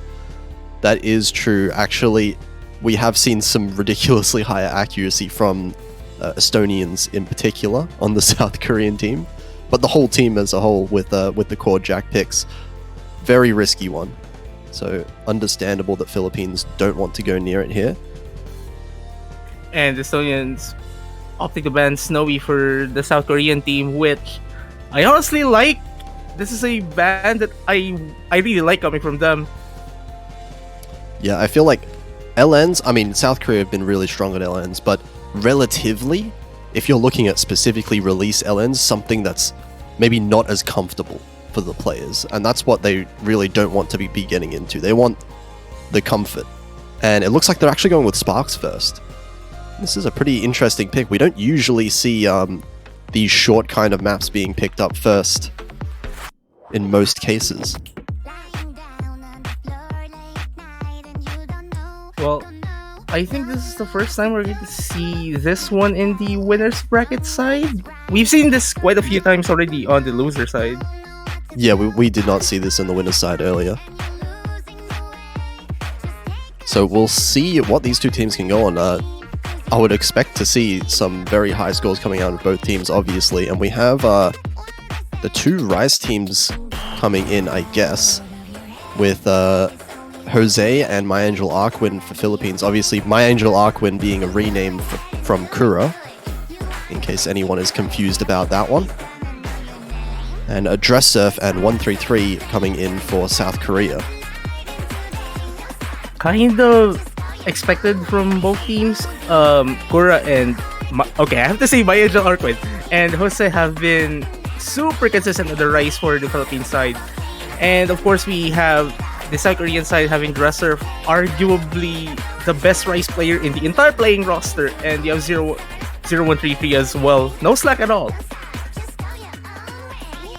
Yeah, this is going to be an interesting pick. It's a very mixed Rice pick. It is short, but it's kind of has a bit of everything going on here. So this will be a really telling tale of what the Rice picks may look like for the rest of the match.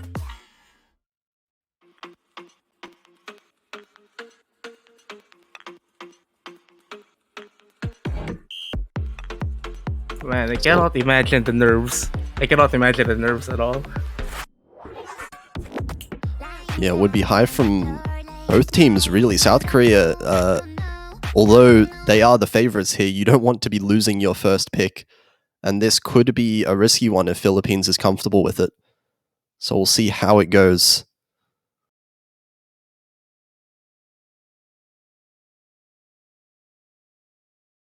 The VTuber 1 pick coming out here.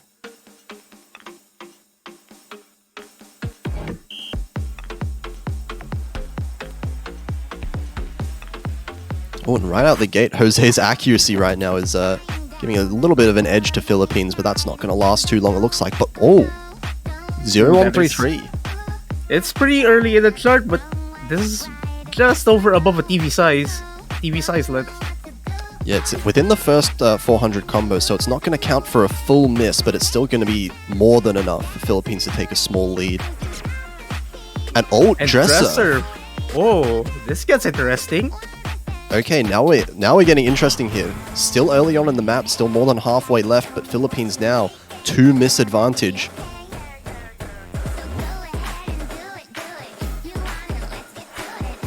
My Angel Arquin and Jose having super consistent accuracy, holding those mid 99.7 here. Dresser and 0-1-3-3 kind of in the disadvantage as well as Jose gets his first drop. Kuro, the only full combo left in the lobby. Yeah, but this accuracy lead is also in favor of Philippines. That was a pretty clean drop from Jose, and Dresser finds another miss now. We're getting towards the end of the map. And that just stretches it, even with 1-3-3's miss as well. This is not boding well for the South Korean team in their very first pick of the match. This does not look like a pick that's working out for them. Jose finding several misses in a row. Actually, this is going to get pretty close towards the end. This accuracy has dropped down quite a lot. But it's My Angel Arquin that's holding on to this full combo. That is a very impressive score. And wow, not only does South Korea lose what I believe is their first point so far in the tournament, but it's a break point as well. Philippines winning on South Korea's own pick on a rice pick here. Wow, that is quite something. And look at Dresser and Jose's ratio for a sec. They're PAs. They're very similar. Oh my god, yeah. 283, 284. And all 4 players getting single-digit 200s as well is kind of ridiculous for, a map pool this high in level. But very impressive start from Philippines. Now they have this opportunity. They can pick what they want if they want to start with a really solid lead of 2-0. This is where it starts.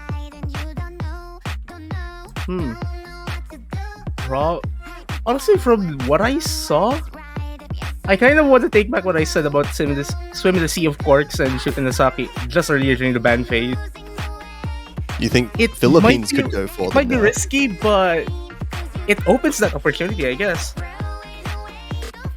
Yeah, there is definitely an opportunity now for Philippines to go for a rise pick if they're feeling it.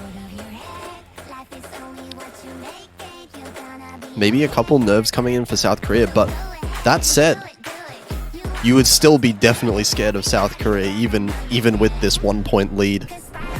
The accuracy difference between the two teams was not large whatsoever. It was all in those misses from South Korea. And it looks like we're going to switch it up. We're going to go with G-Friend, which is the Jinjin LN pick here.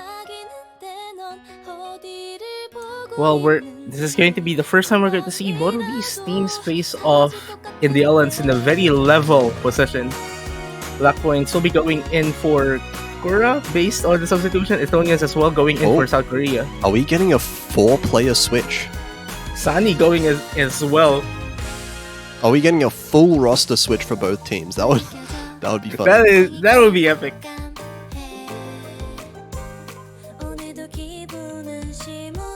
So we're gonna see completely different teams. Or wonder is YZ going to enter for YZ being the last one we haven't seen so far in the lobby.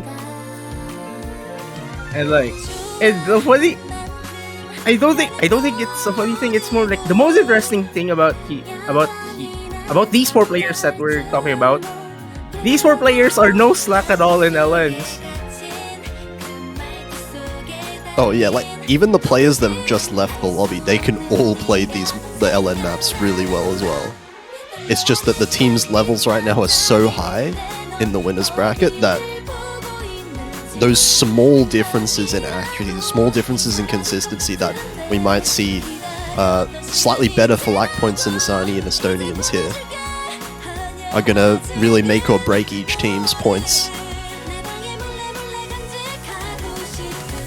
So it looks like we are actually seeing YZ coming in here. So we're a seeing full roster switch. full switch. In 2 maps, we're seeing all 8 players.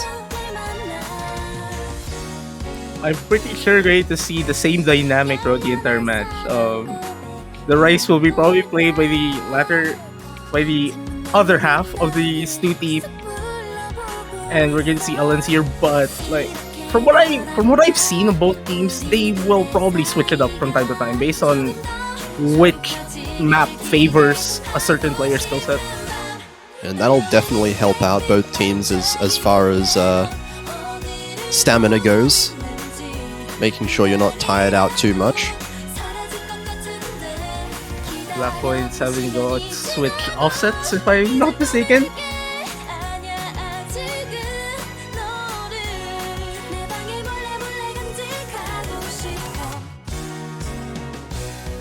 So completely new players in for this map here. Completely different map as well. We went for one of the shortest maps to one of the longest maps in the pool. From Mixed Rice to Mixed LN.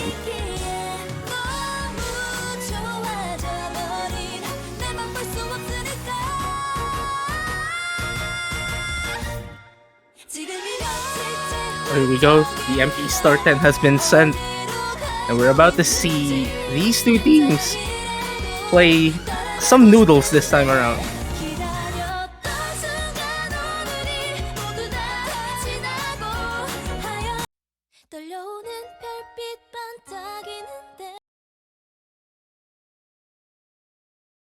Okay, here we are getting into it. And almost 4 minutes in length, so the consistency is going to matter quite a lot here. Whether you can hold a good accuracy through the entire map. Is it just me or YZ is 2 combo ticks behind the rest of the playing roster in the lobby? The combo is raising a little bit too fast for me to notice. But potentially. For now, we have basically tied score between the two teams. Accuracy is basically tied across the board. High 99s for everyone. Definitely not safe for anyone. Does seem like it may come down to any potential misses that might happen, and just as I say, that's funny. Finding the first miss there for the Philippines. That's going to be South Korea taking an early lead. And the thing with this chart is that this isn't even the densest portion, so we will be seeing a lot of drops probably on the chorus section as YZ makes a drop before that said section. On the lead now, starting to switch back, but Sunny finding another miss here. So South Korea is going to hold a little bit of a lead, but YZ and Sunny both dropping an accuracy below 99. It's Estonians and Lack Points that are really holding their teams together, but YZ finding repeated misses. Philippines are going to start to have a bit of an advantage now. Well, as what we've seen in the previous pick, this lead is definitely not safe. Anything could still change. Oh man, what lead. This is perfectly tied up right now. We're halfway into the map and there is no lead between either team. And mini intersections, super nerve-wracking. It's so easy to drop on those inverts, and even on this very easy break section here. Yeah, you really can't lose concentration at all. If you lose concentration, some of these releases can really trip up your accuracy and your combo. Sunny gets a drop there.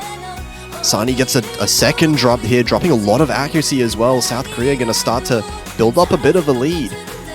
But we're in the chorus now. That is a cleaner run from YZ on this chorus. Definitely holding onto that combo very well compared to the earlier chorus section. Oh, but Lack Points misses and Sunny follows as well. That's the last FC gone from Philippines. Estonians being the only one with that full combo now. And South Korea starting to build themselves quite a decent lead. The biggest lead we've seen all map. But there is still quite a lot of the chart remaining, so anything could still happen as Estonians drops his full combo. The last FC off the table, everyone has missed now. But it's still going to be South Korea holding a small advantage. They have a little bit of an accuracy lead from both players. But nothing too significant. A couple misses will definitely be enough to swing this back. But not from lack points. Combo. It does appear that YZ has practically recovered from those little mishaps from earlier. Probably easily the best combo in the room right now. Yeah, YZ managing to hold through the entire second half of the map so far is definitely giving South Korea quite a big advantage.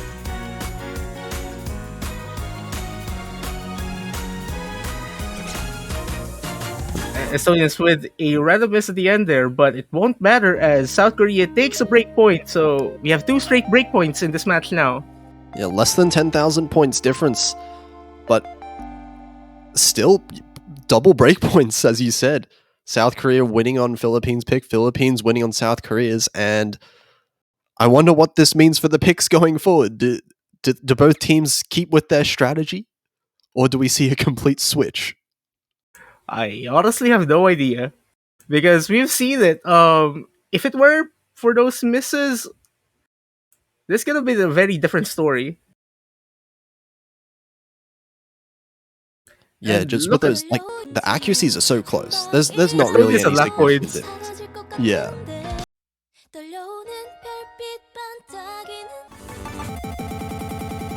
Oh, there's our answer. We're actually going straight into Sea of Quarks from South Korea, going into the speed pick.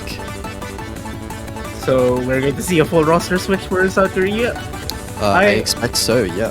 and Who- I think Philippines as well. Yeah, it does look like we're getting all 4 players switched yet again. So new and refreshed Rice players coming in for both teams. For Is Sea this of the first- Quarks here.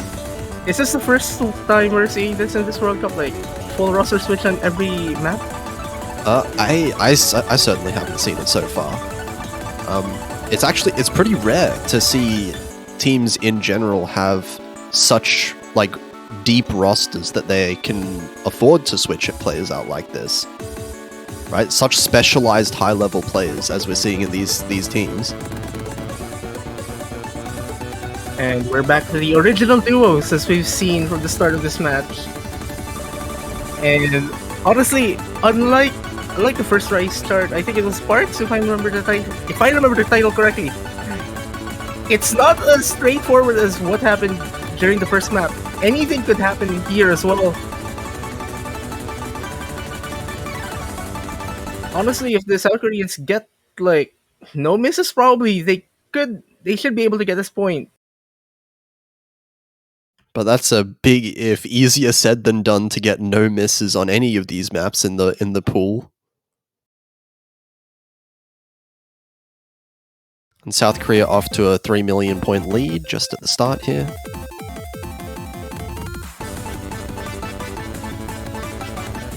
But it actually looks like we're getting started here, and Philippines a little bit of an AC lead, but it's still extremely early on into the map. These speed sections are not easy at all to pull off. And Man. seeing these accuracies, like, oh my goodness. Yeah, this ratio from all 4 players, what? We still have 2 99.7s from the Philippines. But with all 4 FCs, the accuracy is not going to matter if there's someone finds a miss somewhere. Well, here we go to break section. Just to rest those hands a little bit, but this is far from over. Yeah, half of the map left to go.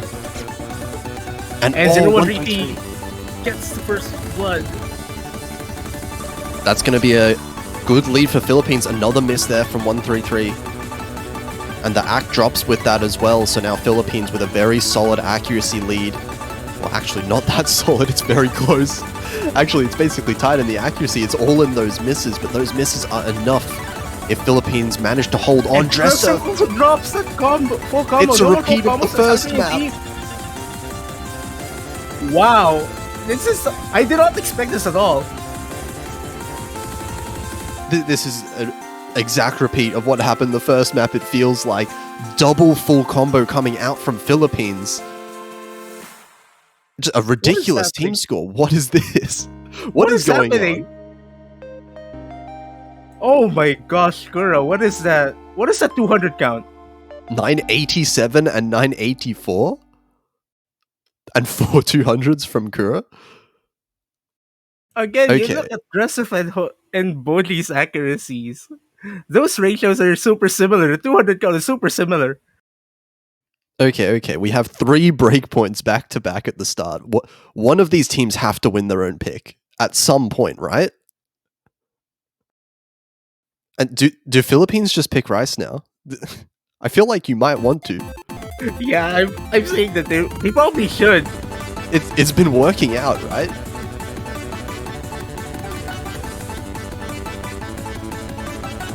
Well, we still have one long match ahead of us, so as it stands, yeah, Philippines might be safe picking Rice. But like, I mean, I don't think safe is the word for any of the maps left in the pool, like at all. there's a matter of risk, yeah. Yeah, but I mean, comfort-wise, like Philippines have been really good in the Rise pick so far with these full combos coming out. If they can full combo one of the other maps, maybe that's a little bit tricky. Oh, we're gonna see. Okay, we're gonna see Shuten Nosaki here. Nosaki. Okay, so this is the faster of the two chord stream charts. Which is probably the most similar to the previous two Rise charts we've seen. Yeah, relatively. It's definitely the faster of the remaining picks. And it has been the speed maps that they've won on.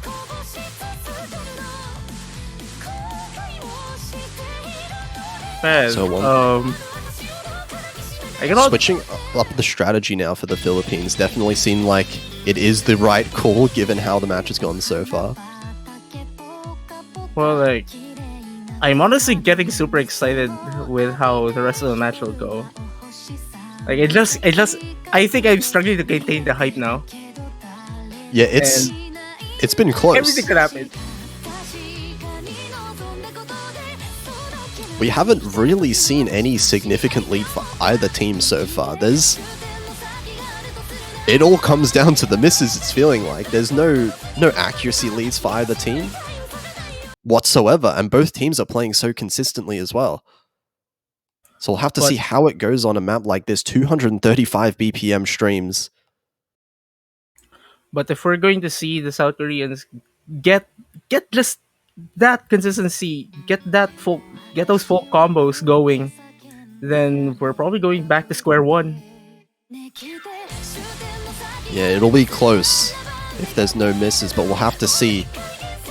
So far, we're starting out another Rise pick, and once again, Philippines having a very, very slight accuracy advantage right out the gate. 133 seeming to struggle a little bit with the accuracy in comparison to the other players. 99.3%, not too far behind. Not too far behind, just in striking distance in case one of these Filipino players mess up. But given the form that these two have been showing, it's going to be quite of a wishful thinking, I guess. Yeah, definitely. Dressurf and Jose right now holding the same accuracies. My Angel Arkwin just 0.2% above 133. So it's all in that difference. Dresser holding on very well to the mid 99.8. And 0133 does appear that they're recovering their accuracy from that slightly rougher start relative to the entire lobby. They're definitely getting much closer. 99.55 now. But still, oh, My Angel Arkwin finding the miss. Correct, the first miss. The accuracy doesn't go down very much at all, but a miss is a miss, and with accuracies this close, South Korea is going to start to take an advantage.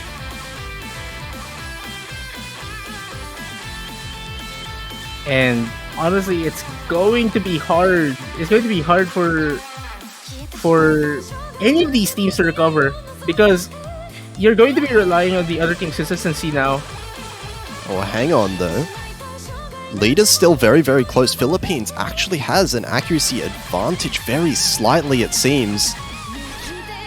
So oh my god. Dropping. Oh my goodness. That's a huge miss from 133. Now Philippines gets the lead back, just as I said. The accuracy lead is in their favor slightly. What is again? And Is this a repeat of the other two rice charts? Oh, the stamina may have run out here at the end for 133. Getting a few misses in a row, but Jose finds a miss as well. Dropping his full combo. It's not going to matter in the end. It looks like Philippines' lead is still growing. Girl with a character's miss on that chord. That is not a good time to miss for my Angel Arquin, but it looks like they are still going to hold on to the lead regardless. Dress Surf with the only full combo left in the lobby and with 99.83%. Crazy consistency and accuracy from them. But it seems like Philippines have done enough. They are going to be the first ones to take their own pick in the match. Oh my gosh, Dress Surf, what? 1-200. 1-200. We're seeing round of 16 accuracy in semifinals. Yeah, the casual 1-200, 1-9 ratio here from Dress Surf. But it really is that team performance from Philippines that is really pulling them over the edge with these rice picks. And now 3-1 up over South Korea. And honestly, I don't think that 2 points in the lead is not safe. This is not safe at all. Oh, not at all. Not. Philippines are absolutely not safe until they take all 7 points away. But this is as good as a start you could possibly get right now. South Korea are definitely being put on the ropes. Now, if you're from the South Korean team, based on the PH Philippines switching it up to rice, I would be thinking that they might switch it up now to the LNs. Yeah, I think, do you just pick LNs now? Is there just going to be the full switch coming in for both teams in the strategies? But if you decide on the LNs, which LN do you want to pick? Are you going to go with WWW? honestly, I think the Jinjin map is probably the most unique of all of these LN picks. Violet Perfume is probably, I guess, harder snowy, I guess. Goddish is kind of weird, so to speak. And WWW kind of plays like a rice chart for some people, but I'm not sure if that's how these super high level players look at it. Yeah, it looks like they're actually going to go with WWW, so we are going to see the switch into the LNs for South Korea. The strategies have been reversed now. We'll see if this ends up working out for South Korea. It is a very different pick for Time for the Moon Knight, but also one that's extremely dense. And as you said, it kind of does play like a rice pick for some high-level players.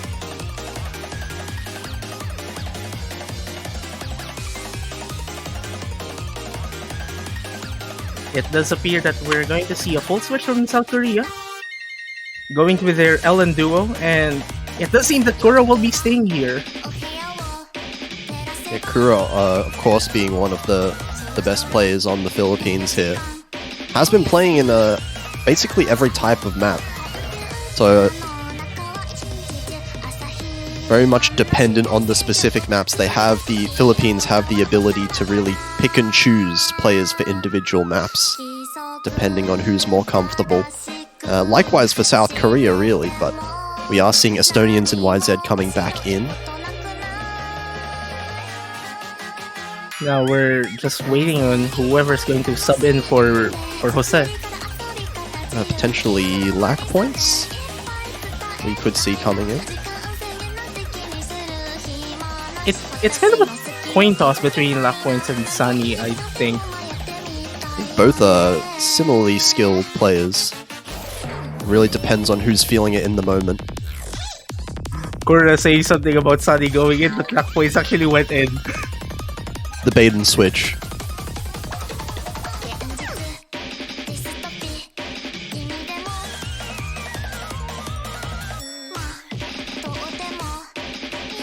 Okay.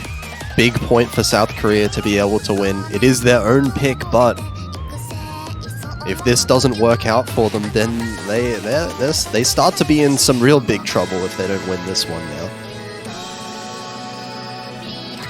And we have to remember, like, whoever wins this is going to face a very motivated Malaysian team.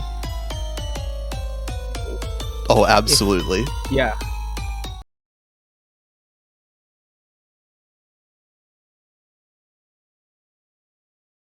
And here we go with pick number 5.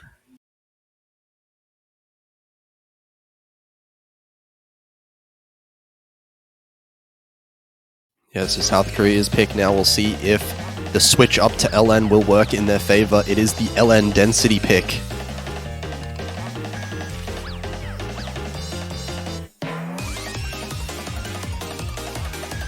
Black Right points out to the the gates. very early miss.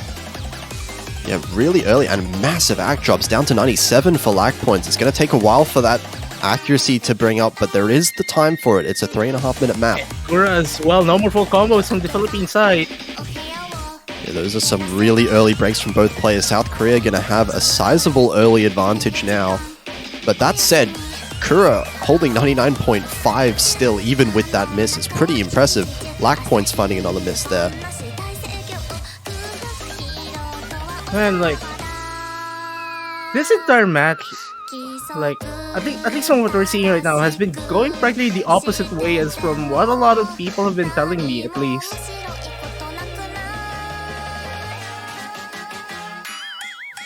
Yeah, so far, South Korea looking very in control so far on this map, but still a lot of the map to go. We'll have to see lack points being able to stabilize that accuracy before Philippines can start to come back. And of course, Philippines are relying on some misses coming out from South Korea if they want to come back in this one.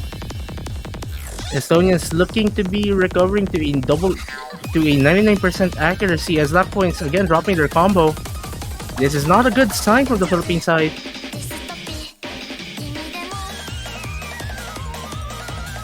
Yeah, YZ actually YZ finding a pretty big dropping. miss there. That's going to be what Philippines need, but there's been a little bit too many misses from Philippines so far. And no more Estonians full now. combos on the South Korean side. And we have a match, people. Yet this lead is getting very, very small right now. That was a big accuracy drop from Estonians as well. Down to 98.8. Lack points now very close to Estonians' accuracy, and My Angel Arquin crushing everyone else in terms of that accuracy. We still have quite a lot of the chart remaining, so anything can still happen. Absolutely, but now Philippines basically tied in that accuracy department. Any more misses that come in from South Korea could definitely switch the lead back, and we still have a third of the map left. Still plenty of map to go. They're slowly pulling that lead back. But there's definitely enough time, but they can have they to get keep it back? working. Oh, they're getting it back by Ooh, they're accuracy getting it back. alone. Just this accuracy is managing to make them pull it back ever so slightly. Lack points accuracy built back up to match Estonians. And My Definitely Angel not Arquin is safe making yet. such a big difference. Lack Black points Point's getting getting a a miss. That's going to be enough to give it back to South Korea, but so slightly. It's so close Wow. right now. Oh my god, Philippines There's managing to all those- keep the lead, even with the miss. I am honestly holding on to my push talk button right now. Oh my god, Estonians dropping in accuracy a little bit down below lack points. Lack points Black finds Point's another getting a miss. Is that going to but- be enough though? My Angel Arquin's Wow. accuracy is insane. He's keeping it together for the entire Philippines team now, and that's going to be a second breakpoint in a row.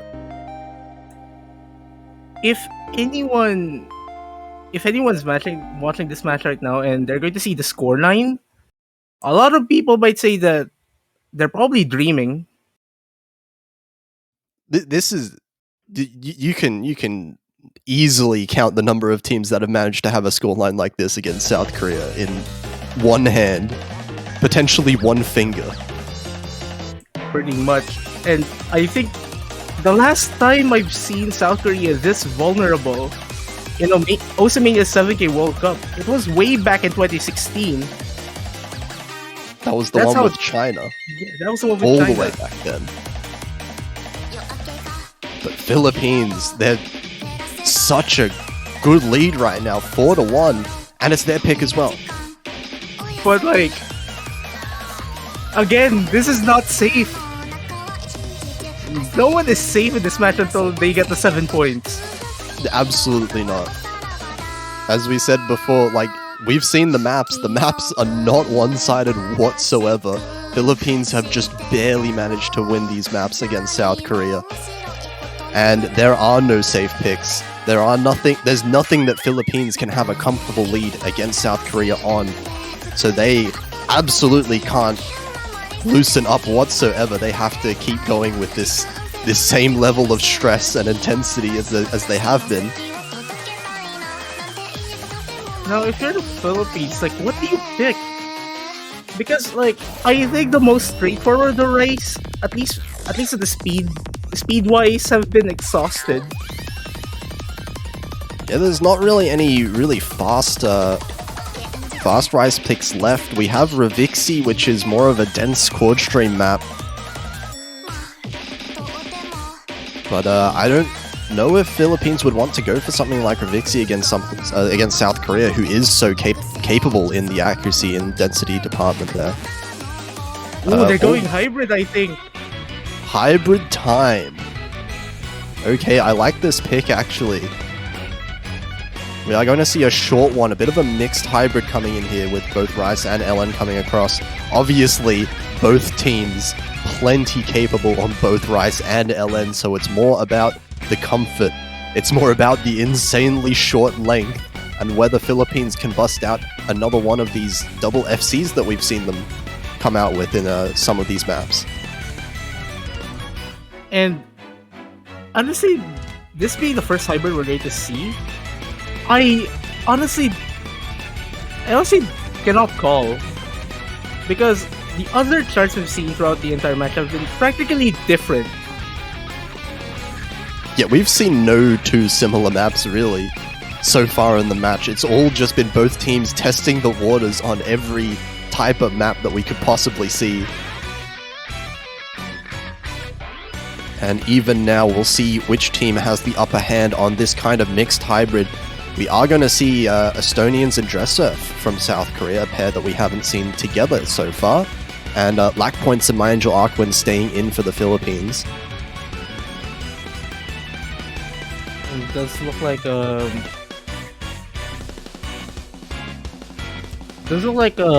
based on chat, if Black Minds might have to restart their computer or game. Not sure. Yeah, quick restart hopefully coming in here. But definitely a really crucial point for, I mean, both teams really. Every point is crucial for both teams for the rest of the match. But if Philippines manage to take their own pick 5-1, that's when you start really dreaming. That's when the dream really comes online. But we've seen a lot of matches pull back from the 5-1 lead. Oh, we definitely have. We've seen bring it to their side, them winning it all in the end. We've seen, actually, there's like been 2 or 3 matches in previous weeks where we've seen 3-point leads just vanish out of thin air. No one is safe at all until they get the amount of points needed to win a match. Especially for a match having arguably two of the best teams in the entire tournament. Oh, easily. And even better, at minimum, I want to see a tiebreaker potential coming out here between these two teams. Oh man, that would be crazy. Probably a lot of people will want to see that, let's just say. But I don't think these players at all will want to let it get to that point. The players are never the one that really want to go into the tiebreaker if they don't have to, right? It does look like Sandy will be going in for Lack Points.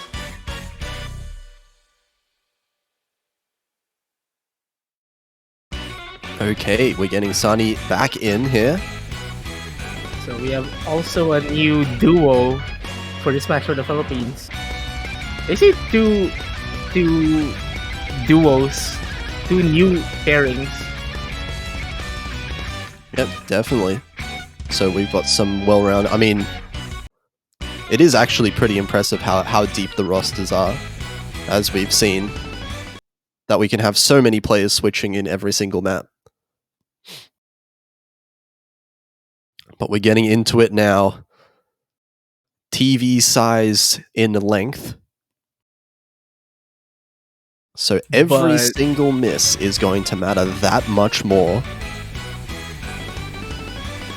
And you have to know, this map is not TV size and difficulty. And Sunny getting the... My Angel Arquin following up as well on that miss. No more full combos from the Philippines side. Yeah, double miss coming in from Philippines. This is going to be a very large early lead for South Korea. Sani dropping down to 98% in accuracy as well. That's going to give South Korea quite a large accuracy lead. And with double full combos so far from South Korea, they're going to start to run away with it. It's not that long of a map. And Sunny kind of behind on the accuracy department as well. So it's going to be one heck of a task for these two Filipino players to get that margin below to a manageable level on such short map as well. Yeah, we're already just 1/3 of the map left. And this South Korean lead, it's not going away anywhere. They're holding on to these double full combos, but Estonian's finding a drop. And this is going to get really small now. It's going to start to close up this lead. But the map is ending so soon. I don't think there's enough time. Even if there's another miss from South Korea now, I don't think there's enough time for Philippines to be able to bring it back. And honestly, this might be the most straightforward map we've seen the entire match. Yeah, South Korea, a much needed win from them here. 2-4. So within striking distance now, South Korea can definitely use this opportunity to come back in the match. But and that's it is South Korea's own pick. And apparently, the hardest thing so far we've seen in this match is to win your own pick. So at this point, I would say it's a disadvantage that South Korea is picking.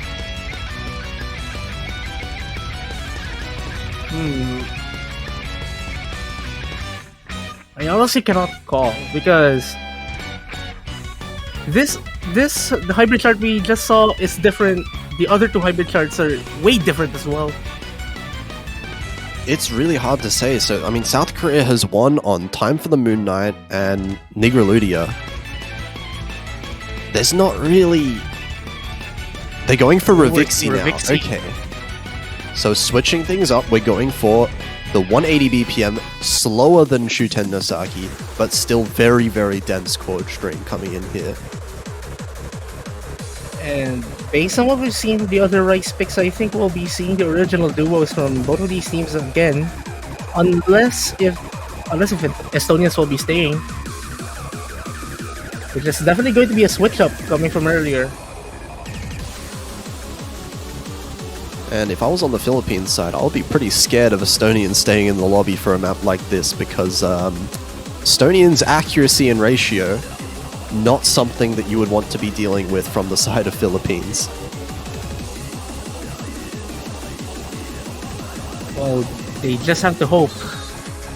I think this scoreline alone might be already a miracle in their eyes. But anything could still happen. Yep, Philippines, will they win, like a 4th breakpoint from South Korea?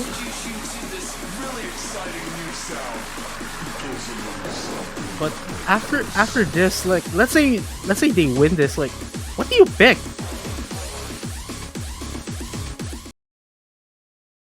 There is not really much for either team to go to pick left over after this one, but We'll have to see. It all depends on the outcome of this one. If South Korea manage to win this one, then they're gonna basically fully catch up to the Philippines.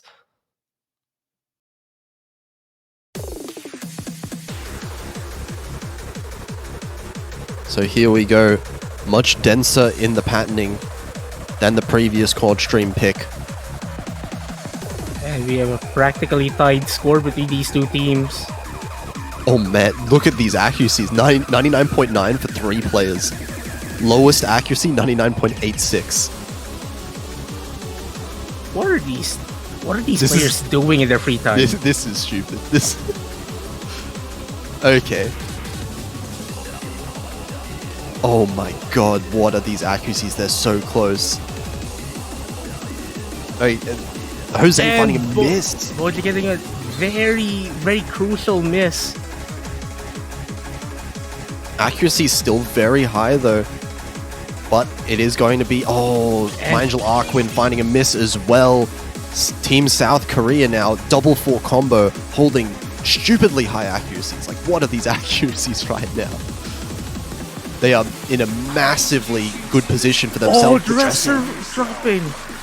Estonia is the only full combo left in the multiplayer room.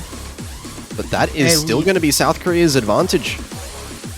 1 miss for South Korea, 2 for Philippines. It's still going to be South Korea in the driver's seat. If they manage to full combo with decent accuracy the rest of the map, it will be theirs to take. But right now, a very, very slight accuracy lead for Team Philippines so far. Not big enough to counteract that miss, but it's definitely something to keep in the back of your minds, because any miss from South Korea is going to be fatal, it seems.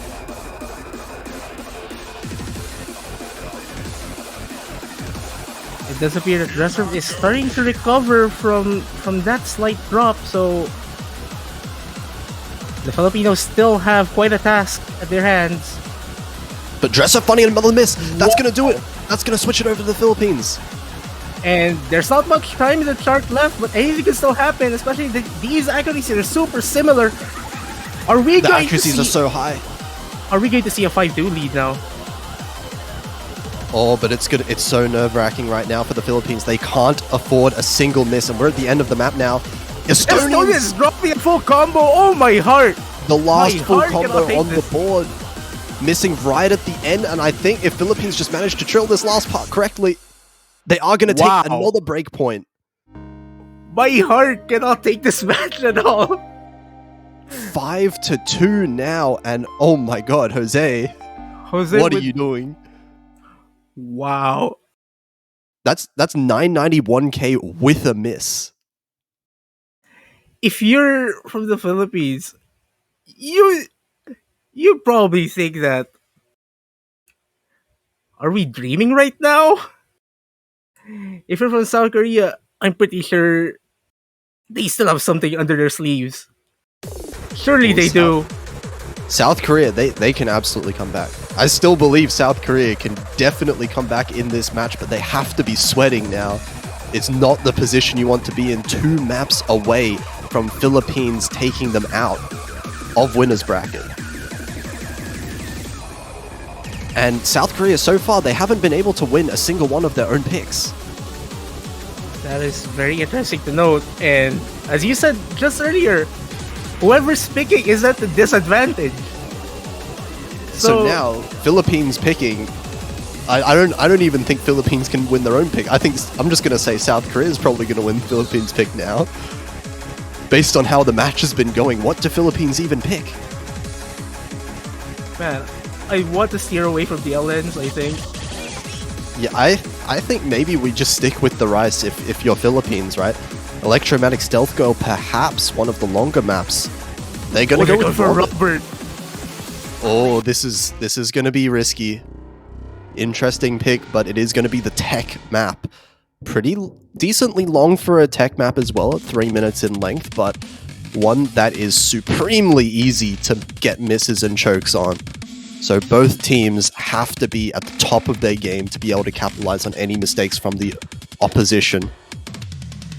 And I guess for those who are familiar with the previous matches as well, those snaking reverting stairs are not easy at all to hit. Oh, not at all. They're very good visually, but for the players, especially when they're as nervous as they are, I cannot imagine the nerves that they must be feeling from both teams, right? South Korea down 3 points once again, and Philippines getting further in this match than I'm sure they would have even anticipated themselves.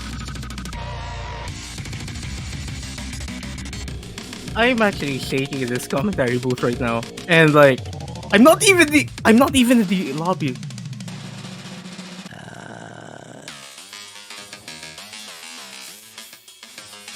Like, if you're in one on the winning side of the lobby, you're probably shaking that you're probably on the way to upsetting one of the biggest upsets in the entire tournament. And if you're on the other side, you're probably shaking, but your mindset has to be business as usual. You still have there's still so many maps remaining to pick. Yeah, South Korea still absolutely in this, as we've said, because as we know, there's not a single map that we've had so far where South Korea couldn't have won it. This could very well have been a 7-0 from the first 7 maps for South Korea. It could have well been a 7-0 for Philippines as well. There haven't really been any maps that have been a definite lose for either team.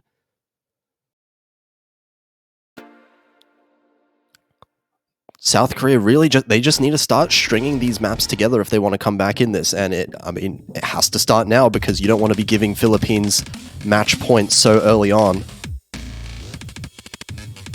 And here we go immediately with these extremely brutal patterns. Yeah, a bit of an accuracy lead early on for the Philippines here. YZ dropping down to 99%, but plenty of time to build that back up. Not too big of a deal.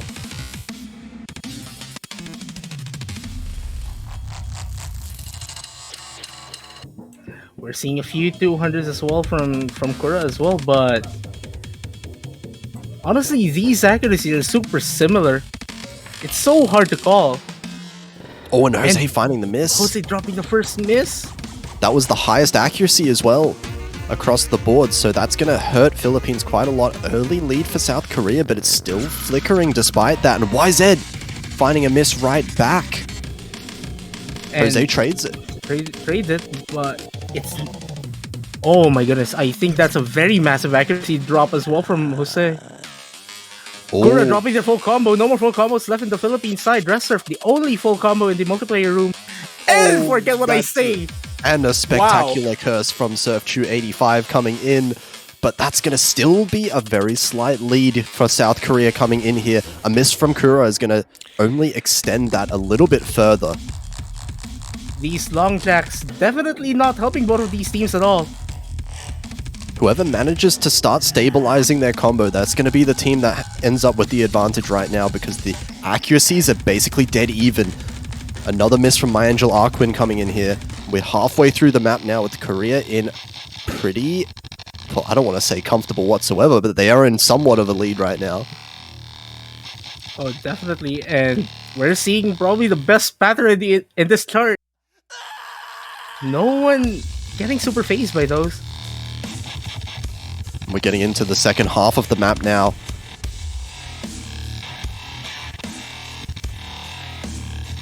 Everyone managing to build their accuracy up well above 99% once again. It all comes down to any misses that can happen in this second part. And as it stands, the theory, the one picking the chart is in the disadvantage.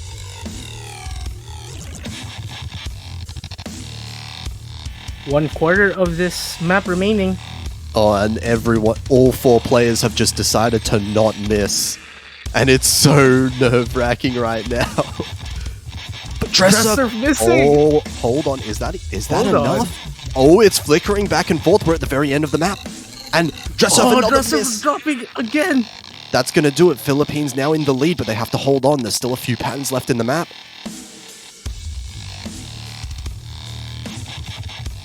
Oh my god, no misses can be afforded here. The accuracy from Dress Surf is still so ridiculously high. But YZ finding a miss dropping right at the end, no. and both Philippines players holding on. That's going to be 6-2. Match point Philippines. Match point. We are guaranteed one of two possibilities right now. We either get a massive upset for Philippines, or we're going all the way to tiebreaker. And if wait, just how many times did the team picking the map won? I think twice. And both instances were the Philippines winning that. Wait, no, maybe Was it? I'm No. actually not sure. Wait, Philippines have won 4 of South Korea's pick, and they've won 2 of their own. Yeah, Yeah. I think. Yeah, I think it's just There's been just 2. there's just so many things happening in this match that we kind of lost it now. Yeah, but And if the theory goes that the team picking is going to struggle,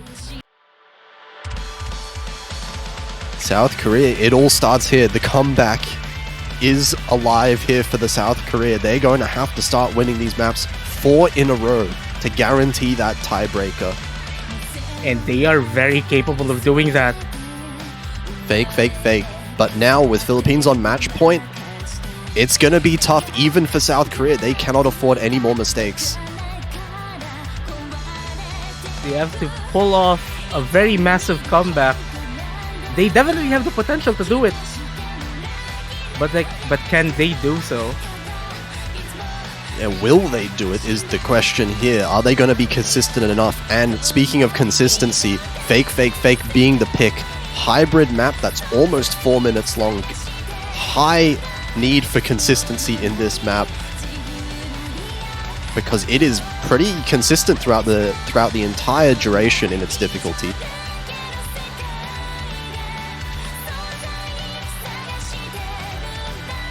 Honestly,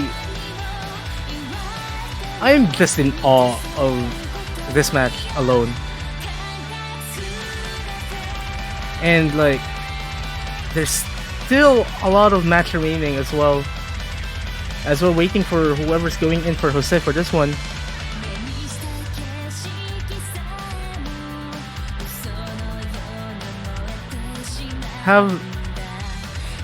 Oh wait, I forgot this was winner's bracket. I was about to ask, Yeah, no. like, have any of these teams already played this before? I forgot No, this was. this is winner's bracket. So neither team at risk of being eliminated just yet, but an extremely important match nonetheless, because the winner will obviously be guaranteed top 3 in the tournament. They will go on to the winners finals. Sunny will be going in for Jose here, which I guess might be quite a risk considering the last time this duo has been in the room. Yeah, we'll have to see coming in here for Philippines. Sunny back in. Estonians and Dressurf and Kura, or My Angel Arkwin rather, who has been in for basically every single map except for the one, I believe. Oh wait, did I just see Kura say that he's probably sight reading this? Just before Oh, the no. chat disappeared for us. What a time to be sight reading in a match this intense. Again, just a string of chances for South Korea to pull this off. They can pull this off. They can. This has to be their very first point won from their own pick if they want to start off the comeback. But we have to endure 3 minutes and 48 seconds of charting first, as Sunny gets the first miss of the entire multiplayer room. Dropping below 99%, that's going to give a little bit of an advantage to South Korea, but it's a very long map, plenty of time to recover from that one. And Estonians trading that miss from Sunny just now. But still, that lead is in the South Korean side. Yeah, the accuracy lead still in South Korea's favor, so they are going to maintain the lead. But Oh, we see a double miss from Sunny and My Angel Arkwin. That should stretch that lead just a tad bit more. yeah, South Korea really pulling it back now with the One FC from Jessurf, only the one miss on Estonian. Sunny finding another miss, and this accuracy advantage is quite large right now. Sunny down to 98.3. So South Korea making it happen so far, but it's a very long map. They'll have to hold on for the rest of it. My Angel Aquin finding a miss as well now.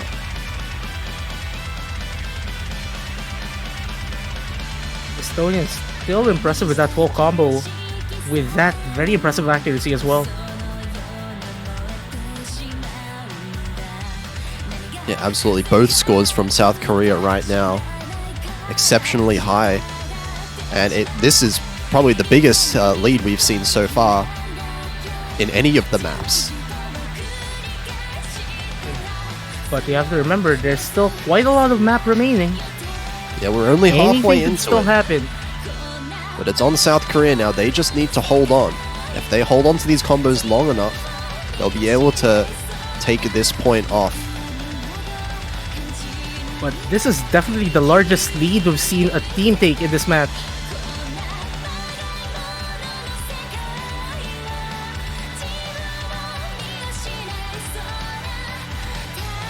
All four players now, they seem to have stabilized their combo.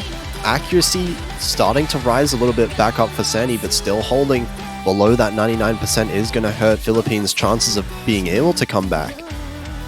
Right now, the one thing that Philippines have going for them is My Angel Aquin's accuracy, holding above everyone else in the lobby, 99.46. But it's not quite enough to hold up against Jessurf's full combo and Estonian's only one miss, both with like very strong 99% accuracies. We're already at the last part of the map here. South Korea's managed to hold on to their combo without much drama so far. And Korea will be dropping their only big combo. I mean, one of the two big combos, and he follows that up again with one more miss. Estonian's trading finding that, a pretty messy Jessurf's trade full actually, but it's not going to matter too much. The lead is simply too big for one miss like that to do anything. Sunny finding a miss now. Combo as well. Dresser with a very impressive full combo in this chart still. Jessurf just coming online right now, managing to combo through the entire thing, 6,000 combo. And there we go. We are at 3-6. Is this a sign of the South Koreans turning back on? This is the best possible time for South Korea to really start coming back online into this match. That was the first pick of their own that they have won so far in the match. It's been an hour long, and this is the first time we've seen South Korea win their own pick, which is crazy.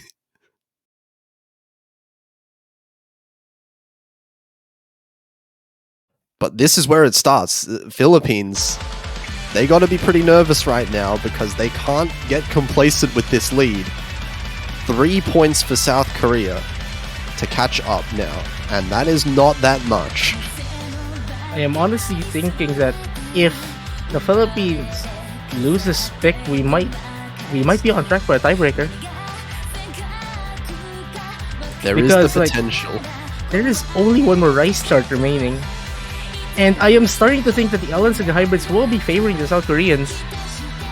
It seems like neither team is interested at all in picking Violet Perfume. More Goddess as well. Yeah, most other matches we see a map like Violet Perfume being snatched up right away by one of the teams, but neither team here seeming like they're very comfortable with it at all. They don't want to touch it, and I wonder if we are going to eventually see it come out, or if it's going to be ignored till the very end.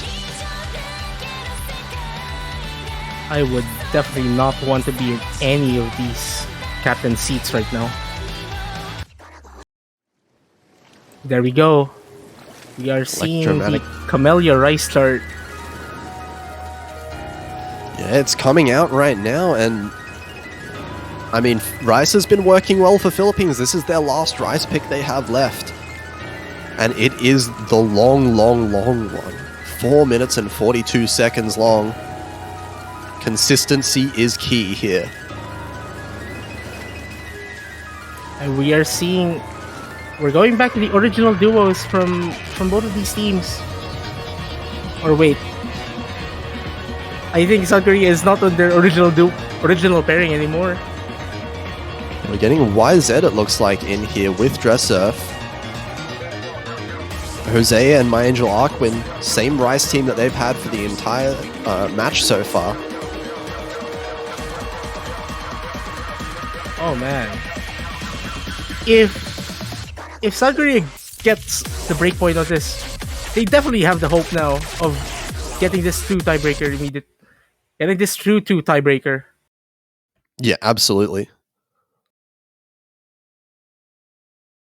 And this is going to be Philippines really wanting to close it out as soon as possible. Because South Korea having the momentum is a very, very scary prospect.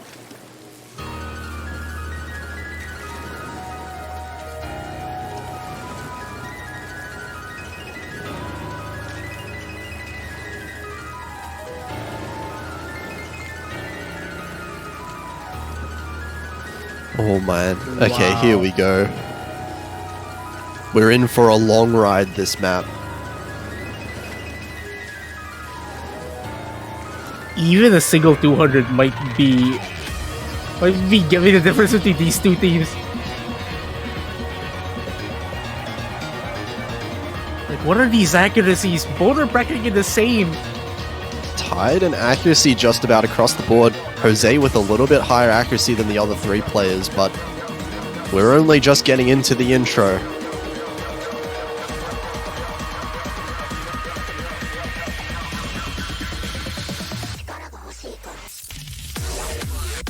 And here we go with the dubsteppy section here. No teams dropping their combos just yet. Yeah, the accuracy lead is going in favor of South Korea now. Dresser maintaining this 99.7. Even through all of these bursts.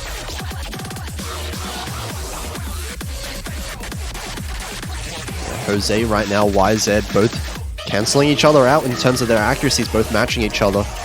But it is Dresser that little bit better than My Angel Arquin right now, but Dresser, dropping. The one finding the first miss. Not that much of an accuracy drop though, so that's kind of a good sign, but... Yeah, despite that miss, still the best accuracy in the lobby. And Jose is going to trade that miss. He's trading that. So we're back to square one again. Back in South Korea's favor now. With this small accuracy lead coming in for South Korea.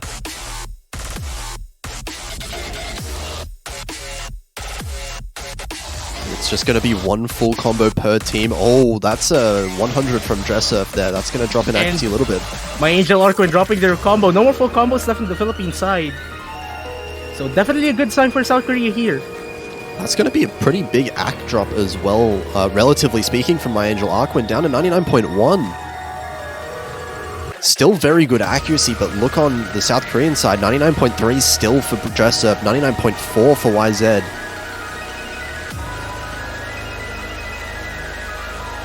And South Korea in the lead when it comes to that miscount as well. We still have YZ with that full combo. And we're just 1/3 of the chart remaining as YZ dropping their full combo. I'm not allowed to talk about any full combos apparently. That miss, it's not quite enough, I don't think, for Philippines to take back the lead, but it'll close up the gap just that little bit. Couple more misses from South Korea and Philippines will maintain the lead. And like, this isn't even... The third will just get a bit more intense at the end. Yeah, we still have a whole third of the map left. This is not even close to being over so far.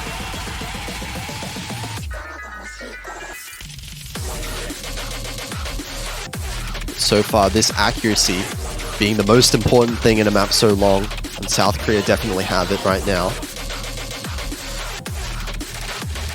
It does look like Dresser was just maintaining it, 99.6. And Jose being the better accuracy in the Philippine players, dropping their combo. YZ immediately trading that.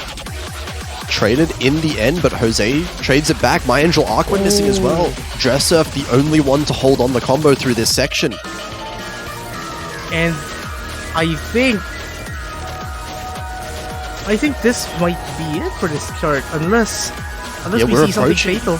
We're approaching the end of the map here. The trades have not gone in Philippines' favor, and this accuracy lead is well in favor of South Korea still. Jose finding another miss towards the end there.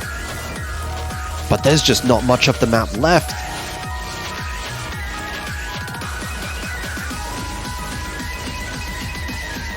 Yeah, Jose finding Jose repeated already- drop. and that's not going to help their cause. And here we go. South Korea will be taking the 4th point in this match, continuing that campaign for a tiebreaker. And my god, Dress Surf is angry. That's 13 200s. Just the one miss at one point, 985k. And now South Korea, they're looking scary. They definitely are. And since we have long notes and hybrids left, and based on the form of seeing, it's going to favor South Korea by a lot.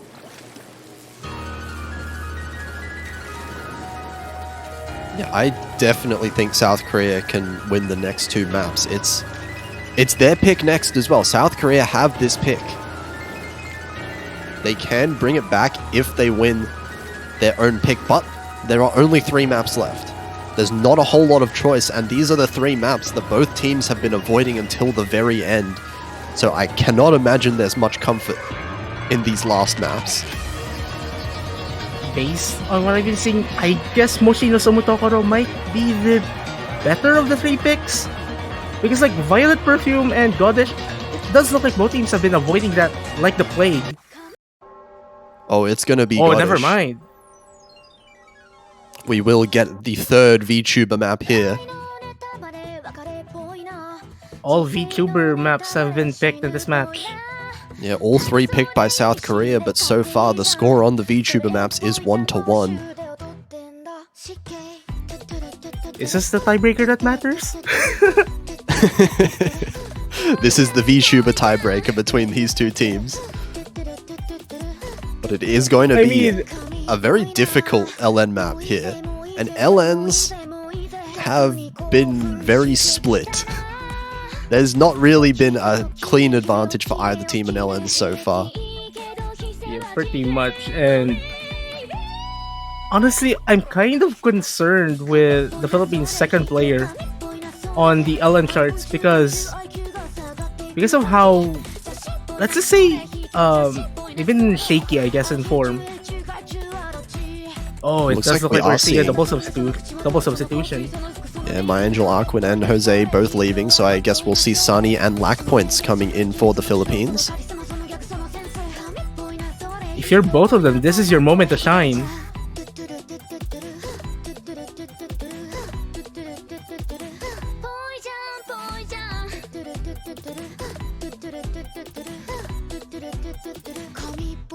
So here we go. Dressurf and Estonian staying in for Team South Korea here. Well, actually, I guess YZ switching out for Estonians, that is. Yeah, I think this duo has been super solid in the LNs and the hybrids. Yeah, I do think that Dressurf, especially the last few maps, has really awoken. Those past few performances are something to behold from the side of South Korea. Oh man, the tension in this match just keeps on rising. Well, in a way, the joke about the VTuber tiebreaker, about this being the tiebreaker that matters, it does look like it's going to be that way. If the 2-1 goes to the Philippines at the VTuber maps, they win the entire match.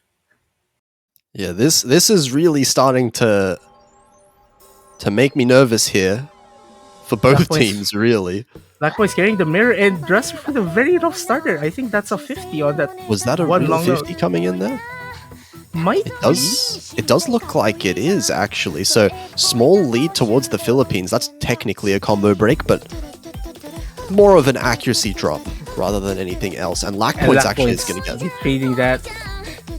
the first miss there. Dresser trading it right back, but the accuracy lead is very slightly in South Korea's favor.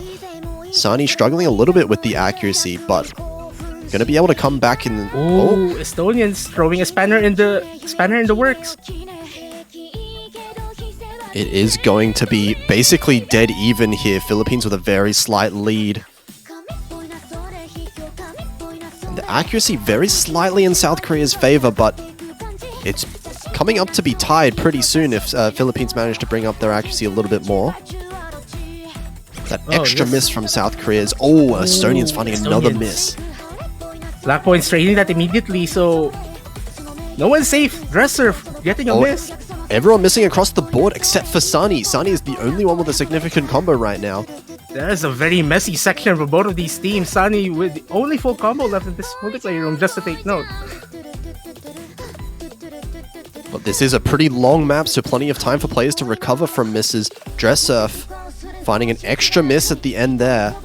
And now the only player left on the board with above 99% lack points.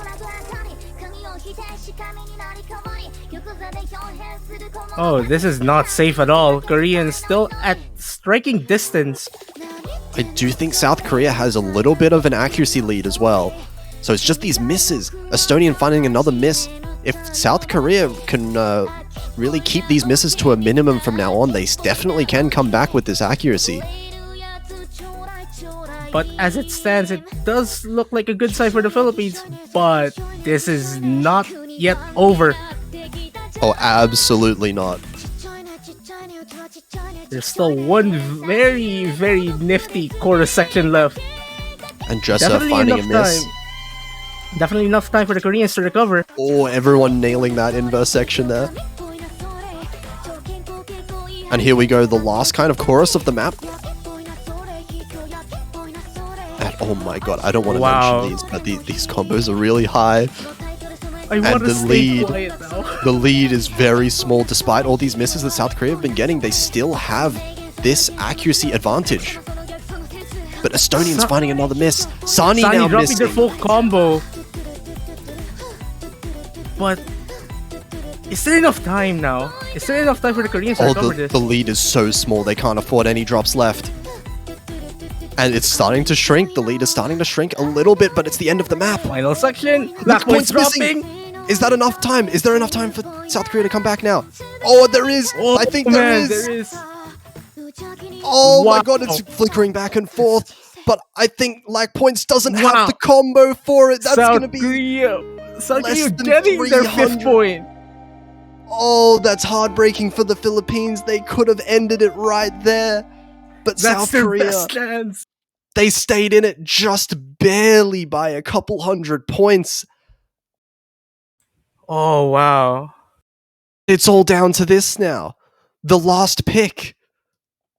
And the Philippines will be picking this. Oh, man. Wow. Oh, there's no way. 272 points difference between these two teams. Oh, that is a brutal loss to recover from the Philippines here. But they really need to get themselves together because they have one more chance. One more chance to take it all before getting to this tiebreaker. And it's between Violet Perfume and Mushino Sumotokoro. I don't know what they want to go for. I don't know. Violet Perfume has been avoided like the plague so far. I have no idea whether either team wants to play it whatsoever, so perhaps they're going with Mushino Sumo. It does look like what they are going for, yeah. We're gonna see Violet Perfume completely ignored. We're going for the last hybrid instead. This is the Philippines' last chance to avoid the tiebreaker. If you're the South Koreans, you have the momentum. Yeah, the momentum is very strongly in South Koreans' favor so far. Well, right now, that is. And South Korea have won both of the other hybrids as well. Ooh, the Philippines definitely taking a risk on this one. Oh, are we seeing YZ in the Philippines side now? Yeah, YZ subbing in for the Philippines.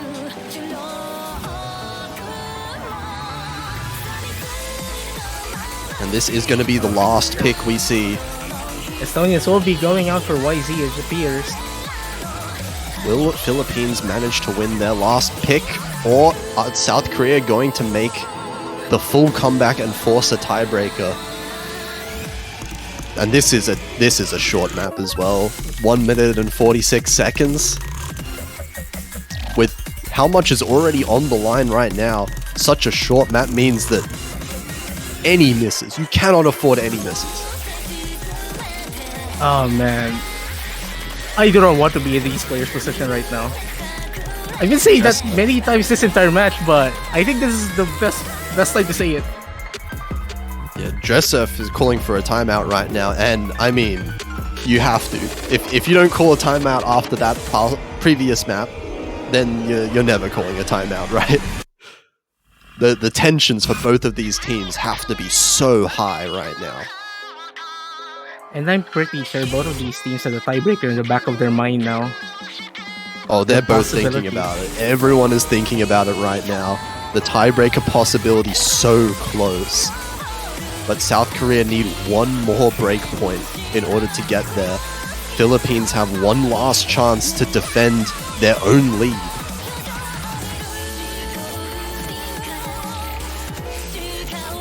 Man, like, who do you think even favors a tiebreaker? So to speak?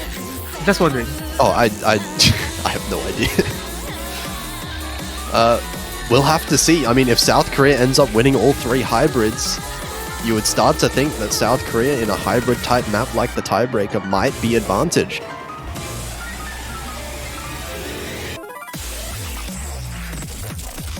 Well, if you guys support all of these teams, if you want to cheer them on to get into the winners bracket finals, oh my gosh, my heart.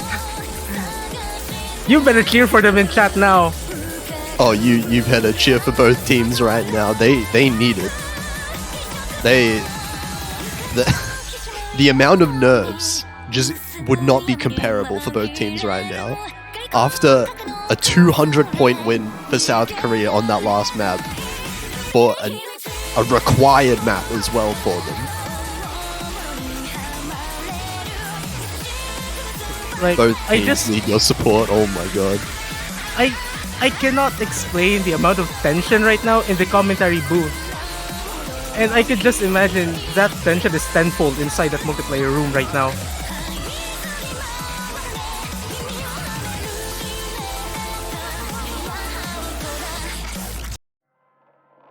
Oh, here we go. We're getting into it.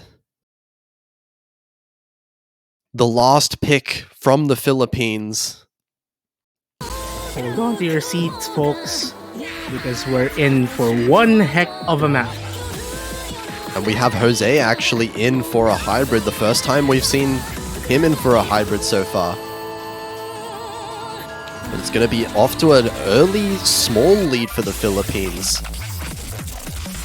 Based on YZ's accuracy right now, dropping down to 99%. Dressurf with the first miss. First miss. Kura immediately trading that as well.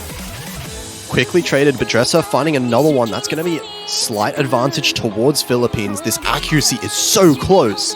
It's basically even. All four players, low 99%. That one double miss from Dressurf is all the difference. This is arguably the longest 1 minute and 46 seconds of their lives right now, as My Angel Arcwin dropping their combo. And now South Korea in the lead. They need to hold on to this. We're already halfway through the map. There's not much left. Look at Dressurf's accuracy right now. Dressurf's accuracy is going up so fast, but Jose not far behind whatsoever. Will there be any misses throughout this section? The accuracy now in favor of South Korea. Dressurf managing to pull ahead of everyone else. My Angel Arcwin finding a miss. It's traded by Dressurf. Why is it finding a miss again? Combo. Is that going to be enough? Oh my god. Jose's still with the full combo, but I don't think it's going to be enough. There's not enough of the map left. This accuracy advantage is too much for Philippines to be able to take back the lead, and it's going to be a tiebreaker. Well, I guess from the way we've been talking about this match, we are going to see the inevitable. It is going all the way, the full distance for both of these two teams. South Korea clawing their way back from 6-2. But now we have the most important map in the match, the tiebreaker, newspapers for magicians here. Shoutouts to EP Blocko.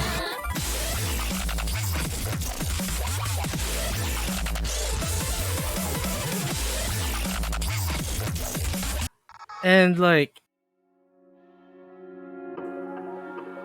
honestly, psychologically, I would think that Koreans will be having the advantage going into this one.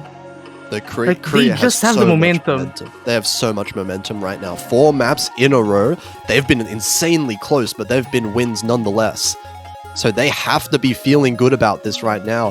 Philippines, they can't be getting too down about it. They've messed up a little bit of their chances, but they still have one massive chance left in the tiebreaker, and they can definitely do it. We've seen how close every single map has been so far, even that last one just then, on a hybrid. They can win on hybrid maps. They just need to win it on the hybrid map. The tiebreaker.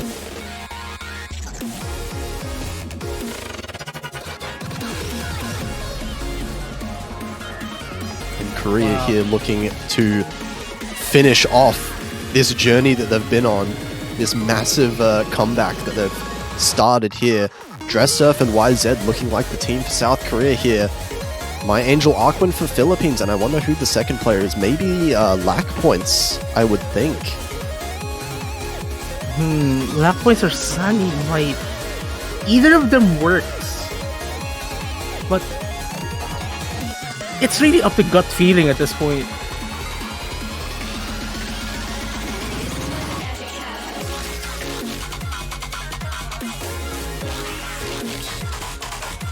And oh my god. Both teams, they're going to need some time to prepare for this one. Ooh, it does look like Sunny will be going in. Sunny is coming in, the hybrid player for the Philippines, it seems. And we are going to see My Angel Arkwin here as well. Like, let's just go back to the time just an hour and 32 minutes ago. A lot of people have been expecting a quite a lopsided scoreline in favor of South Korea. And now we've gotten into this point. I guess a lot of people did not even expect this at all. Absolutely not. And I think now regardless of what happens in this last map, we are going to have to start rethinking the notion that South Korea will auto-win this World Cup, because it is not as clear-cut as it seems by any means.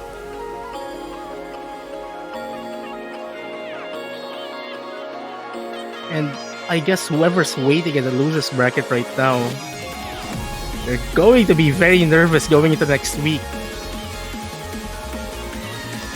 Oh, absolutely.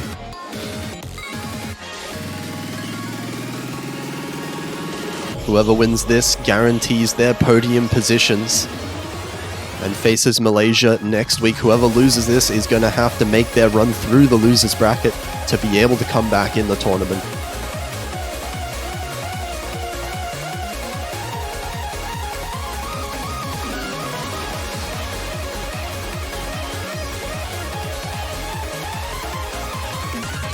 And now we're just waiting for all 4 players to be ready and to be mentally prepared as well, getting into this. Well, here we go. The command to start a tiebreaker has been placed.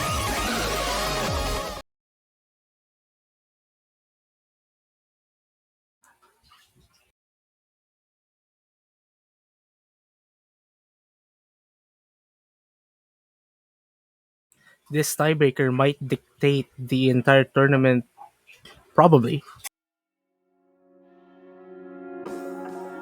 One of the most important maps we've seen in the entire tournament so far for all teams. And it all comes down to this. Starting out so calm as well. This has to be the longest 4 minutes and 46 seconds of these players' lives now. Very slight accuracy advantage here for South Korea. Actually, no, it's flickering back and forth. Sunny dropping below 99%, but My Angel Arkwin counteracting that 99.75%. And YZ's gonna... getting the first drop of this tiebreaker. Very early one. But this is a whole 5 minutes long. There is so much time to come back from this. It's all about the consistency. Can the players keep up their combo? Can they keep up their accuracy?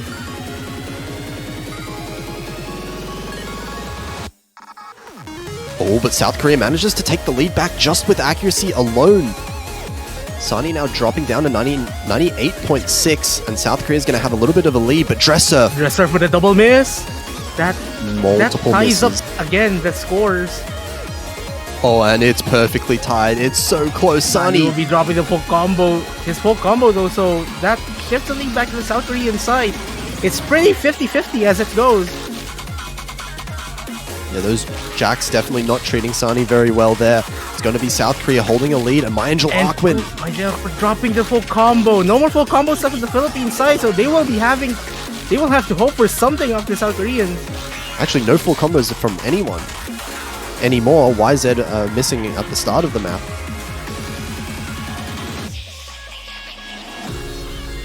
But it is going to be South Korea holding that bit of a lead. This accuracy lead is basically the whole lead coming in here. Dress Surf with the best accuracy in the lobby.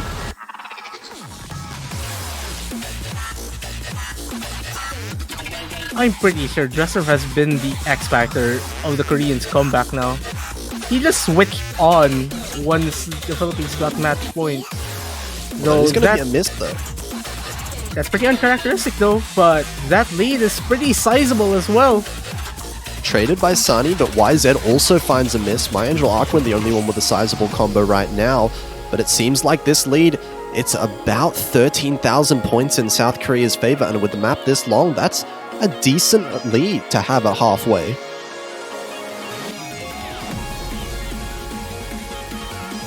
Sunny finding another miss. There's going to have to be some accuracy building out back again for Sunny, for the Philippines to come back into this.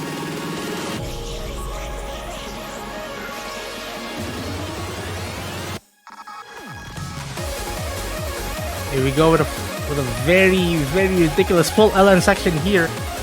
All of these players holding on very well.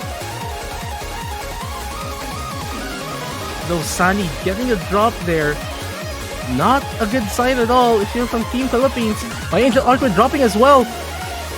Oh, now South Korea fully in the driver's seat. 2,000 combo on both of their players. And we're getting into the last third of the map. This lead is growing more and more over time. Accuracy lead still in their favor. Combo now also in their favor.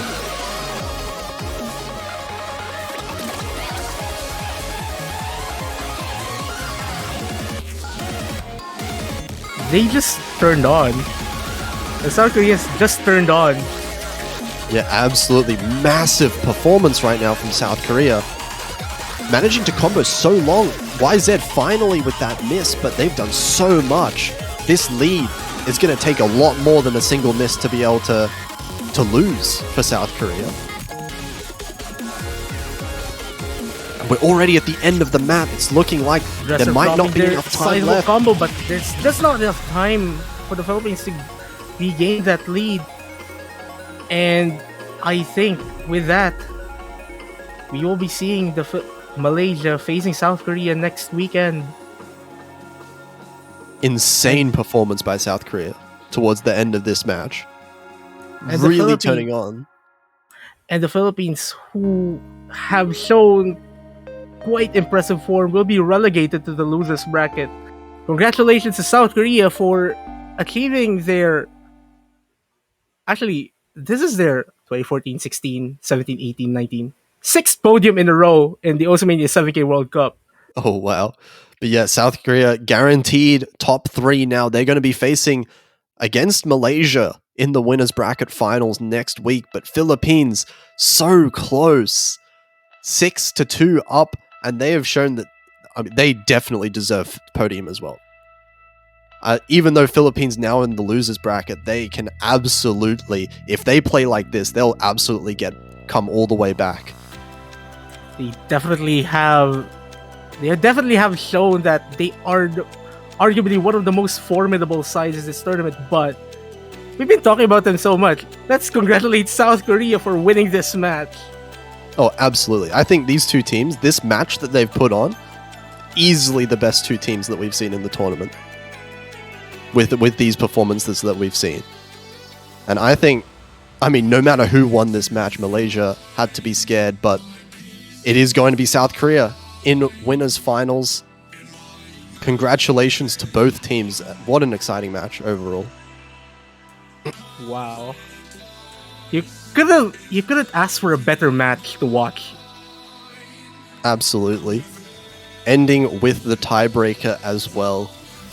However, we don't have that much time to rest because I believe the next match is starting in about 20 minutes, if I'm not mistaken. Yep. So we can see the bracket here. Korea versus Malaysia is going to be confirmed for next week. While in the losers bracket, we can see Philippines. They're going to be versing the winner of Japan versus Indonesia. And China versus the winner of Thailand and Spain. So still 2 more matches left today in Japan versus Indonesia and Thailand versus Spain. Up first, it will be Thailand versus Spain in about 20 minutes. 2 teams fighting for a spot to next week. And whoever loses will have to say goodbye, unfortunately. Yeah, absolutely. So that is going to be another exciting match that is coming up soon. So make sure you stay tuned. Find some time to breathe after that match and stick around for that match here. In the meantime, though, definitely go and buy some banners from the store to support the country that you want to win or that you are supporting because, after that match, right? Anyone can win now. Can win. It's game on the Oceania 7K World Cup 2022. So until then, we will see you in about 18 minutes. So, bye.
you around you, next to you.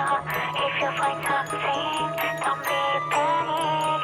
You're tainted already, true and true. Show every that knowledge and know my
Oh, okay then. Welcome back everyone to the World Cup, the 7K World Cup 2022 semi-finals here.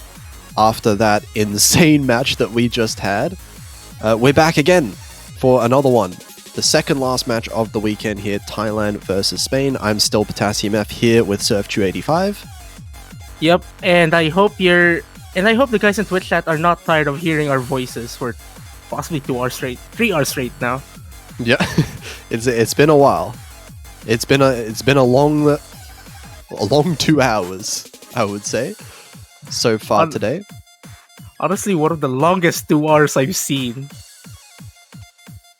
Yeah, absolutely. And now here we are in for another match here. Thailand and Spain, both of them in the losers bracket. Both of them have already played a match so far. Thailand winning against Chile and Spain winning against Canada. Interesting to note that Spain is the only non-Asian team left in the tournament. And they are probably hoping to be able to keep that standing up to next week, though they might be in quite a predicament, let's just say. Yeah, I believe news has come out that unfortunately Spain's player Ita98 is not available due to some injuries right now to play. So it's going to be a bit of an uphill battle for them. We do have the picks and bans coming out immediately here. Spain banning the LN map, WWW actually. Banning the LN density, so Snowy is on the table still. And Thailand are going to be banning Electromagnetic Stealth Girl from the Rice Pool. So Thailand, definitely a very LN-centric team, especially with the map pool that we saw, or the match that we saw from them versus Chile. Some insanely high LN scores. Definitely, and Thailand immediately going for hybrid 1 here. Oh, actually, that's interesting. Not going for an LN pick is an interesting choice from Thailand. Spain, of course, very strong at LNs themselves, but I would have thought Thailand's LNs are quite comfortable, especially with Lost Cool putting up the performance that he did yesterday. Definitely, and we have to remember Thailand is also up there. Just up there in that upper echelon of these players in the entire roster, but let's see what Spain could pull off. As unfortunate their current situation is, we wish Aitor98 get well soon. Yeah, definitely one of the best players on Spain, Aito is, but Crew K Fanboy and Not PX, both very, very strong players in their own right. So we'll see how Spain manage to fare against Thailand here. And it's going to start here on Thailand's own pick, Nigraludia, going straight into what is a decently risky hybrid pick here. The old 1 minute and 39 seconds that we saw just before in the match earlier as well. Early lead goes to the Thai side. And And NLPX getting the first miss. Struggling in accuracy as well, Not PX, down to 98%, while Thailand right now lost cool 99.8. What? I think Law School is continuing that onslaught he's been doing ever since yesterday. It And appears wow, so. this accuracy difference between Lost Cool and everyone else is just absurd right now. 99.8. The Crew K Fanboy unfortunately dropping their full combo. They would have been carrying quite an impressive score as well with that 99, dropping to 99.5 now. This is a pretty significant lead for Thailand now. Double FC still on the table here for Thailand. And also the accuracy lead as well, with Lost Cool still holding 99.7. Mizki with 99.2. And the Spanish players not quite keeping up in the accuracy department either. Down below 99%. Oh my goodness. So it does look like a pretty comfortable first pick here from Thailand, but it is their pick. So not the end of the world for Spain here. Though it does, I mean, like, I guess if it weren't for those misses, it does look like the Spanish players do have some semblance of consistency, so that is going well for them at least. Oh my god. What? Whoa! Two 200s. 200s. Two 200s, 1-to-6 ratio. Okay. 9-9. Basically 992k from Lost Cool. And That's that definitely- I think that just crushes everyone else's score on this map, like from all teams. That is definitely a statement right there. that is an opening point right there for Thailand. Double FC as well. Ooh, Kuroke fanboy mentioning that they might have played at the wrong scroll speed for this one. That's brutal. Yep. You definitely need to get the right scroll speed. If the scroll speed that you play on you're not really used to, that actually screws you up a lot more than what some people may not realize. Like, even just one above or one below your Yeah. normal scroll speed, it's more than enough. It'll be the difference between like a mid 99 to like a mid 98, right? Just like 1 or 2 scroll speed difference. And we are seeing the Spanish side picking Swim the Sea of Quarks. Yeah, we're going with speed right away for Spain here.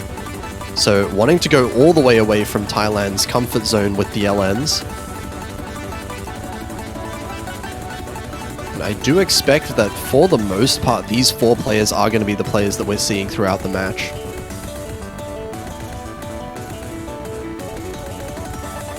Well, let's hope that Kuroke fanboy manages to sort out that scroll speed issue from earlier.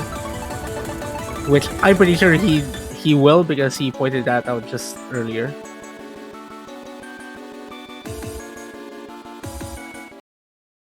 And here we go.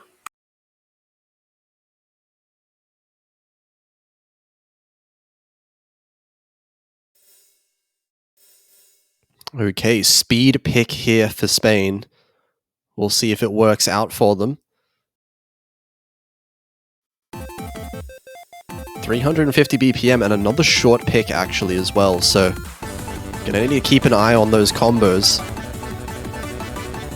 And we've seen earlier from that match that just finished, anything could happen with those misses, as Kuroke fanboy gets 2 misses in a row, not BX also following that up.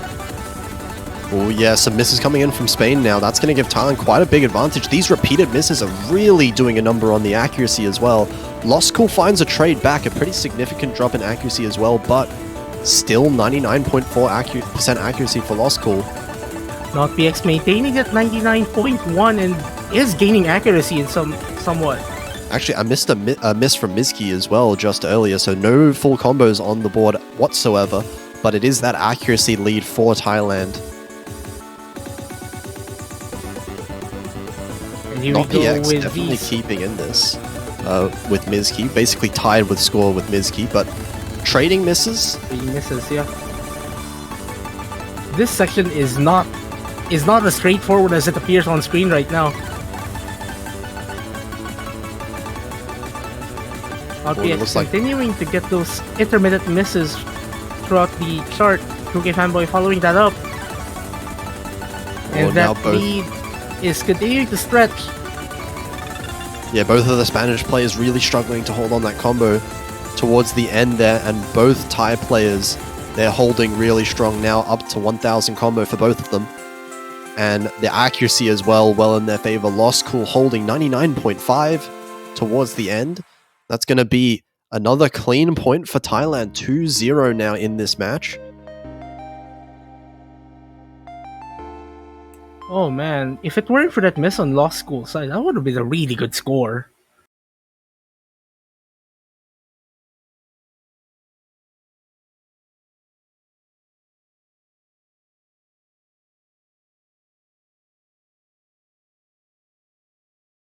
Yeah, first breakpoint as well. Thailand now, they have their own pick and they can bring it up to 3-0 if they manage to win it. They have the entire LN pool left over, but they are just going to ignore it completely. We're going to fake. Fake. Definitely another pick that favors a Thailand's skill set. Yeah, we've seen the consistency so far definitely in their favor, and a map this fast, this consistent throughout the whole map as well. 4 minutes long just about, and I think Thailand are going to be happy with this pick as well. We'll see how it turns out for Spain.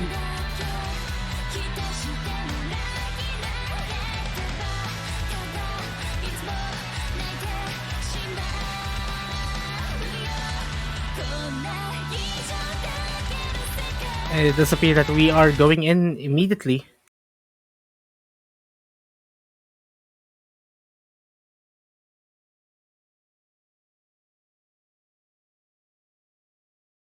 So here we go, maintaining the same 4 players as the first 2 maps as well.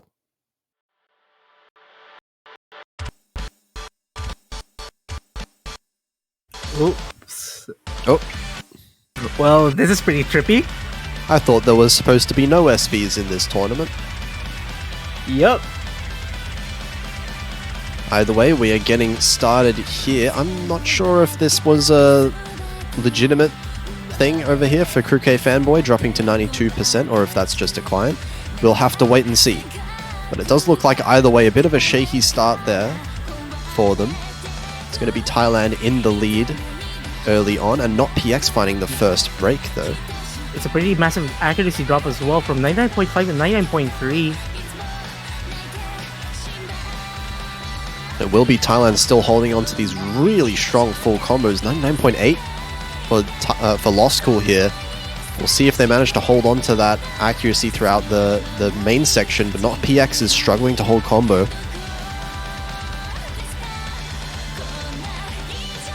Lost School is solid now with that run.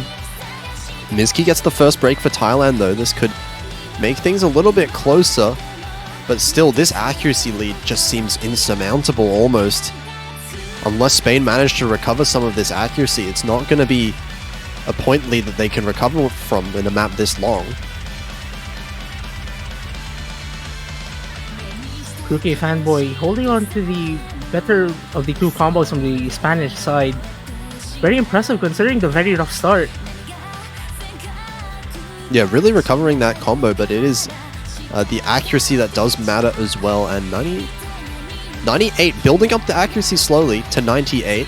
Not PX holding just a little bit below 99, but both Spanish players finding misses there. But at the end of the day, Thailand right now, 99.6 and 99.1. Significantly higher accuracies on their side.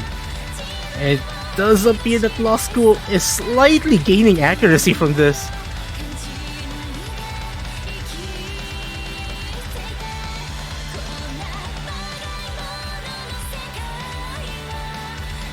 And Mizki finding a miss now. But it does look fairly comfortable still. Decently clean miss, actually dropping below 99% for Mizki now. So dropping a few times. Not PX finds a traded miss back. But we are 1/3 of the map left.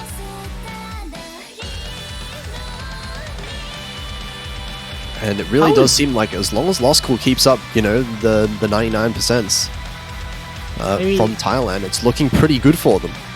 Even a few misses on Lost School's side might not be enough. Especially considering that accuracy, it's super impressive to look at. Yeah, the accuracy difference is really what's doing it here. Combo is nice. Spain ends up missing both players. Mizki trades as well, but Lost School still holding on. 5,000 combo in now. Ooh, that one-hand jack right there, not really helping the case of the Spanish players. And the lead just grows further and further now. We're approaching 100,000 points of lead for Thailand as we're getting into the end of the map here. The only question left is, can Lost School hold on to this combo? Because I think this is going to be somewhere in the high 980k range. Yep.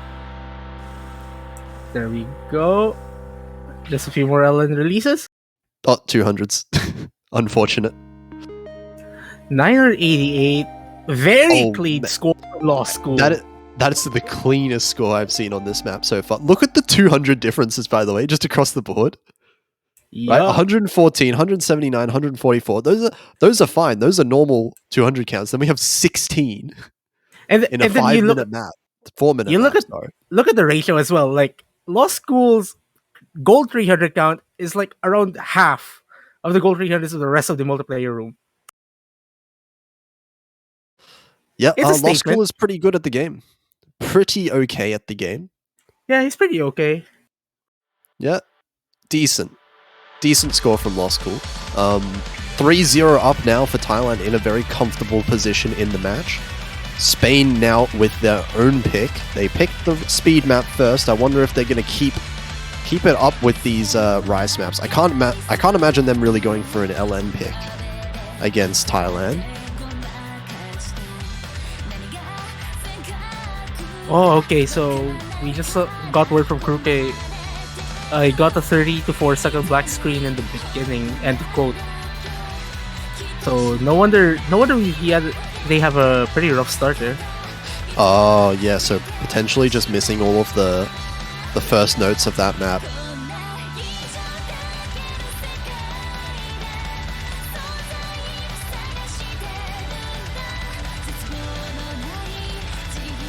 So yeah, we'll see what they decide to pick though. Still a lot of options up on the table. Potentially, I mean, if they want to go for something real risky, Jasmine T-Girl is still on the table. But Ravixi, okay, we're going with the denser chord stream map.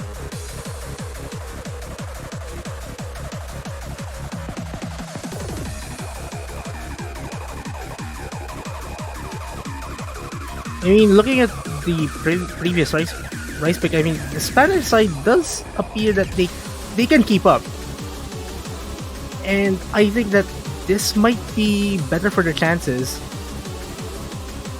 Yeah, but they will have to hold combo, especially on a map like this, specifically with how Lost Cool has been playing. I don't think you can rely on Thailand getting too many misses, so Spain definitely has to make sure they keep their combos intact as much as they can throughout this map. Miski repping the mirror.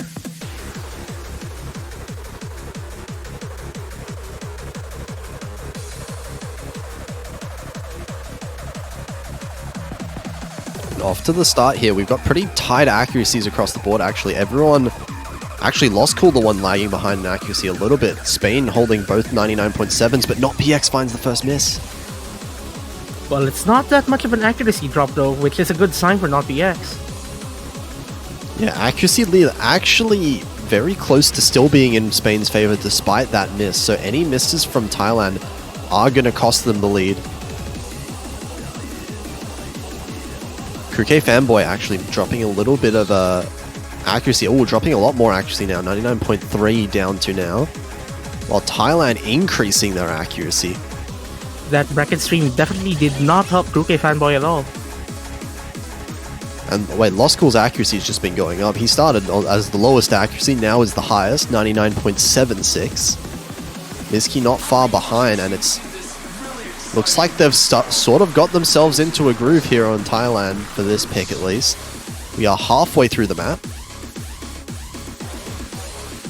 But Spain are not far behind, 99.4 and 99.5. Very high accuracies from Spain still.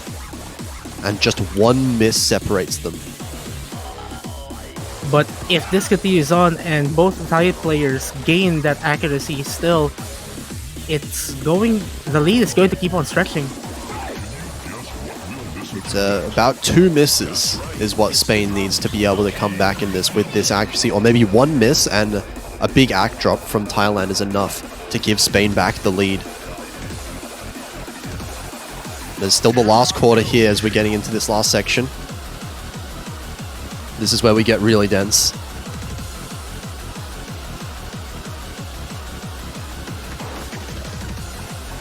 All of the players holding on to their combos. They're pretty stable though.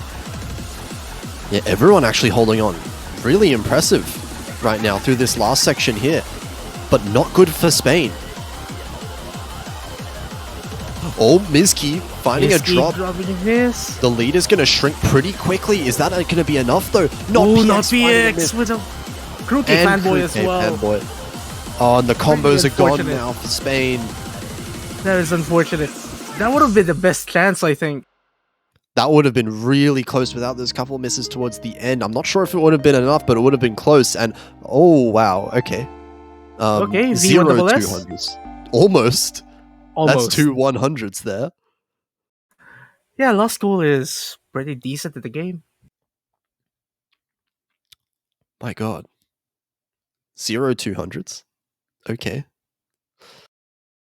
But unfortunate for Spain there towards the end. Still a very good score actually. 2 973Ks on both of their players. That is very consistent. It's only Lost Cool's score really separating the two teams there, managing to get that full combo. And now Thailand, it's their pick once more. And they're going for the full sweep. This is the final hybrid pick of the pool. I wonder if both teams are just going to connect their picks, right? Thailand have just picked the bottom 3 row. I wonder if Spain just finishes the top 3 row. Maybe. And picks the the fast chord stream pick next. Oh yeah, I mean there's a possibility. I think that actually is a real possibility. That would be funny. But anyway, Thailand. Carry on. Oh yeah, in Thailand now, hybrids have been working out for them pretty well, so makes sense here. Still haven't seen any LNs whatsoever, which is, I mean, it's working for Thailand. You can't blame them. But I do feel like the LNs do heavily favor Thailand in some ways. Yep, and since this is the final hybrid as well, so we're going to see a lot more noodles after Spain's pick, I guess. Yeah, we'll have to see. But both teams will have to get through this first. K Fanboy with a bit of an early miss there. Some early act struggles as well from both Spanish players, but Miski trading. Actually, Miski's miss is going to be a little bit more impactful than K Fanboy's, because K Fanboy's was at the very, very start of the map. But the accuracy between both players that miss kind of still making up the difference. Yeah, we've got 3 players holding the 98, but Lost Cool once again making this big difference, 99.5 just about.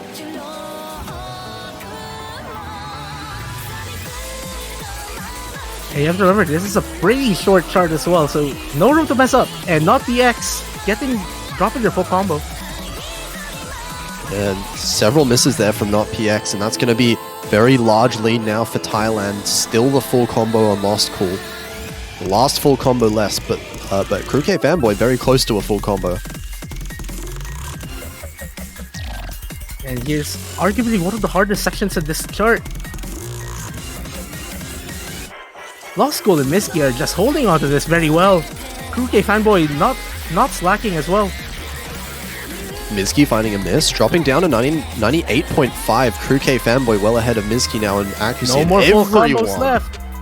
Everyone misses there, but that only benefits Thailand. The trade benefits the team that is in the lead, and it looks like they are going to pretty comfortably win one more pick.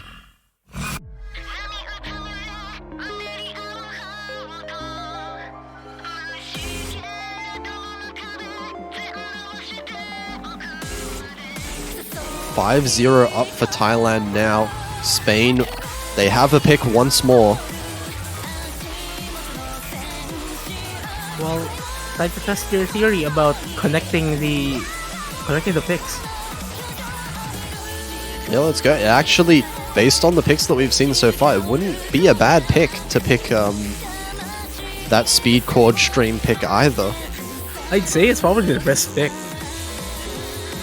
Given how close the other chord stream map is, it very well may be.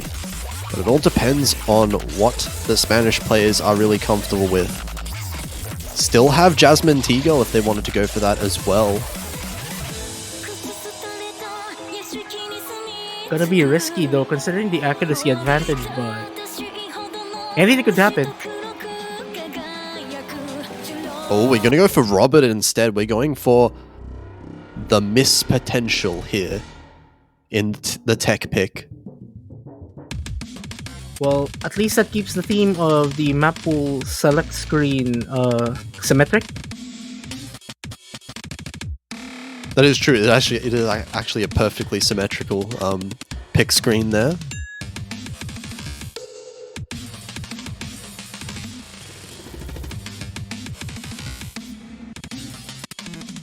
Though, I'm kind of thinking that this is... Honestly, I don't think this is Spain's best pick. Just considering the amount of misses that they've been dealing in the earlier ones. And this is definitely not easy to combo at all. Oh, this is very difficult to combo, yeah. But hopefully, hoping that Thailand end up dropping combo just as much as they would in a pick as technical like this, because it's definitely possible.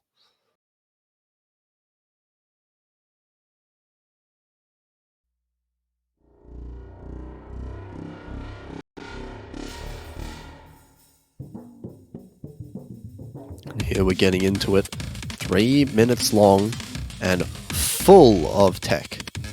Ooh, And early misses from both Spanish players. we're not off to the best of starts here for Spain. But still plenty of the map to go, and they are... Both of those misses were before the 400 combo mark. That one is not, however, from not PX. That's going to be a pretty impactful miss. Mizkey finding a trade back, though. Lost School casually maintaining a 99.6. Yeah, as has been the pattern, it seems, so far in a lot of these Rise picks, Lost Cool really is the difference here. And not PX finding a few more misses. Crew K Fanboy as well. Oh, with those chords, that's brutal. That's a huge accuracy drop.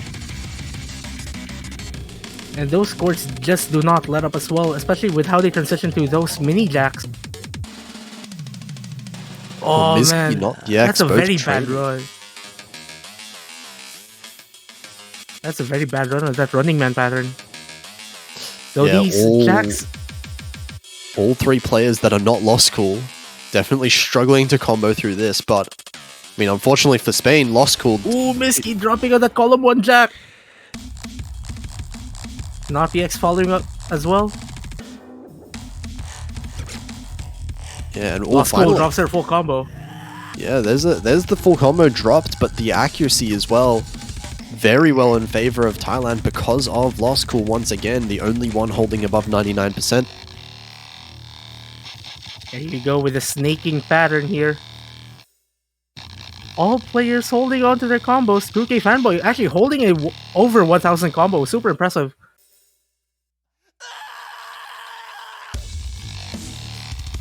Yeah, Crew K with a higher score than Mizkey as well is definitely good for Spain here, but there's no one that can match Lost Cool in the lobby right now. And 2K Fanboy misses 2 times in a row. Not PX also following up that up. Mizkey as well. Lost Cool is just the only player who's really comfortable on this one.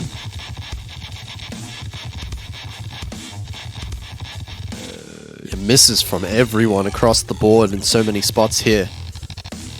But at the end of the day, these traded misses, and even untraded misses here from not PX missing repeatedly in a row, that only benefits Thailand.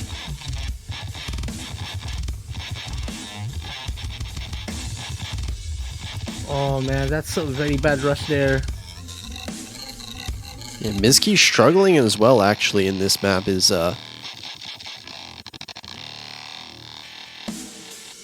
not quite going to be enough, however, at the end of the day. We're towards the end of the map, still a pretty large lead here for Thailand. I think about 90,000 points once again in this map. Yep, that would be around 95,000 points difference. And wow. Lost School's 200 count is 1/3 of the next best 200 count from 2K Fanboy. Yeah, definitely a standout performance from Lost Cool this match so far. But it is going to be Thailand 6-0 up there on match point already now. And on top of that, Thailand get their own pick. They definitely have the case to close this out right now. Yeah, and I wonder if they're finally going to go for the LNs now. We have 4 LN maps open. And they're going for time for the Moon Knight, LN4. Okay, even though we don't get Snowy banned, it's going to be completely ignored, potentially, if Thailand manage to pick up this. And that said, this is the first LN pick we've seen so far in this match. We'll see how Spain managed to do on it, but I do believe we saw Thailand play this last time. I mean, I'm pretty sure... Wait, was this Yes. played by Spain last night? I kind of lost track. It was, yeah, I found it. It was played by both teams. And Thailand, oh my god, wow. Thailand with 986k and 971k scores. Definitely Very scary. impressive. Worth picking here. Spain actually with a really good team score, but again, missing Aita for an LN pick definitely hurts quite a lot for Spain. Well, the command to start the chart has been placed, so here we go. Spain fighting for their lives now on this pick, and being the only non-Asian team left in the tournament as well. 떨려오는 별빛 반짝이는데 넌 어디를 보고 있는지 And here we go, another long one in here. Just under 4 minutes. And it will be a consistency battle with all of these different LN patterns being thrown at them.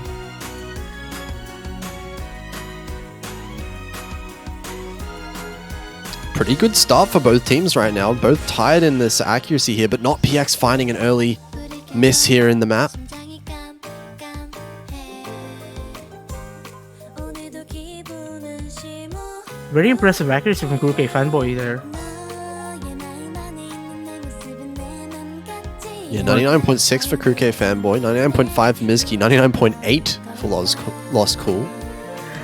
Thailand definitely on track to beating their team score from last night, I think. Very early in the map to be able to say that though, and Kruke Fanboy, not PX, both finding misses early on as well. Double full combos still on the board for Thailand.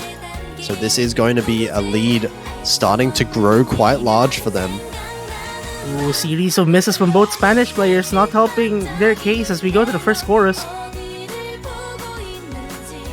And Mizki does Mizki find a drop dropping. here. Down to 99% flat. But it's not going to be swinging the lead that much because Not PX does have another series of misses just now. And there's Lost School just maintaining it 99.6. Yeah, 869. that's ridiculous, yeah. 99.67 right now. Halfway through the map now. A lot of 99%'s Kruke Fanboy holding on really well with 99.2 is actually really impressive. Mizki finding another break as well, but unless the Spanish team can find a way to somehow deal with Lost Cool, it's Or just not hope- looking good for them. Or hope that Lost School, something happens to Lost School at this map. But it does appear with Lost School's consistency right now, it's pretty much Lost School. This match has been pretty much the Lost School show. Absolutely flexing over here on Thailand's side. And there's still a third of the way map. Lost Cool still with the FC. Both of the players on Spain missing it once again. It's going to make the lead grow even more now. 다가가기엔 너의 맘이 확실하지 않아 서려지지 마 여기 Kuke Fatboy still maintained at 99 throughout the entire map, which is super good from the Spanish from them. Yeah, absolutely. Not the- Maintaining any kind of accuracy on this is actually really, really hard. Not PX not slacking as well, and as we go to the final quarters of the map, Mizki has practically settled down in that combo now. That irregular, flammy, gray scored thing, not phasing any of these players at all, but Not PX dropping in that LN section. Kruke Fanboy as well with a series of drops. Ooh, and it's just Thailand holding these combos. 6,000 for Lost Cool now, 3,000 for Mizki. And Lost Cool still with 99.6%. My god, this is going to be... Is this on track to beating Lost School score from last night? See, that's the scary thing. I actually don't know if it is. It Oh just my about God. tied it. Yeah, it just barely beat the score from last night, but the only reason is because he missed last night. Oh my goodness. This is an FC from Lost Cool, a clean FC with 32 200s. And that will be Thailand completing the sweep here against Spain. Unfortunately, Spain will be eliminated from the tournament. Thailand will move on to finals week next week in order to verse Team China. China versus Thailand is going to be one heck of a spicy match. That is an insanely hype match from what we've seen here, from Thailand's LN ability, China's LN ability. That is going to be a really exciting match to see. But well done to Spain as well, actually, as we said, Spain being the last remaining non-Asian team in the tournament, and well deserved as well. Spain actually extremely strong performance. It's just that at this stage in the tournament, every single one of these teams is absolutely out of their minds good at the game. So Also- well done to both teams. Also, we'd like to wish Aitor98 to get well soon. Hopefully, Oh, it's not too bad. Hopefully, hopefully that injury is not too bad. Yeah, hopefully it's nothing serious. Hopefully the recovery comes in fast. And that will be it, I believe, for the matches for now. We have one more match this weekend. And I believe that will be the last one to decide the matchups for next week. So that will be Japan versus Indonesia. Oh, wow. Okay. Oh, that's another spicy match. Two very unpredictable teams. That is a massively spicy match here, Japan versus Indonesia. That will be in about 1.5 hours at 14 UTC on the dot. So until then, we are going to be on a bit of a break then. About 1.5 hours to go, and make sure you stay tuned because this is going to be the last one of the weekend, and right after, Map Pool Showcase should be starting. So make sure you stay tuned for that one, and until then, any last words, Surfchew? Well, that is one heck of a weekend already, and we've seen very, very amazing matches. So I hope that whatever happens in Japan-Indonesia match, I hope it closes out this weekend with a bang. Absolutely. Well, make sure you stick around for that one, and we'll see you soon.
All right, everybody, welcome back to the Mania 7K World Cup 2022. We've got one more match left for this semi-finals weekend. It's going to be Japan versus Indonesia, and I will be one of your commentators, Toph Daddy, and I'm joined here by Sparky once again. How's it going?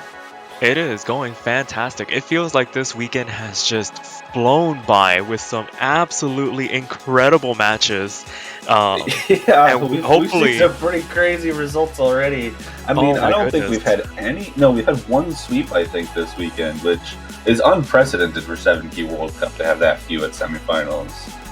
Yeah, it just goes to show you the level at which these players are playing at. Anybody can take points off of any team. Nobody is safe. And Yeah, I'm not pretty to sure mention, it's a bit of a scary match for the South Korea this week.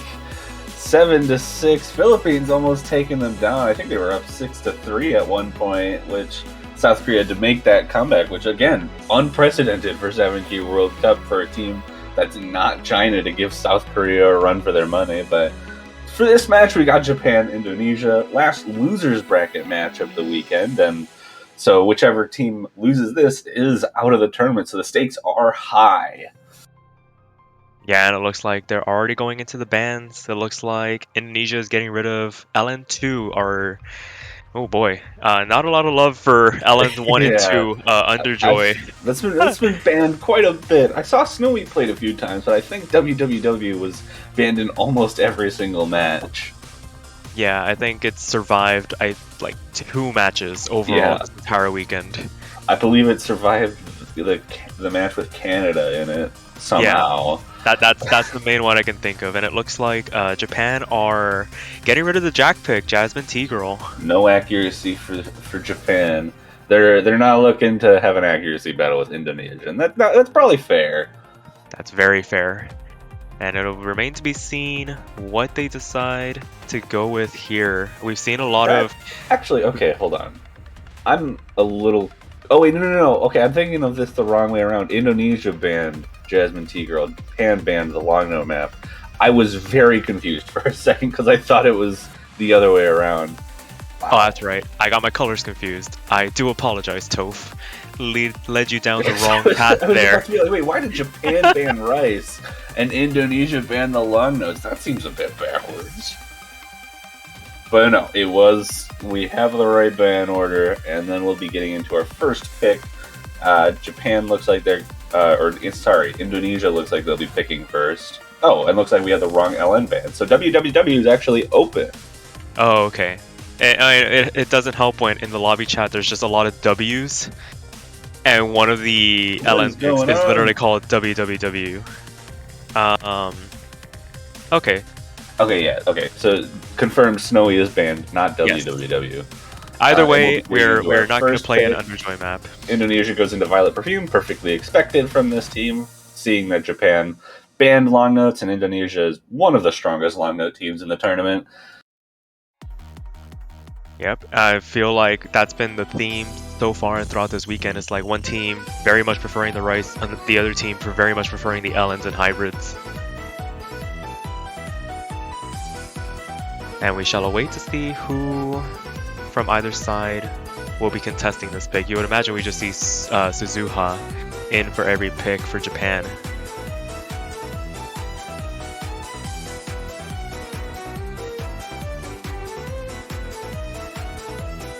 Meanwhile, Indonesia is sorting out their roster a little bit. You want to make sure you get your perfect players in the perfect positions. And you don't want to hand over. I don't think Suzuha is supposed to be in Indonesia. But, yeah, so Suzuha Koichi makes sense for Japan. Onta Bukasi and who else for Indo? Looks like they're XP. Yeah, XP looks like the right player to put in for the long notes on Indonesia's side. Alrighty. I mean, like I said, best start off on the right foot here. You want to make sure you got everybody in there. Yeah, if you're Indonesia, you definitely do not want to be losing this pick right away, because that does not bode so well for the rest of the match if their most comfortable long note pick is going to be taken by Japan, a team that has been pretty spotty on lung nodes, in all honesty. Yeah. And it looks like they are able to get XC in here. Might just be a bit of a client lag. Maybe didn't get the invite, but we got there. We got there in the end.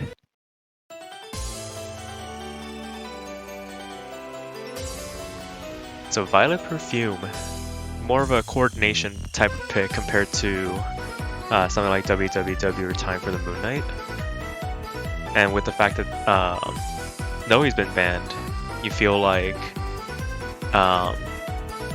Japan might be resting their laurels on the density versus the coordination here. But the players are ready. I could definitely see that. I mean, Japan has always been pretty strong at, Rice in general. So the density island picks are always going to fare them a little bit better than the release ones, especially against a team like Indonesia, who has been extremely strong at the more difficult coordination-based long no maps. Yeah, it looks like the players already were loaded into the map. Oh boy. Let's see what happens. Ooh, Exy with a very early miss here. Yeah, it gives a small lead in this more simple long nose section at the beginning, and another break from Indonesia, so that's 2 full combos gone from them, and Japan has not broken yet, but I mean, we still have plenty of map to go and plenty of harder sections to get through. Yeah, but this being Indonesia's pick, you would think that Japan would want to ride this advantage that they have right now. Both Indonesians dropping their full combos while both Japanese players hanging on to theirs. That being said, the lead is rather fragile here. The accuracies on Indonesia's side looks like it's enough to pull the lead back here going into the back half of the map. Yeah, despite 2 full combos on the side of Japan, that accuracy is good enough from Indonesia to have that lead flickering and probably take it over to their side once the Allens come back in, as long as they don't break again.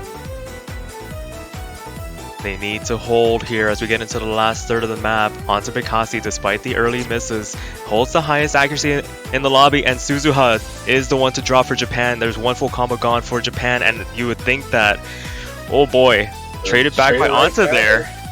Which is going to lower that lead a little bit, but like we said, that accuracy favors Indonesia pretty heavily, so 1 combo trade is going to be good for Indonesia here. And now all the full combos on the board gone, and that blue bar just started spiking a little bit with the end of the map coming here, and it looks like Indonesia will be able to protect their first pick. Oh boy. Low dicey there at the beginning, but they managed to recover very nicely there. Indonesia taking this 1-0 so far. Very nice scores across the board. And now we have Japan to pick.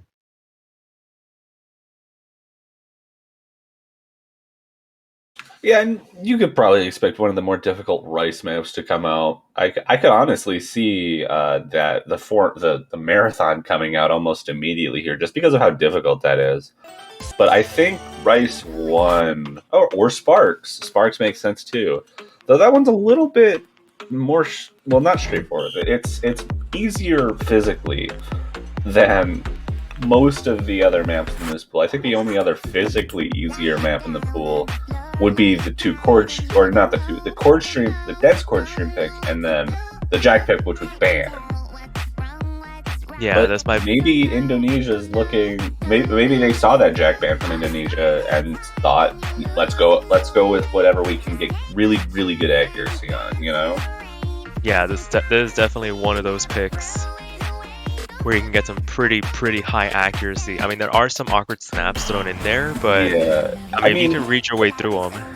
It's really hard to pinpoint what exactly to expect on a pick like this because of how all over the place the patterns are. I mean, maybe this could be a primer for Japan. It's like you go Sparks first, the easier the awkward-ish maps, quote-unquote, and then maybe you throw in like an early Robert. It worked out very well for, who was it? Spain, going up against Canada in their earlier match. They went with a very early Robert pick, and that seemed to buoy them not having to pick it late in the match. But it remains to be seen. Looks like the players are ready. Yeah, I mean, same lineups from both sides.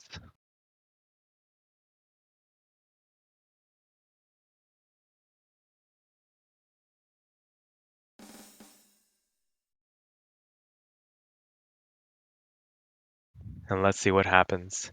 Wait for everybody to sync up. A lot of mirrors being taken in this lobby. Everybody preferring the offhand patterning. Yeah, everyone except Onta Bikasi. Must be something about these patterns. More Yeah, preferable but playing them when on the left. looking in here, Onta Bikasi, the only non-mirror player, is the first one to find a break, and Japan is going to take a pretty big lead to start off. That accuracy, kind of the same thing we saw Indonesia taking advantage of on the previous long note pick, where the accuracy is really good, except Japan is just holding their combos. Yeah, definitely.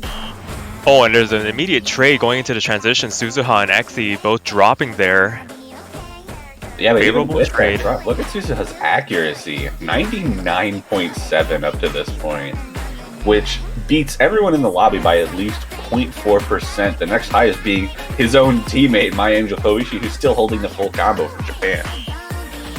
Yeah, you'd imagine it's a little bit hard to make inroads here just based on the accuracy discrepancy, but Koichi finding a couple drops there, but still, struggling just a little bit. Yeah, a lot of drops in a row, and that lead was still massive for Japan, but it was all traded back by Indonesia there, and the lead is back to growing in Japan's favor. But even with quite a few misses, I think even a breakdown from Japan wouldn't give the lead to Indonesia here. No, riding the accuracy all the way to the bank there. Not a lot of map left. This is a very, very short map, and just like that, Japan evens it up 1-1. Indeed, 8 200s from Suzuha there, eclipsing everyone in the lobby. My This goodness. dude's insane. We have seen I don't even know what to say, man. some crazy scores. Wow. Okay, so Indonesia 2 pick next, and you would imagine gonna want to go back. Back in the long notes is what I expect.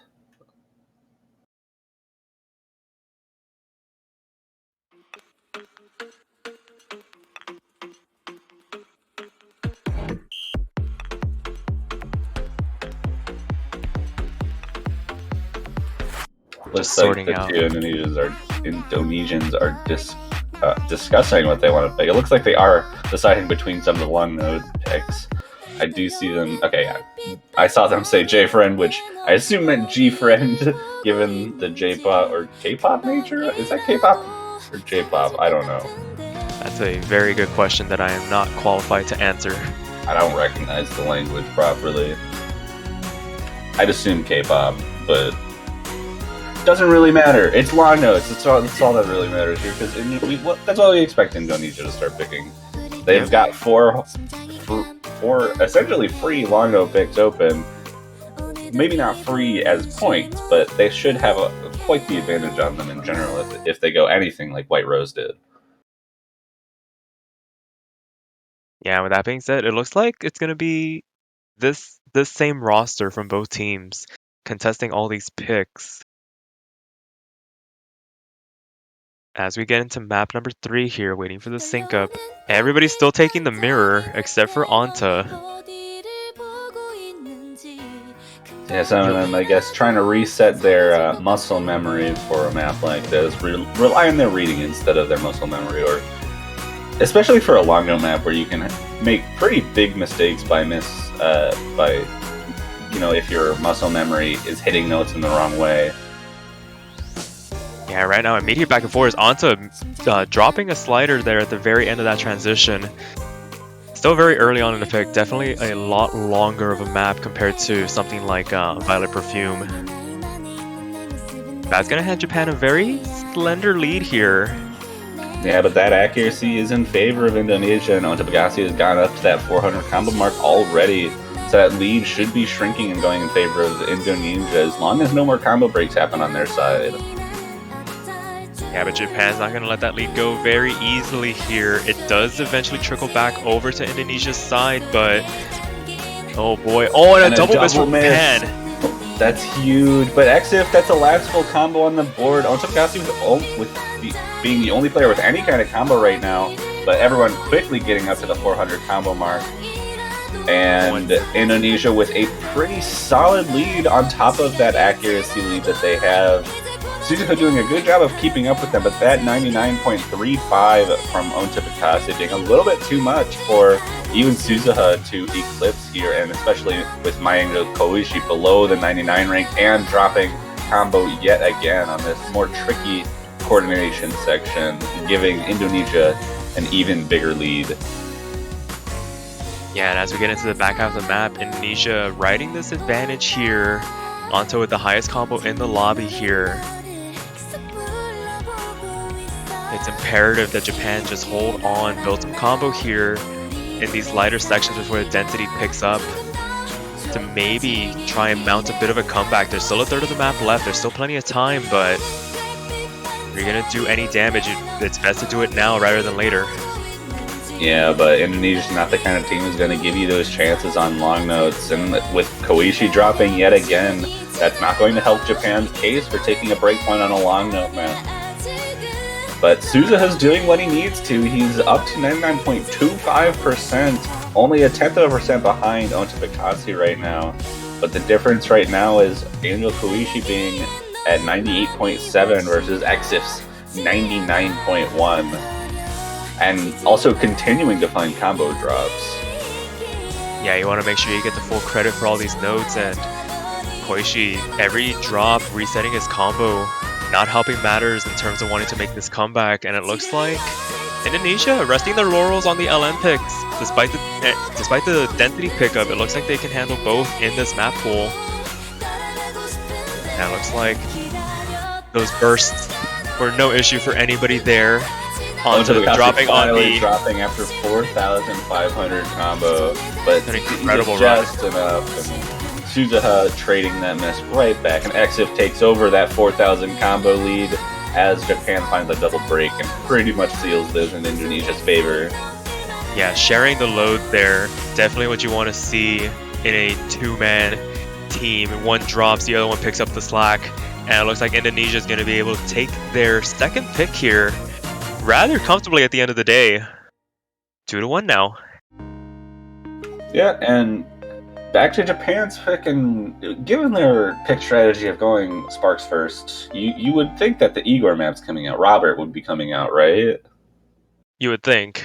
Because I guess they're the most similar maps in that pool, or in the Rice pool at least.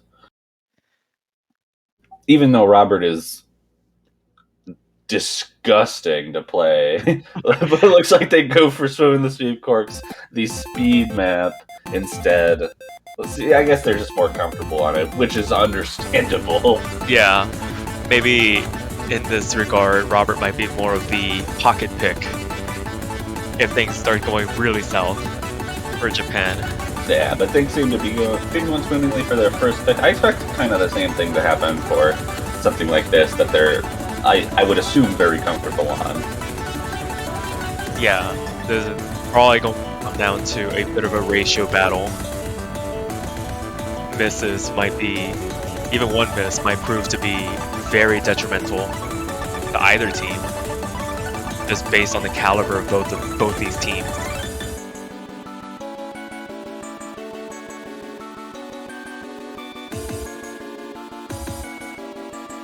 Everybody in the lobby, just make sure they're ready. See if there's any last second substitutions. Now it looks like Anta is going to be tagging out. Bringing Yanaman for the speed map. Probably a bit more comfortable on something like this. And they need to have those comfortable players if they want to be taking Rice breakpoints against Japan. Yeah, it feels like the advantage definitely feels like it rests with the LN team in these matchups, because in terms of the LN to Rice disparity, it feels like these players can all handle Rice. But if you can handle the LN just a bit better, definitely more opportunity to take breakpoints. But it remains to be seen. The players are loaded in. It is currently 2-1 Indonesia. And Yanman with a very early break here. In the earlier bursts too, which I think these are supposed to be the easier portions of bursts, maybe just tripped up right at the beginning. And here we go into the more extended ones. And this lead is kind of small. There was that trade from Koichi there, and that's going to favor Yanman since he did before the 400 combo, but that's another combo break. Yanman got lost and had a pretty big accuracy drop too, but Koichi's down at that low 98 with Exif. Suzuha being the big difference maker here at 99.6 versus Yanaman's 99.0. Yeah, definitely showing a lot of comfort on the speed pick here. Suzuha head and shoulders above the rest of the lobby right now, carrying Japan and carrying this lead right now, despite some of the earlier drops from Koichi. And as we get into the back half of the map, the density only picks up here. Yanaman dropping before the last third. Very tricky to coordinate some of these jumps here. Yeah, but Japan having no issue keeping up that combo. Exif and Koichi doing a good job of bringing back their accuracy, but Exif does just break their combo on these more difficult streams. Yanaman doing a good job of keeping in that 99 range, but is going to need help from Exif here, and Suzuha, who does find a combo break if they're going to want to get back into this, but this lead is so massive that that's not going to mean that much right now unless there are multiple breaks, and this is the ending of the map, so I don't think anything's going to happen. Yeah, despite a couple of rough patches there for Japan, they managed to hold on there. I mean, it was pretty much on their side of the board to lose. And Suzuha with that unfortunate one miss there at the very end. Still 4 very incredible runs. And we're notched up again, 2-2. Yeah, down to that best of 9. And we still got 2 more full long note maps left and plenty of rice for Japan to attack with.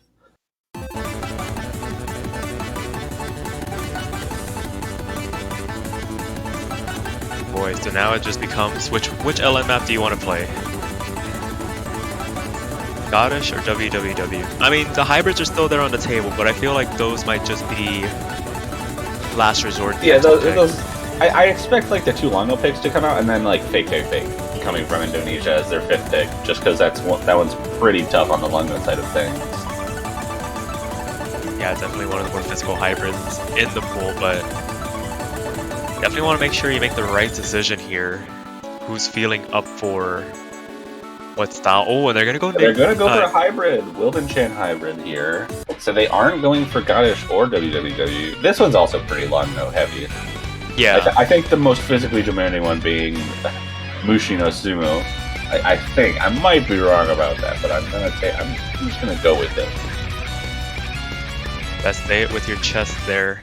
Gonna start seeing these hybrids come out. We're gonna see Anta come back in for Indonesia. Probably not a bad time to start testing the waters of hybrids anyways, because even with just the long note picks, Indonesia's only going to be able to snag 4 points from those total, and you need 3 more points after that, and even as a minimum to get tiebreaker, you need 2. Right. So you're going to have to find points in other places, and this might be the right place to start. I am better now than when your opponent's at match point, so let's see what happens Indeed, here. Yeah, you don't want to be taking that risk when Japan has 6 points on the board. Looks like I'm gonna call that a client miss from Exif there. Those opening bursts, not treating them too well, but Koichi, huge accuracy drop going into this transition. Well, Exif's combo's not resetting, so I'm going to assume that's a real miss. Oh boy. So, but that within the first 20 notes is about exactly where you want to miss if you miss at all. And on the other side, Koichi missing right around that 250 combo mark, going to lose a bit more of that combo bonus, despite the fact that it's still okay to miss during that first 400 combo. Yeah, but this map is not long at all, only clocking in at about 1:30. We're already past the first third of the map, and Indonesia holding a bit of a... I mean, it's flickering a little, but... Oh, with Anta's break, though! Yeah, that accuracy was actually, I think, pretty equivalent between the two teams, and Anta finding another break is going to get a pretty solid lead for Japan. A couple misses are going to be needed if Indonesia wants to take this lead back, but this is by far the closest we've seen anything up to this point.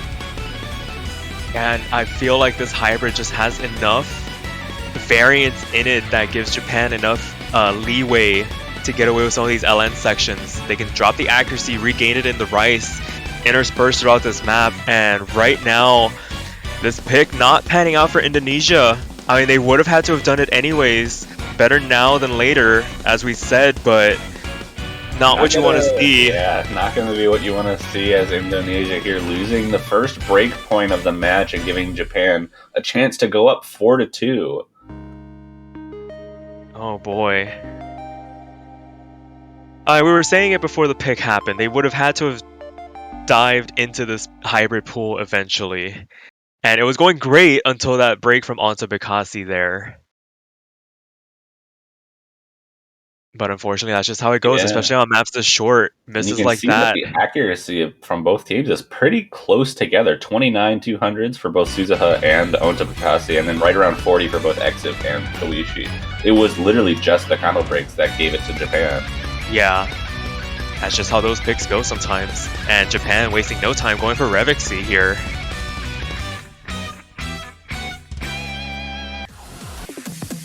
Definitely an interesting pick.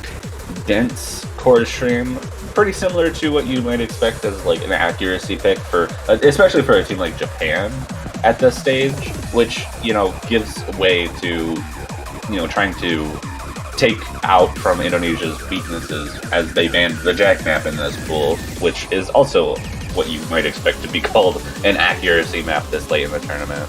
Yeah. But that being said, definitely an opportunity for Japan has presented itself to be able to go up 4-2 if things pan out here.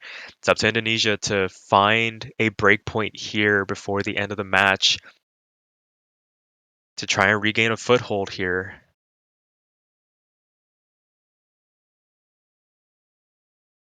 And again, the Battle of the Mirrors, Japan, both mirrors.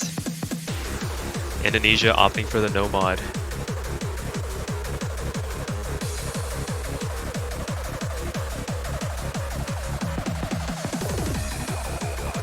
Yeah, and here we go. We're seeing pretty equivalent accuracies out of this intro. A little bit easier on the accuracy for now until it starts getting more continuous. Yeah, there's definitely phases in this map. And right now, everybody seems to be holding lockstep with each other. Oh, but Anta finds the first break. Going into the second quarter of the map, going to hand Japan a bit of a lead here. Yeah, and that accuracy pretty good on the side of Japan. 99.8 from Suzuha, 99.74 from Koishi. The next highest being Exif, 99.64. All three of them having the full combo, but Onta at the bottom with no full combo and at 99.42, missing yet again. This is looking very strong for Japan already, even coming out of the first third. Oh boy, that being said, there's still plenty of map left, but with Onta's struggles here, gonna give Japan a bit of a cushion now to work with as it lightens up a little bit. Yeah, they get a little bit of time to breathe again before the final chorus where it jumps up in a little bit of difficulty. Yeah, the slow jam, a very good opportunity to build up some accuracy, build up some combo. Gonna give Onta an opportunity to get back up above that 400 combo cap. Give him an opportunity to attack. As we get into the last third, everything's gonna pick up here. That's right, it's the drums. Okay. Hopefully the players are ready. Last third of the map incoming. Suzuha and Koishi holding it down right now. Both of them still on the full combos. Onta drops yet again. Exi still with the full combo for Indonesia here, but gonna need a lot more than that. Gonna need to climb here. Koishi does finally drop, but there's not a lot of map left. Only an 8th here. Onta Bikasi finding breaks isn't going to be as detrimental for the side of Indonesia as that full combo break from Koishi is, because he was already doing worse comparatively than the other players. But there's going to need to be a lot more breaks from Japan, or just an improved performance from Indonesia. But that miss from Exif, a double miss from Exif, is not going to help that case, and it's looking like Japan is locking up this 4-2. Only a sliver of map left. It would take a monumental collapse, and I don't think Japan is going to deliver that. They deliver an amazing performance, though. Taking their pick, going up 4-2 now. 3 200s from Suzuha. Those are some scary scores.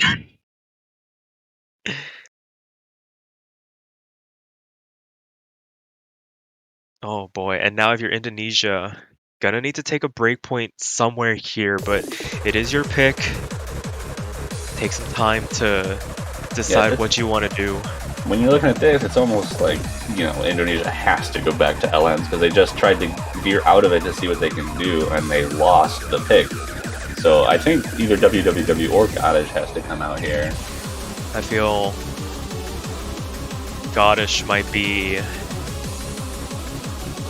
a bit more favorable here.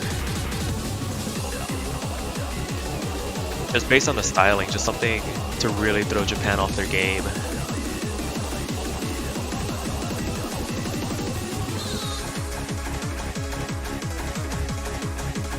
Definitely taking their time here. Want to make sure they get this absolutely correct. You do not want to hand Japan another breakpoint in this situation.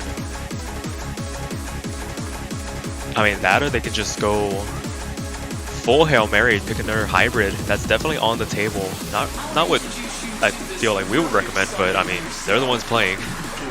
Yeah, I mean, and around this time when you really need to start getting momentum back, you do want to start having as much time as possible to talk with your teammates and get the right pick out. Yeah, reminder, these teams do have a timeout if you wish to use it along with that 2-minute pick timer. So we've seen it come out before. Don't want to let this time elapse. When they do with WWW. And back into the long notes. Makes sense. Gonna want to go back into what they were winning pretty handily before and just trying to get that momentum back for themselves. Yeah, definitely these LN picks showing to be a little bit longer compared to the rest of the pool, so a lot of time for the players to work with. The mirrors come out yet again, this time on the Indonesian side. This time Suzuha being the odd one out without the mirror, as opposed to Onta Bagasi, who was non-mirror for both of the other times we saw it. Yeah, hand comfort can be a finicky thing, and it's good that it's available to the players to use as we dive into this map.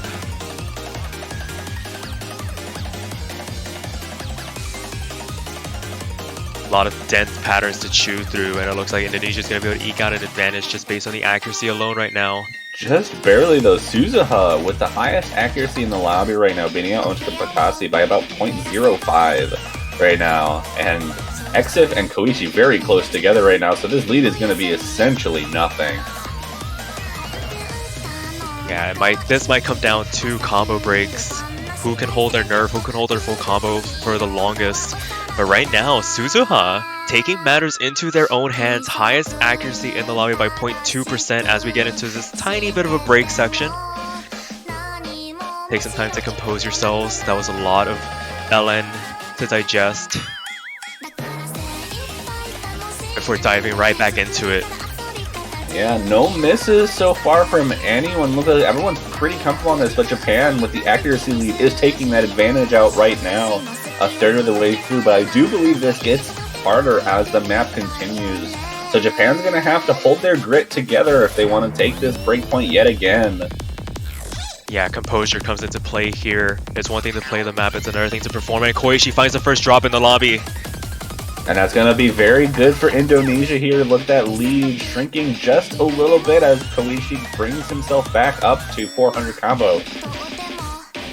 That was a very clean miss from their side. Still, both Japanese players holding higher accuracy than their Indonesian counterparts here. And that miss was very non-detrimental there. Japan still holding on to the lead as we get into the last third of the map. Another little bit of a break here. Becomes more about the coordination. Oh yeah, this part was up and you feel this part's very difficult. This part's really mean, but no one's having any major issues with it. No one finding any combo drops on that intro to this section, and everyone's staying around the same accuracy except Koichi, who dropped just a little bit down to the same place that XF is now, and that lead is getting smaller now. Yeah, those releases really took Koichi for a ride, dropping numerous amounts of 200. Sure, they didn't drop combo, but they dropped enough accuracy to give Indonesia a bit of a foothold now as we get into the last quarter. That being said, the density picks up, and you feel like that favors Japan here. They might be able to hold here. It's just imperative that Suzuha holds onto their full combo here, and Koichi doesn't find any more act drop. Breaks need to start happening from Japan if Indonesia wants to take this pick, because it's slowly getting out of reach, even though... No, I was about to say 2 full combos, but no, that's 1 full combo left on each side, and with that Ultimate break, we're coming up to the very end here. That's looking harder and harder for Indonesia to take this pick back. Oh boy, Japan on a long no pick against Indonesia, against all the odds. Indonesia heavily favored in this pick, but Suzuha and Koichi had something to say about it. They were tired of seeing the LN picks go Indonesia's way, and with XF and Onta resetting their combos, another breakpoint for Japan here. And a full combo for Suzuha. The only full combo in the lobby with insane accuracy. 978k, almost 979k.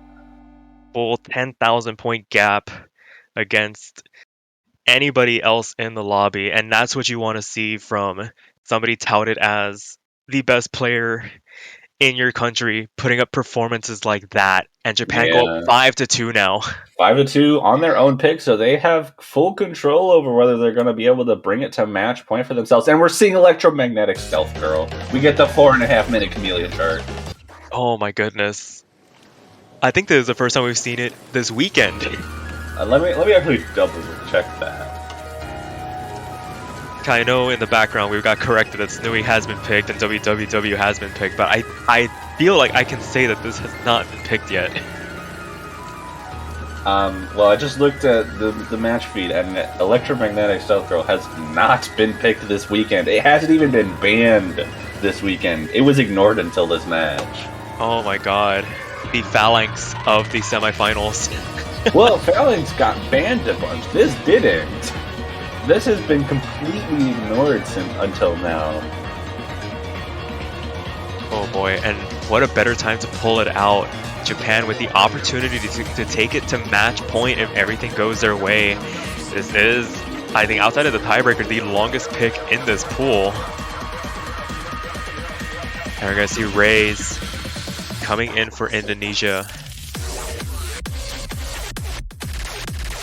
I actually was slightly wrong because I typed it in wrong. But pick one other time, I should say. Ah, okay. Oh, 2 other times actually. Now I'm looking at it. Wow. Must have been while we were asleep. Actually, Indonesia was one of the other two matches that it was played in. So Indonesia's not played this twice. Oh boy. Alrighty, so it looks like we're going to be seeing the double swap from Indonesia. Rays and Yanamang tagging back in here. And yeah, it was also picked in South Korea, Philippines, which I didn't catch.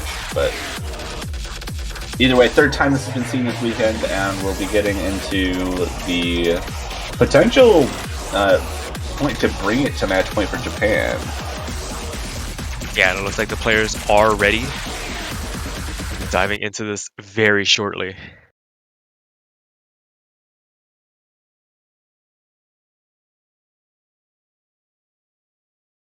Give Pancho a second to sync up everything. Yeah, and we'll be getting into one of the most stamina-intense maps that we've seen this tournament so far. A map that pretty much throws anything it can at you race-wise, and does it for 4.5 minutes.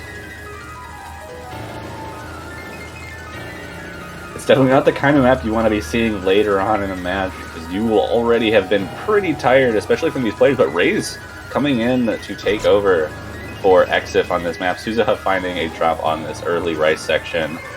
Before the 400 combo, it was pretty clean, so it's not going to be that detrimental. I expect to see a lot of misses on this map. Yeah, it's definitely long enough to warrant quite a couple of trades here. But right now, Indonesia with a very early advantage. And you would think that with this double swap from Indonesia, and as I say that Yanaman does drop, maybe a bit fresher here. It was Exi and Anta playing most of the other picks, so... Yeah, but on Japan's side, Suzuha and Koichi being the only two players who have been in on anything so far. Yanaman finding a lot of breaks here, giving Japan an early lead. Yeah, these sweeps taking him for a bit of a ride there, still in that low 99% range. Koichi and Raze hanging on to their full combos here as we get into the second quarter. Right as I say that, Raze does drop. Yeah, that's a combo reset for both of the Indonesian players. Mayanjo Koichi still holding on to the full combo, and Suzuha, other than that slip up in the beginning, easy rice, has been holding on to the combo ever since. So this is looking very good for Japan, and there's another break from Suzuha, but Koichi still holding on to that full combo, and that accuracy advantage is huge for the side of Japan. Yeah, despite those misses from Suzuha, still holding on to the highest accuracy in this lobby by a bit of a margin. His next closest competitor is his own teammate Koichi here, and as Indonesia continues to drop as we get into the second third of the map, this lead is growing for Japan. Koichi does finally find a miss, to be expected on a map like this, but right now the advantage is healthily in Japan's favor. Yeah, that 99.2 being the lower of the two accuracies for Japan, but the highest of Indonesia being at 98.75. So there's a very significant accuracy advantage for Japan here. And there would have to be a meltdown. Like we're only halfway through, and you already need to be seeing a couple meltdowns from Japan to get this off to Indonesia's side. Yeah, absolutely. And right now, the combo advantage is in favor of Japan. Yanaman struggling a little bit on these stream sections. It's just a lot to take in. It's very easy to misread patterns like this, especially when you're already over 2 minutes into a map. It just feels agonizing as you try and get into the next section. And it's slowly building up until the last third, and everyone's able to build up their combo to the 400 mark, but I expect a couple of those to start dropping. Well, I didn't mean right now, I meant when it got harder, but Raze does find a combo drop, and that's not going to do anything good for Indonesia here. Yeah, you pre-ordered that cursed. I sure did. I always pre-order them. I have the powers. But here we go. It looks like we're about to be getting into the ending section with some Jackson bursts. Raze finding another drop. Koichi finding a drop themselves for the trade. Suzuha and Yanaman holding the combos though, and Suzuha with the insane accuracy holding Japan up with the backup from Koichi, still being the second highest accuracy in the lobby. Yeah, right now this lead, even though there's about a quarter of the map left, starting to feel a little insurmountable. There's still a minute of the map left. Suzuha finally joins the rest of the lobby and resetting their combo, but I feel like the damage has already been done. It would take a monumental collapse at this point from Japan to hand it back to Indonesia, and with these breaks from Indonesia being burst throughout, nobody able to build a combo, not really able to make inroads, and this lead is growing now for Japan. Sliver of map left.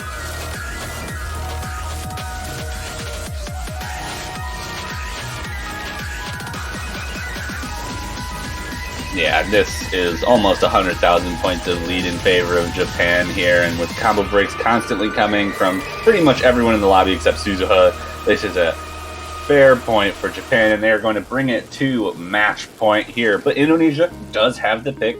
There is a long note pick. There are 2 hybrids left that they can go for, but they're going to need to win both of those. Well, probably not even both of those. They're going to need to win both of their picks and both of Japan's last picks in order to make it to just a tiebreaker to defend this. So they've got a hill in front of them. A hill that could very quickly turn into a mountain if they make the wrong decision here. I mean, you said it best. There's 1 LN pick left, but you need 4 points to take this back to at least a tiebreaker here. Yeah. Oh boy. So we got Gadish, Fake, and Mushi no Suma being pretty much the only viable picks for Indonesia here. Oh, and they're gonna go Fake is coming out. They don't want to go with that Gadish after being beaten on WWW by Japan here. And I think that makes sense. Like I said, I think Fake Fake Fake might be one of the more difficult of the maps in the pool in general, and it's a big reading test from what I've seen. Yeah, definitely. On top of being physically difficult in the first place, but the reading is also there, which we haven't seen the same of in a lot of these picks. Yeah. And it looks like we're going to see quite a full lobby swap. Lulu M coming in here for Japan, making a cameo appearance. Suzuha staying in as well, but Onta Bakasi coming back in for Indonesia, and it looks like Ray's maybe staying in. Oh, no, Suzuha's leaving. You feel like a collective sigh of relief anytime Suzuha's name But disappears. he's back. He's back. A little bit of lobby hopping. Want to make sure everything's right. Maybe they were just checking some settings, making sure they had their mods right. Maybe scroll speed also. We have seen instances where players forget.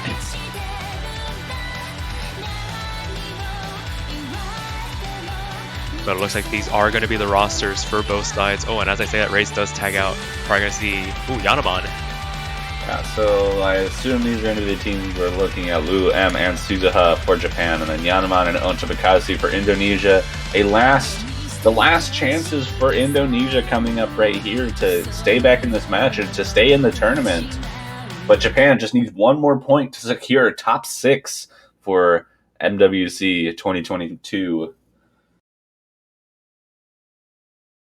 Alrighty, let's see what happens. Backs against the wall for Indonesia. Definitely gonna have to put out some monstrous performance from here on out to keep their tournament hopes alive. But they gotta win this pick first.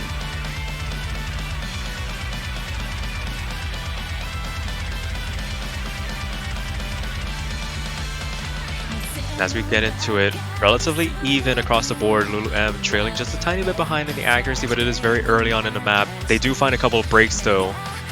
That's going to give an early lead for Indonesia here, but Yanaman and Lulu M trade it back again.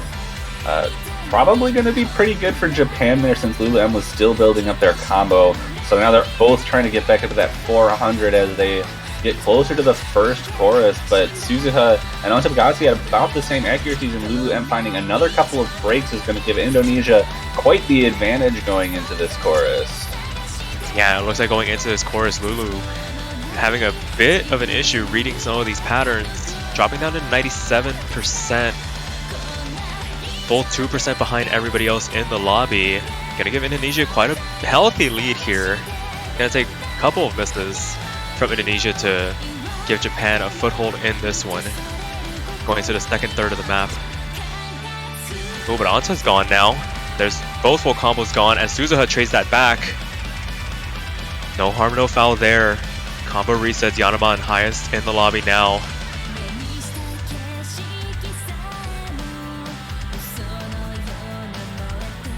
And right now the lead about 20,000 now for Indonesia as we get into the second third of the map.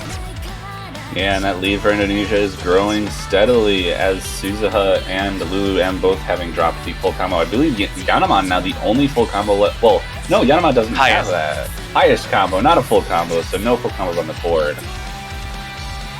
Yeah, very hard to full combo maps like this. Very tricky, I think the releases are really what make this map very hard as we see Lulu M continue to struggle here as we get into the back half of the map. The Rice interspersed with all these tricky LM releases. Proving to be a little hard to handle here. But that only helps Indonesia in their efforts to stay in this match. Third of the map left now. Very healthy lead. And now you start to wonder if maybe going with Hybrid 1 very early on might have been a bit of a mispick. This one definitely working out a lot better in Indonesia's favor.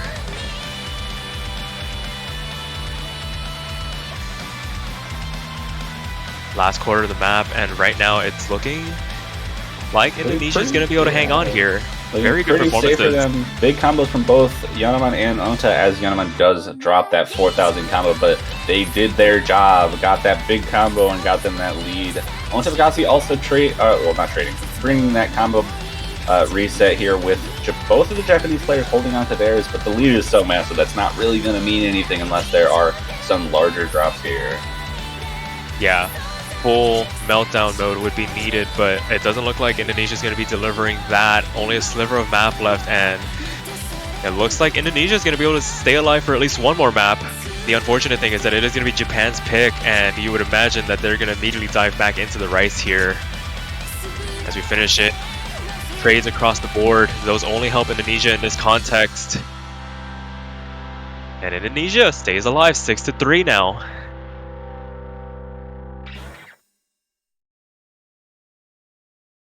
Yeah, but Japan with the pick here can pretty much lock this out if they perform well on their own pick. I mean, you would imagine something like Shuten coming out here. No real need to chant something like Robert. I mean, you could. You could. I mean, it wouldn't be a bad pick, I don't think, for Japan. They've No. been pretty dominant on every single rice pick thus far. Yeah, it's just a matter of what they feel comfortable playing, what they feel is more fun. Yeah, do they want to go with all over the place disgusting tech by Jinjin, or do they want to go with fast chord stream? Because regardless of what happens, they have 2 picks left. Yes. So they can pick both rice picks eventually. Yeah, definitely pick of the litter moment here.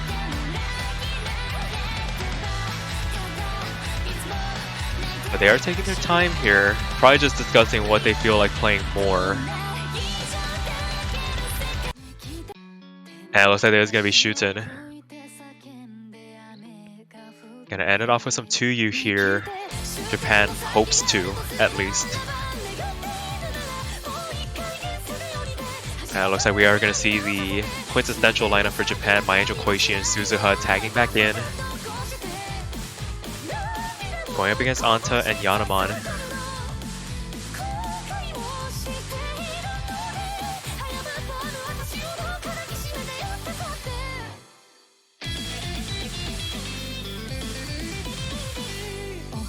As the players sort out some last second logistics. Like I said, want to make sure you have all your settings absolutely correct before you dive into a map like this. When the context of it is match point for Japan, so Indonesia needs to win it to stay alive, and then they need to win 2 more just to go to tiebreaker. So again, that hill is still there. They still need to start climbing, especially with the fact that there are 2 Japan picks left before they can even take that tiebreaker. yeah, the important thing is that they've started on the right path. They've taken their pick, which was the most important thing. You didn't want to end it on a break point, but now tall order here. Gotta play a rice especially pick. with Koichi coming back in for the rice here. And him along with Suzuha has been very dominant this entire round. But here we go, Yanaman and Onta Bakasi's making a potential last stand against Japan, and an early miss from Suzuha before the 100, even the 100 combo mark. So not the worst place to miss yet again, but that is going to give a small lead to Indonesia for this early section. Yeah, but that being said, the accuracy dip that Suzuha took also might be a little worrying there. He is climbing though. Gotta make quick work in catching back up with the rest of the lobby as we get into this next section. And as I say that, already caught up. These accuracies are quite close together, but Suzuha, having been building up for a while now, will probably eclipse the accuracies of both of the Indonesian players soon, and that will end up making that lead shrink just a little bit, even though it's still so close 1/4 of the way through. Yeah, right now Indonesia holding on to this very narrow advantage as we get into the second third of the map. The core stream gets dense again, and Anta finds the next break, and that's going to immediately hand the lead over to Japan here. Oh, but Koichi trades it back, and there go the full combos for Japan, but Anta struggling a little bit here. Accuracy dipping well below the rest of the lobby here. Yeah, and finding a couple of breaks in here with Yanaman really holding it together for Indonesia here, but that lead for Japan has increased with Suzuha being able to combo through with them. And Anta continuing to find breaks after Koichi hit that 400 combo, so that lead is going to start growing exponentially for Japan. but that miss from Koichi is going to help just a little bit. Just a little bit. Gonna definitely keep it within striking distance as we get into the last third. We have seen on this pick in particular some very wild swings at the very end of the map. It just starts throwing everything at you, and we've seen some pretty disastrous misreads. Hopefully it doesn't happen to Japan. This is quite a healthy advantage that they've built up. Last quarter of the map now, and Anta with that miss gonna help solidify that lead a little bit.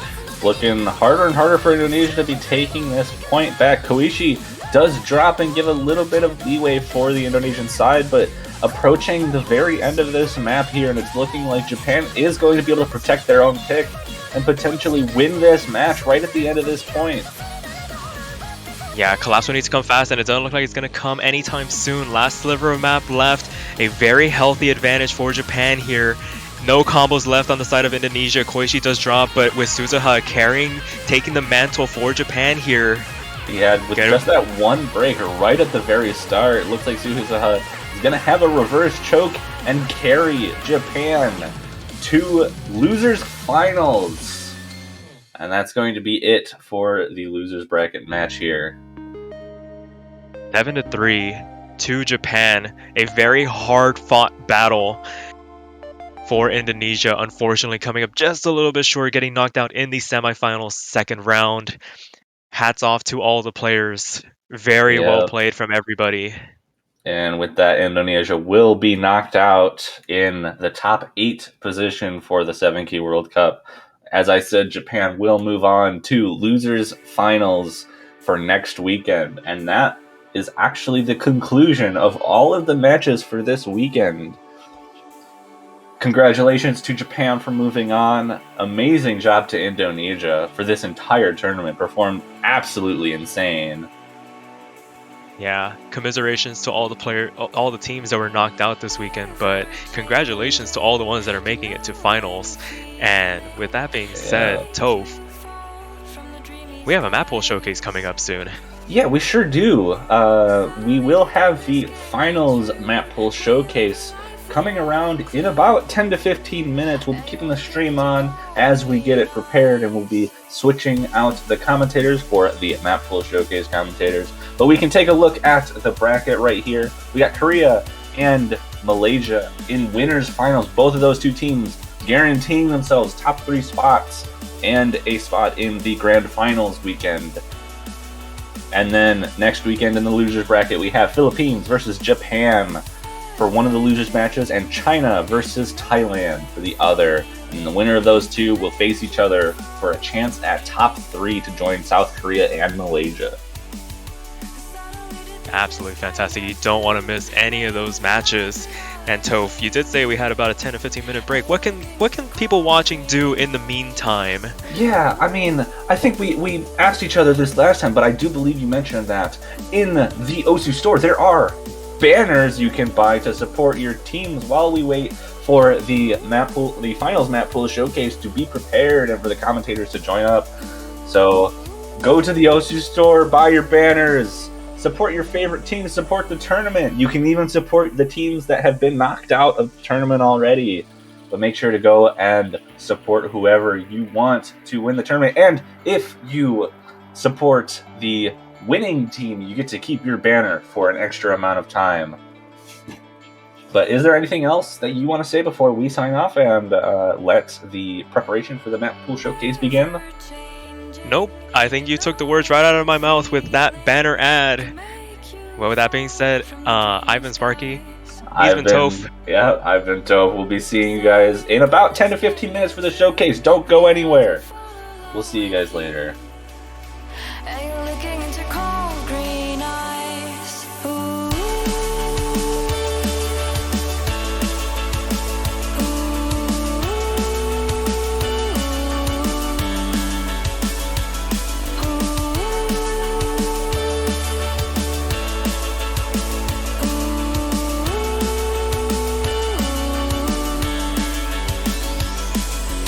Ever changing, the knowing feeling.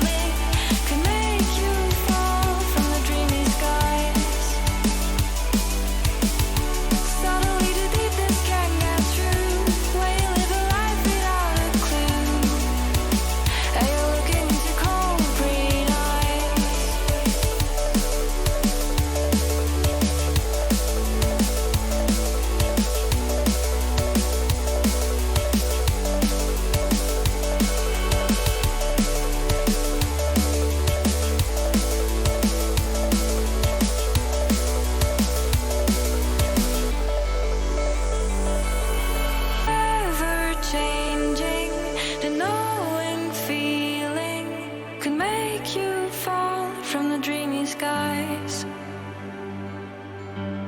Suddenly the deepness can't get through. Realize I'll fall along with you, and we're looking into cold green eyes.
Greetings, user. Neural link established. Ready for takeoff.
Okay, welcome back, chat. I am Jinjin, and I have here with me Evening, and we will be doing the finals map pool showcase of this tournament.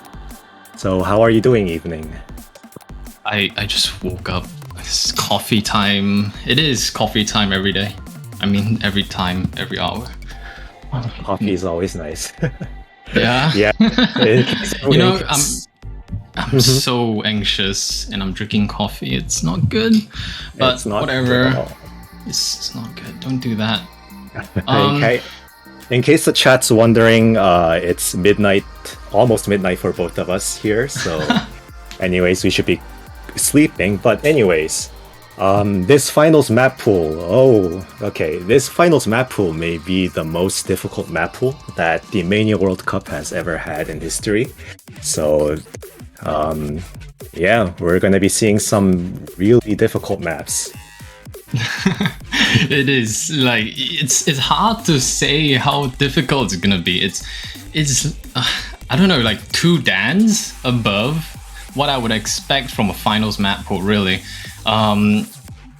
Just for perspective, I do 96 on semifinals, 96%, and I do 92% on finals. So that is a 1 dan jump. And for finals, let's not talk about that. I almost fail everything. Okay. Yep. This is a fun map pool to showcase.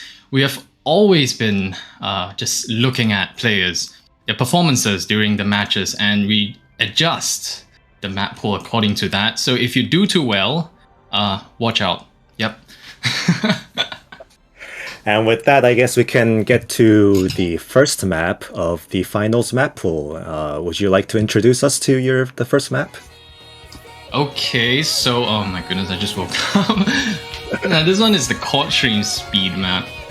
That means it is high BPM, but it is also chord stream. That means we have very low density, and you're just going to go for these very, very fast rolls. But all these chords are going to be like 2-note chords, 3-note chords. So these are actually quite simple if you have them on low BPM. But unfortunately, this is 260. So I forgot what was the previous BPM, Jin? Oh yeah, the semifinals map pool. What was it? It was Shuten, right? That was 235, but now we have increased the BPM by 25, and we're up to 260. It's a ridiculous jump, really. Like if you have played BMS, you know that just a 5 BPM jump is absolutely it destroys your score. And we have here something very light, but it's definitely very fast. A lot of this difficulty comes from the transitions. A lot of these anchors, you really have to be able to control all of these transitions and rolls in the directions. And oh my goodness, it's gonna be a lot of misses, definitely. Just gonna be a lot of misses. Talking about the anchors in this, at this BPM, it's basically going to be 130 BPM jacks, honestly. So that is quite difficult. Yeah, it's our, what was it? Semifinals was 130 BPM jacks on the chord jack pick already. So we are really ramping this up. So not only you're dealing with speed, you're dealing with a chord jack section also. Now furthermore, this map, it has a guitar solo section that connects with, oh my goodness. Yeah, here's the guitar solo. Yeah. The solo is extremely dense compared to the rest of the map. We have a little bit of a break section here. But it's also worth noting that this map is actually on the easier side of the Rice map pools that we'll be seeing. Yes, this is the easier ones. I don't know what else to say. It is really the easiest. This is one of my highest scores out of the pool, which is something to say, I guess. 7 key is ridiculous. I'm actually surprised that you're keeping almost a 97% here. Oh, that's what happens if I FC a map. That's 97% my FC cap. Typical evening accuracy moment. just combo the whole thing. Honestly, if you can combo this, it is a big advantage because this map just relies on your opponents missing, really, on the transitions. And obviously, if they miss, you're likely going to miss. So this is, I would say, a risky pick if you're not good at jacks and transitions, but definitely something that you can really throw to those who aren't that good at jacks. Yeah, so we'll see a lot of Rice-focused teams picking this map. And okay, so that's with that, and next, your turn. so that was the first map. Moving on to the second map, will be Zai's Bad Elixir by Exif, which is a familiar name because this mapper was also part of Team Indonesia in this year's MWC. So this map is our LN density pick, and it's going to feature dense LN streams throughout. And as you can see already, we have a lot of dense quasi-inverted sections.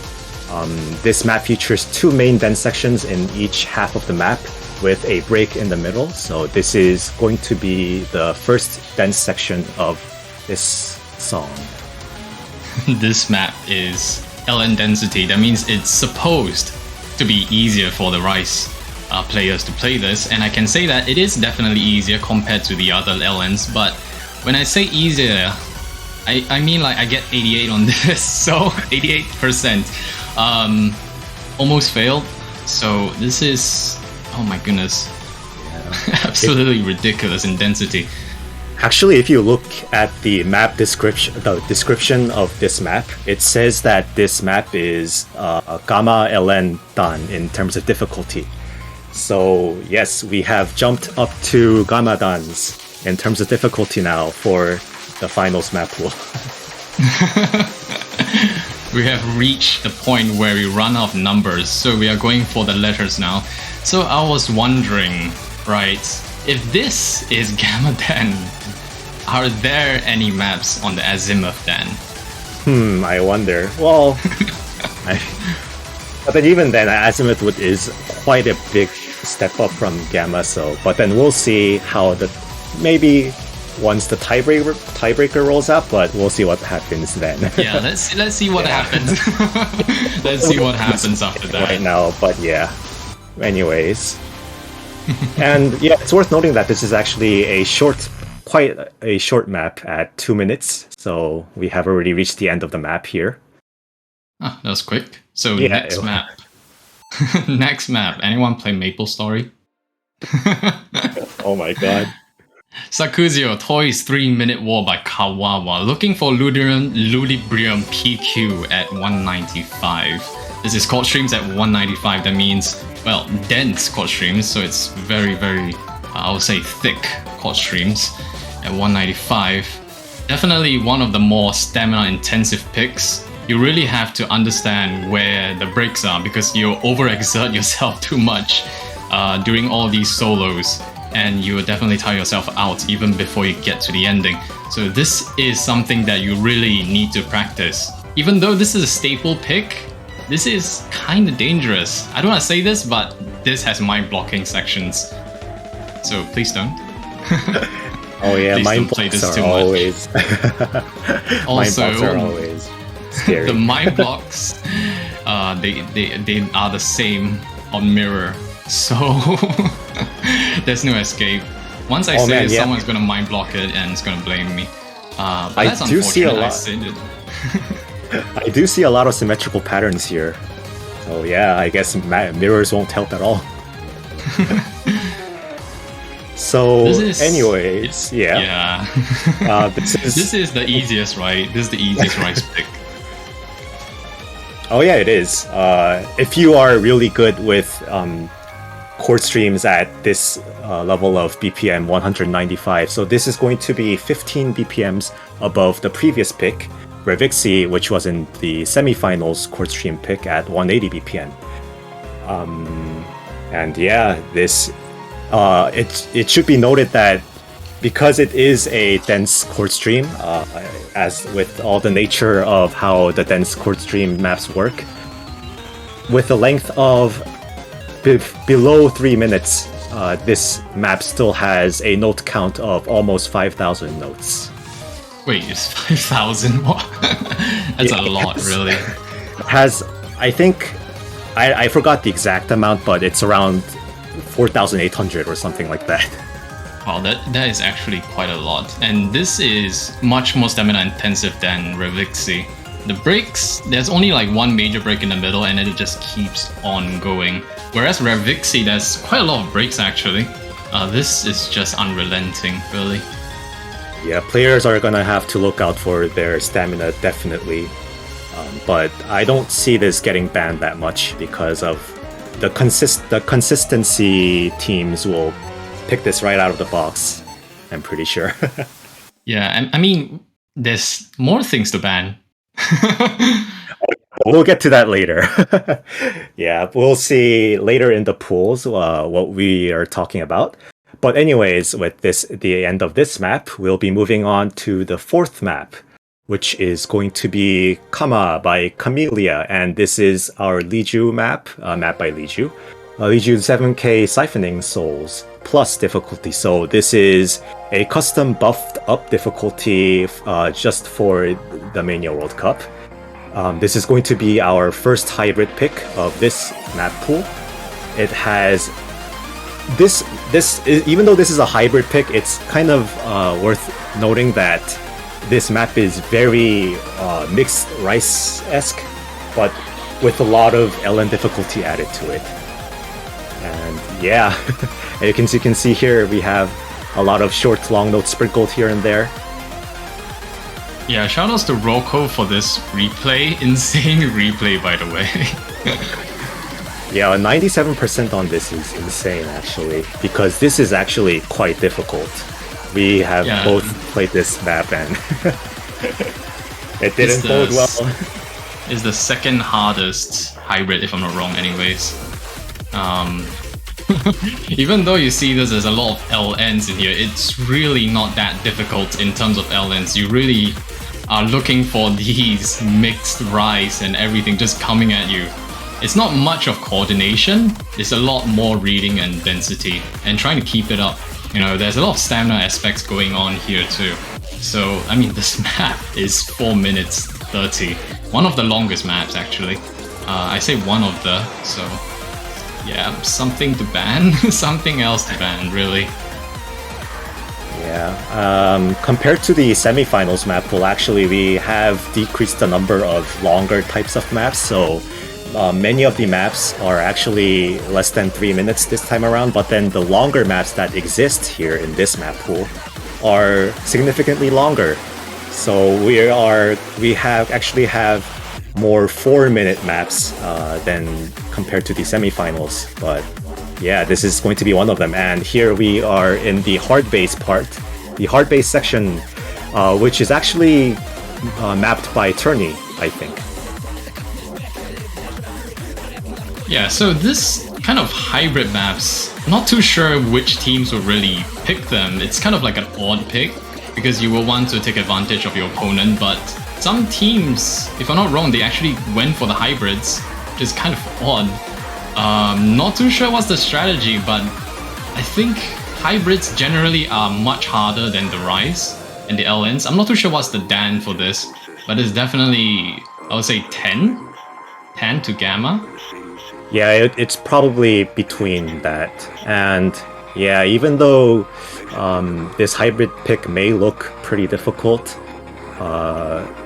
yeah, I guess Rice players will find this to be on the easier side as a hybrid pick compared to the people who main long notes, because the long note difficulty, even though it does show here that the long note difficulty cannot be ignored, it is still on the easier side compared to the actual long note picks that we have.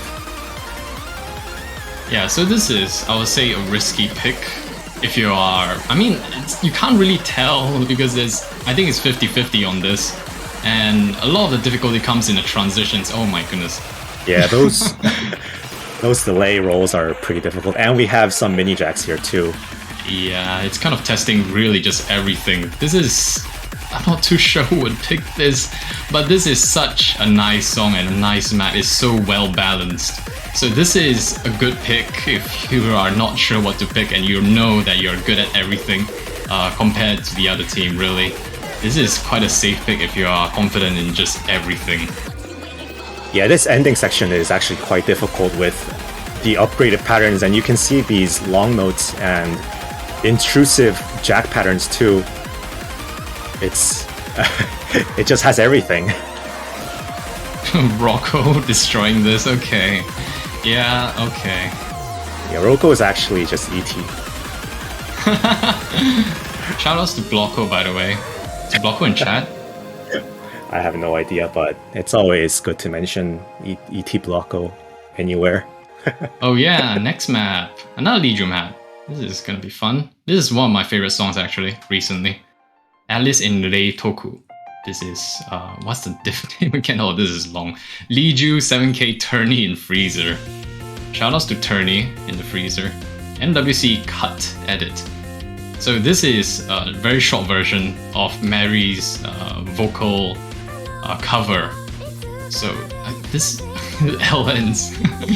But even though this is LNs, I actually do quite well on this. This is very, very comfortable LNs and it is a very nice map to play. This is map by Liju. I think I did say that already. This is a nice song. It is indeed a nice song and a nice map. Classic, simple LN patterns. And as you can see here, the density is quite there too. So for some players, this may kind of feel like an LN density pick at some points, as some patterns like this part is quite dense. Yeah, this is, I would say, a safe pick for LN teams. It is like, I think, one of the go-to picks that LN teams will definitely go for, and Rise teams will not ban this because there are something else. There is something else up ahead that I would definitely ban. No offense though, no offense. It's just absolutely difficult. Okay, yeah. Anyways, getting back into this map, so being the mixed LN pick, the previous map pool, I mean, it was almost everyone's favorite map to play, but G-Friend's Time for the Moon Night was the semifinals pick for the LN mixed pick, and so this is definitely a step upgrade from that map. Oh yeah, everyone's favorite? Humble brag? Okay. It got picked in most of the matches, I believe. Yeah. Okay. Let's just stop. But yeah, this is definitely something that many would pick. I would say, like, let me just estimate 100% pick for this.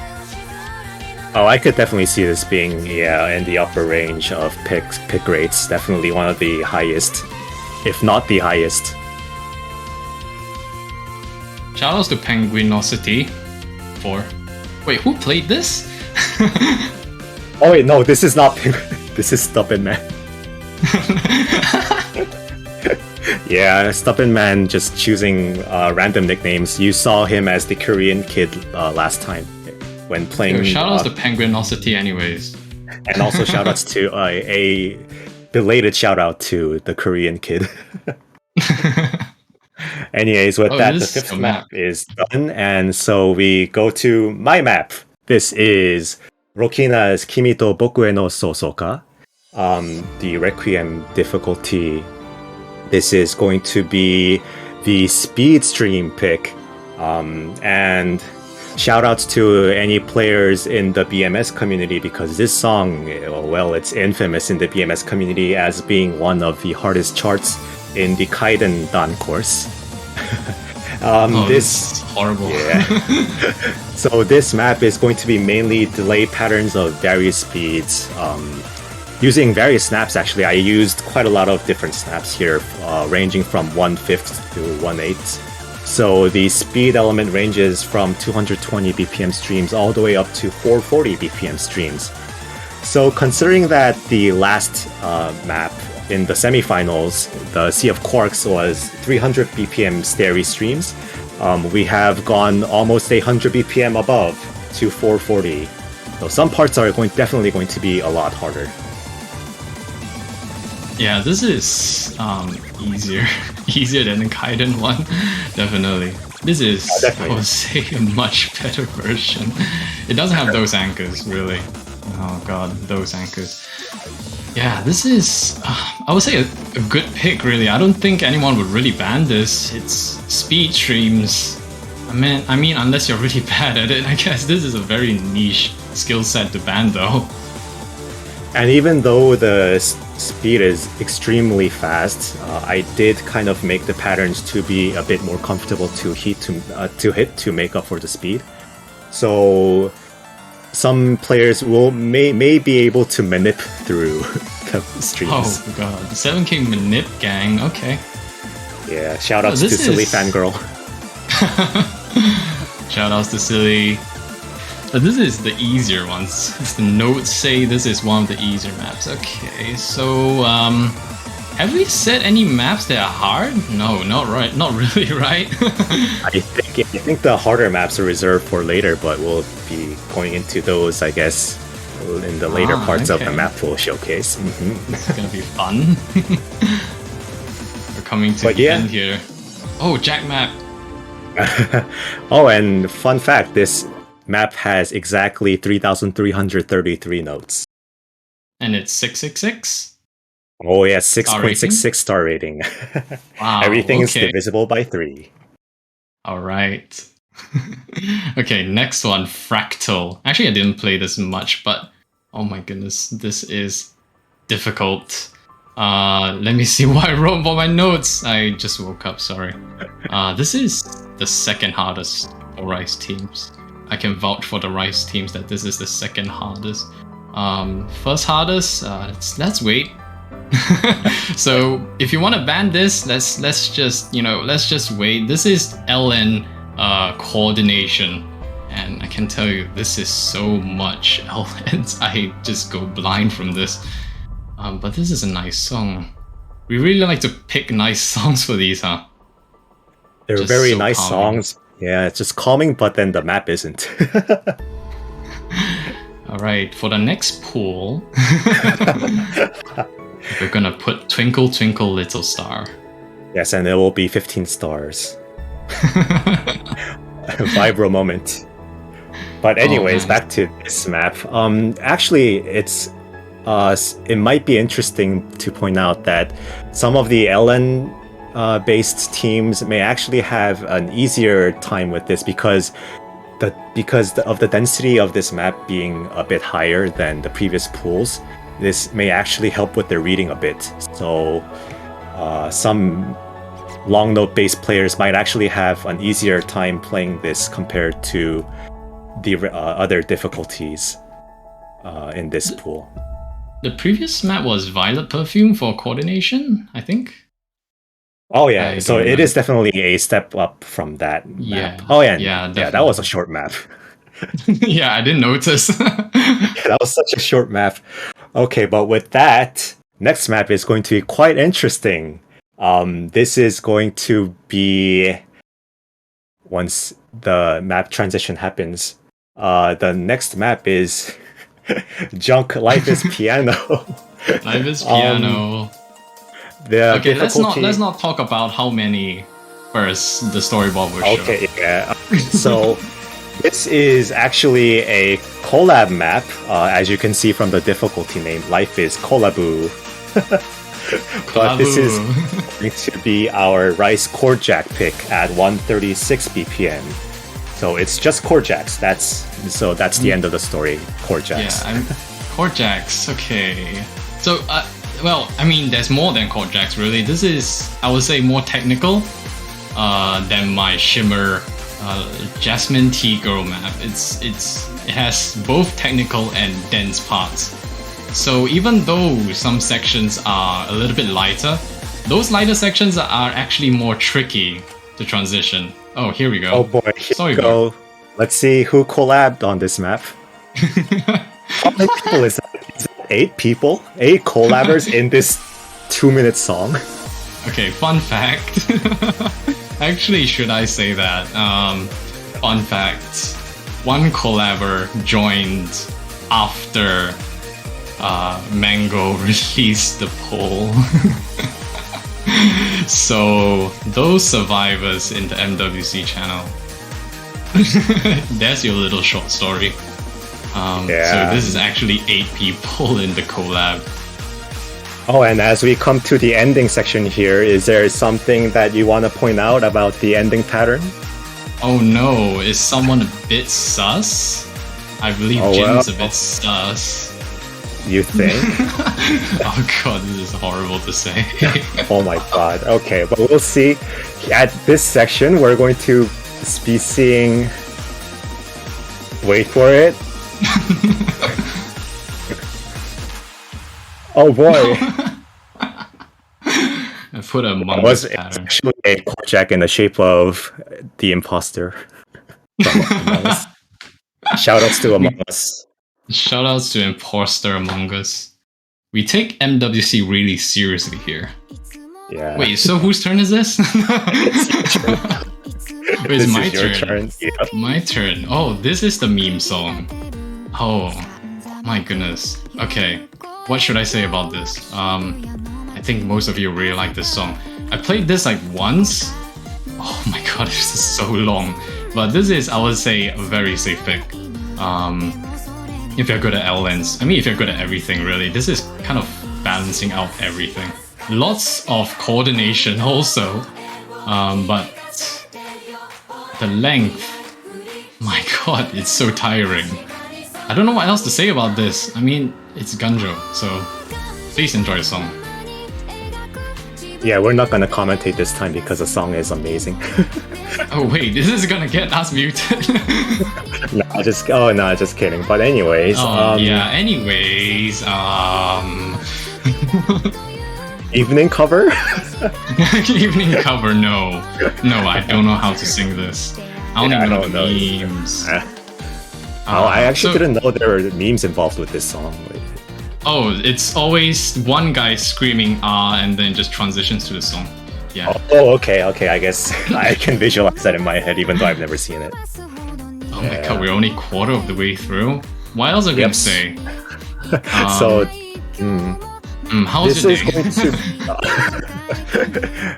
I guess my day was pretty nice. Oh yeah, I think the lyrics of this map has to do something about like some days and stuff. So like the middle, I don't know, there's part of the lyrics go something like morning in Shibuya or something. But anyways,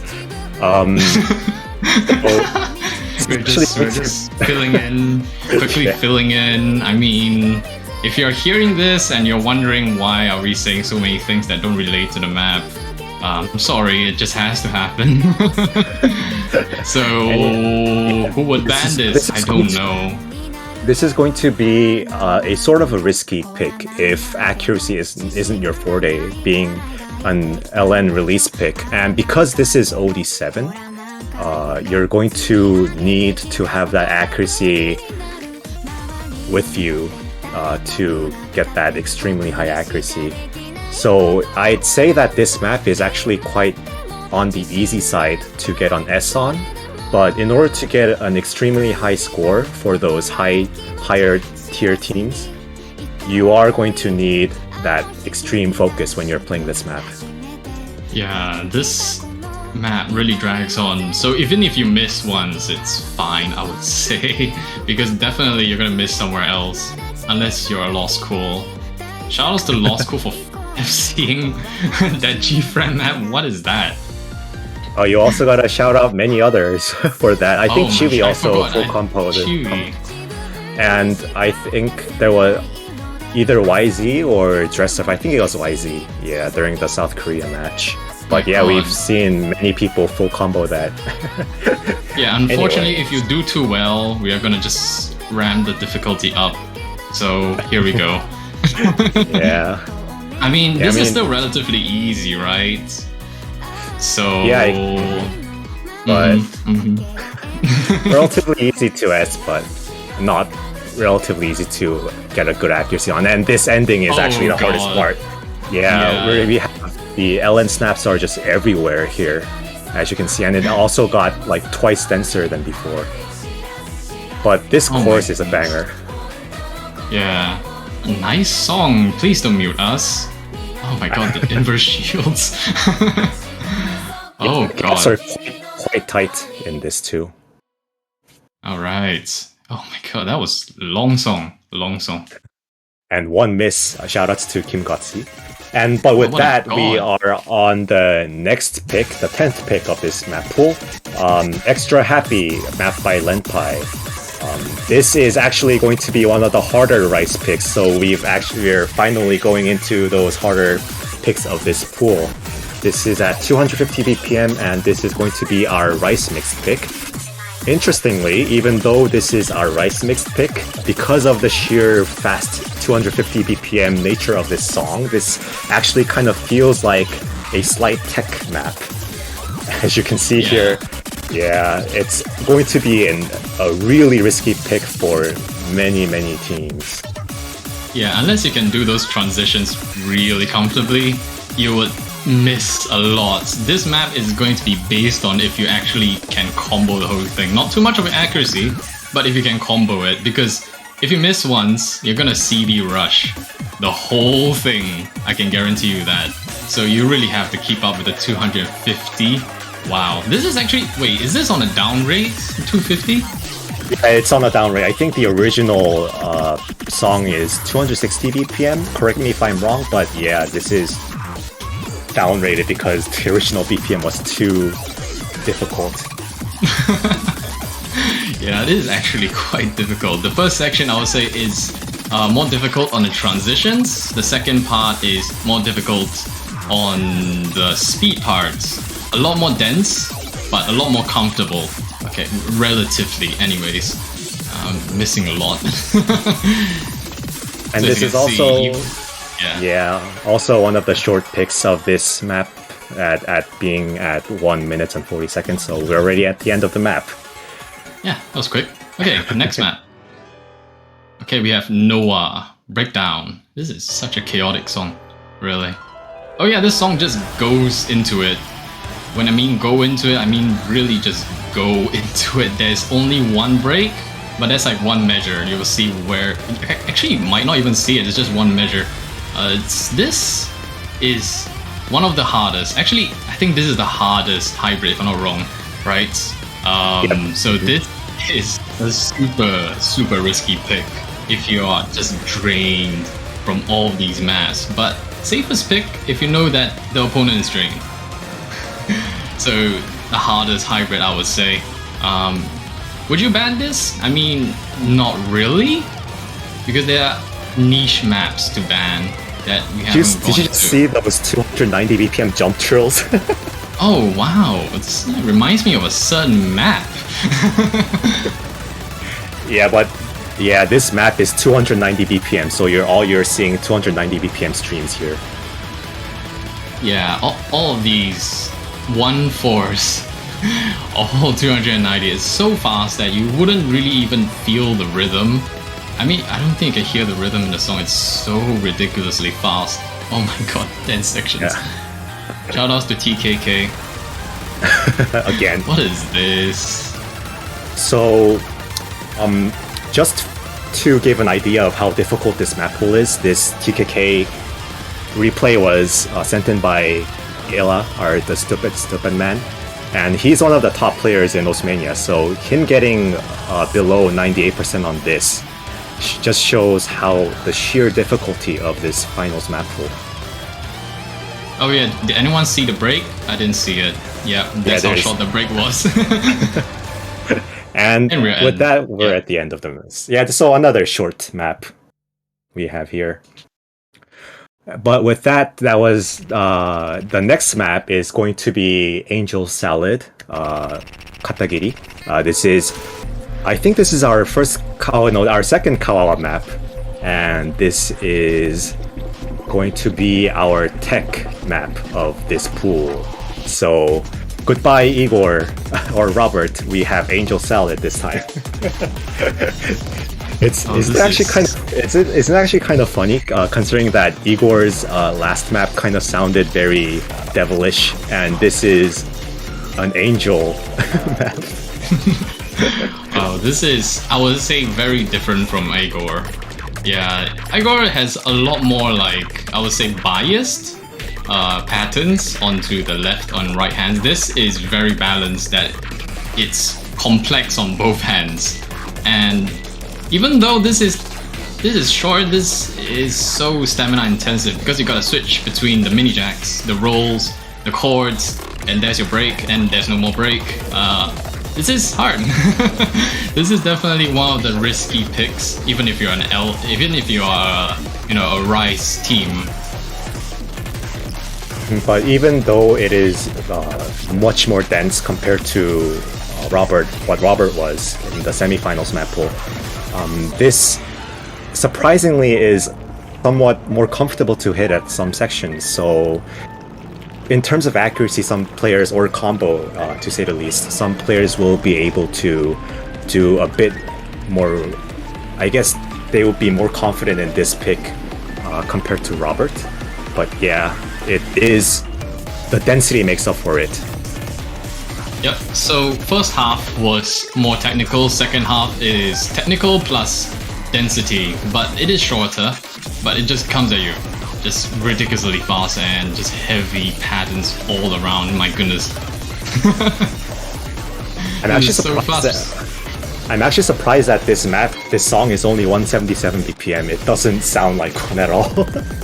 Yeah, this is ridiculous. Yeah. We are getting to a point where I don't really know like where the notes are by just watching a 30 FPS stream here. So many notes are already ghosted. Oh man, but with that you so, can... Yep, this map. BMS teams, yeah. Yeah. I played this and I got 80. I think I failed actually, so that's not even 80. Fun. This is such a calming song, and you know what's up with calming songs. This is mapped by Kim God.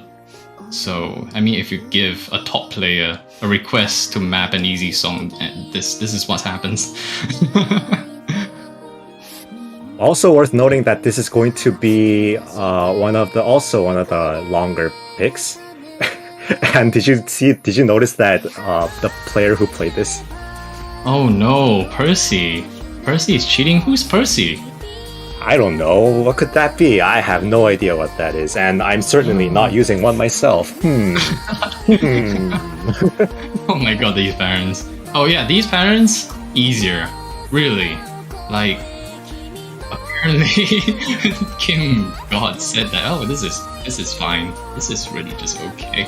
We're not at the hard part yet. I was taken aback when I was playing this. You know, I was getting like 88 on this section. I was pretty happy. But yeah. Let's see what happens.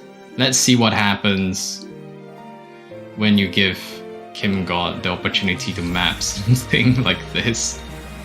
And I would say this would be okay if I were LM main, because this is Gamma in difficulty according to Kim. So yeah. Oh yeah, the front part wasn't Gamma. The second part, let's see about that. It has been a long time since I've played this map, so I forgot how the pattern goes. But we're definitely at the easier section right now. Yeah, let me just remind you of one word, it's just Jax. Oh man, we're in for a treat, I guess. So being an Ellen wildcard, I mean, remember Goddish? This is the upgrade version of that. So oh my god. Oh yeah, not the hard part yet. Yeah, I'm just seeing shields everywhere. Are we gonna be seeing reverse shields? Oh man. Oh, okay. Okay there. Oh. Okay. Someone can slow down the footage and try to play it. I think if you play on halftime, it's harder. Yeah, it's probably harder, honestly. Because at that BPM, this is probably gonna be like a combination of LN coordination and wildcard. Oh my god, wait, how fast? 120. 120 Jax. And you have to do inverses, you have to do shields, you have to do... What? Yeah, okay. Yeah. Yeah, nice song, huh? Very calming. And also very long, so this is going to be emotionally taxing for many players too. Because there's so many places to mess up, and so many places where you can also miss like that. Just at a snap, you can just miss. And what's going on? I don't think anyone can FC this. That's my guess. We'll Someone see. prove me wrong. Oh my But goodness. yeah, with that, we come to the ending of this map, and looks like we also have another commentator that wants to join us. But we're going to let that person join with the introduction of the next map. Wait, what? Oh. Oh no. The next map. Oh man, what is this? And who is here with us? Hello, Mint. Would you like to introduce this map with us? I love this song. This is my favorite song. I woke up for this song. This is my favorite song. Oh god. Okay. Okay, so yep, we have Banana Man, my map again. So this is actually not the difficulty that was in the original Gamadan. This is the 2022 remastered version of this. So the star rating of this map has gone up to over 10 stars. So this is the first 10-star map that we see in this map pool. And In MWC? In this year's MWC at least.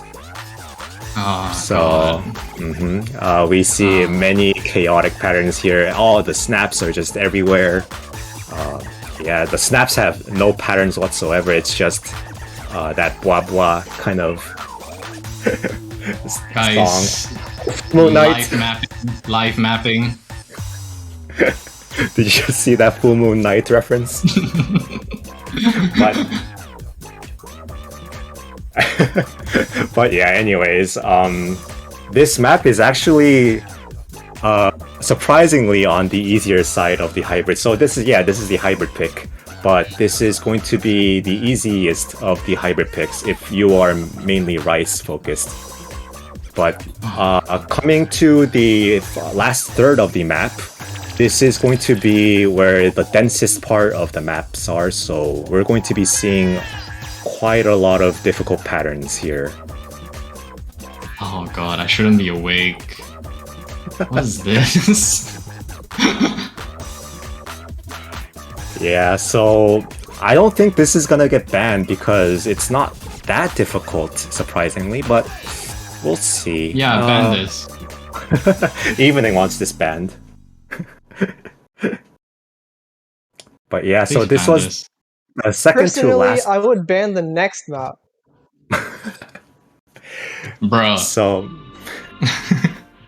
this is my map. I mean, if you can if you ban it, I don't mind. It's really hard. This is the hardest, one of the hardest, anyways. Rice picks. This cycles through jacks, tech, rolls, and everything, really. So I can understand if you ban this. One of the hardest one and one of the more stamina intensive ones. So there are, I believe, there's not really much sections to this. Most of these patterns, they kind of blend together, especially the jack, speed, and tech. I think most of the patterns you see here would be a clear blend of all of these, but it is clear that the first half would be more jack oriented and the second half would be less jack oriented with a lot more delay streams. So I guess this will be a safe pick if you're a Rice team. I made it such that it's super comfortable, but some might disagree. Oh, jacks. Yep. this actually kind of reminds me of Phalanx a bit. It almost kind of looks like a very beefed up version of Phalanx. Yeah, it is. Phalanx with jacks, a lot more jacks, really. So feel free to ban this. I know a lot of you don't like speed. So Oh yeah, 4 no jacks. Okay, yep. I put that there. I said it was okay. I just did that. Hey, we're entering the Psytrance section of this. That means jacks again. Right, we will see speed later. we should probably just rename this section to long jack instead of long mixed. There's not much jacks later on, so it's fine. This was supposed to be 3 no jacks, but it was nerfed unfortunately, so not that much jacks. So we're jumping into the speed section, a lot more delay now. So from this point onwards, there's less jacks. Okay, there's still jacks, but less of it. And yeah, there's 3 sections to this map. This is the middle of the second section. A lot more delay stuff. Yeah, quite fun for me. But if you ban it, then okay. But honestly, playing this from my experience, I remember very much enjoying this map. This was really fun, so shoutouts to you for mapping such fun maps for these pools. Yeah, shoutouts to Evening, by the way. Can we shout out Shameless. Evening? Shoutouts. I should have identified myself. I could just shout out myself all I want. Or are we just gonna shout out? Important. Self-care is really important. And one thing that I noticed, this map is extremely long, and there's another long map as well. I think it was one of the hybrids, Kama, correct? And I think yes. those picks are going to be absolutely crucial in a scenario where it's approaching a tiebreaker, and the teams are running out of picks, and they don't know what to do. So they have to resort to one of these really long picks that might drain out the players before a tiebreaker scenario. That's going to be huge. Running out of stamina before that sort of scenario occurs is really dangerous, and this is the kind of pool that can take a lot of damage, or at least the players will end up taking a lot of damage before, and it would be extremely difficult to be able to keep that the playing ability up, and it's like, wow, what that would make for an exciting part of the match. Yeah, Mint has a pretty good point here. Because of the sheer difficulty of these pools in general, the stamina aspect is going to add up every single map you play.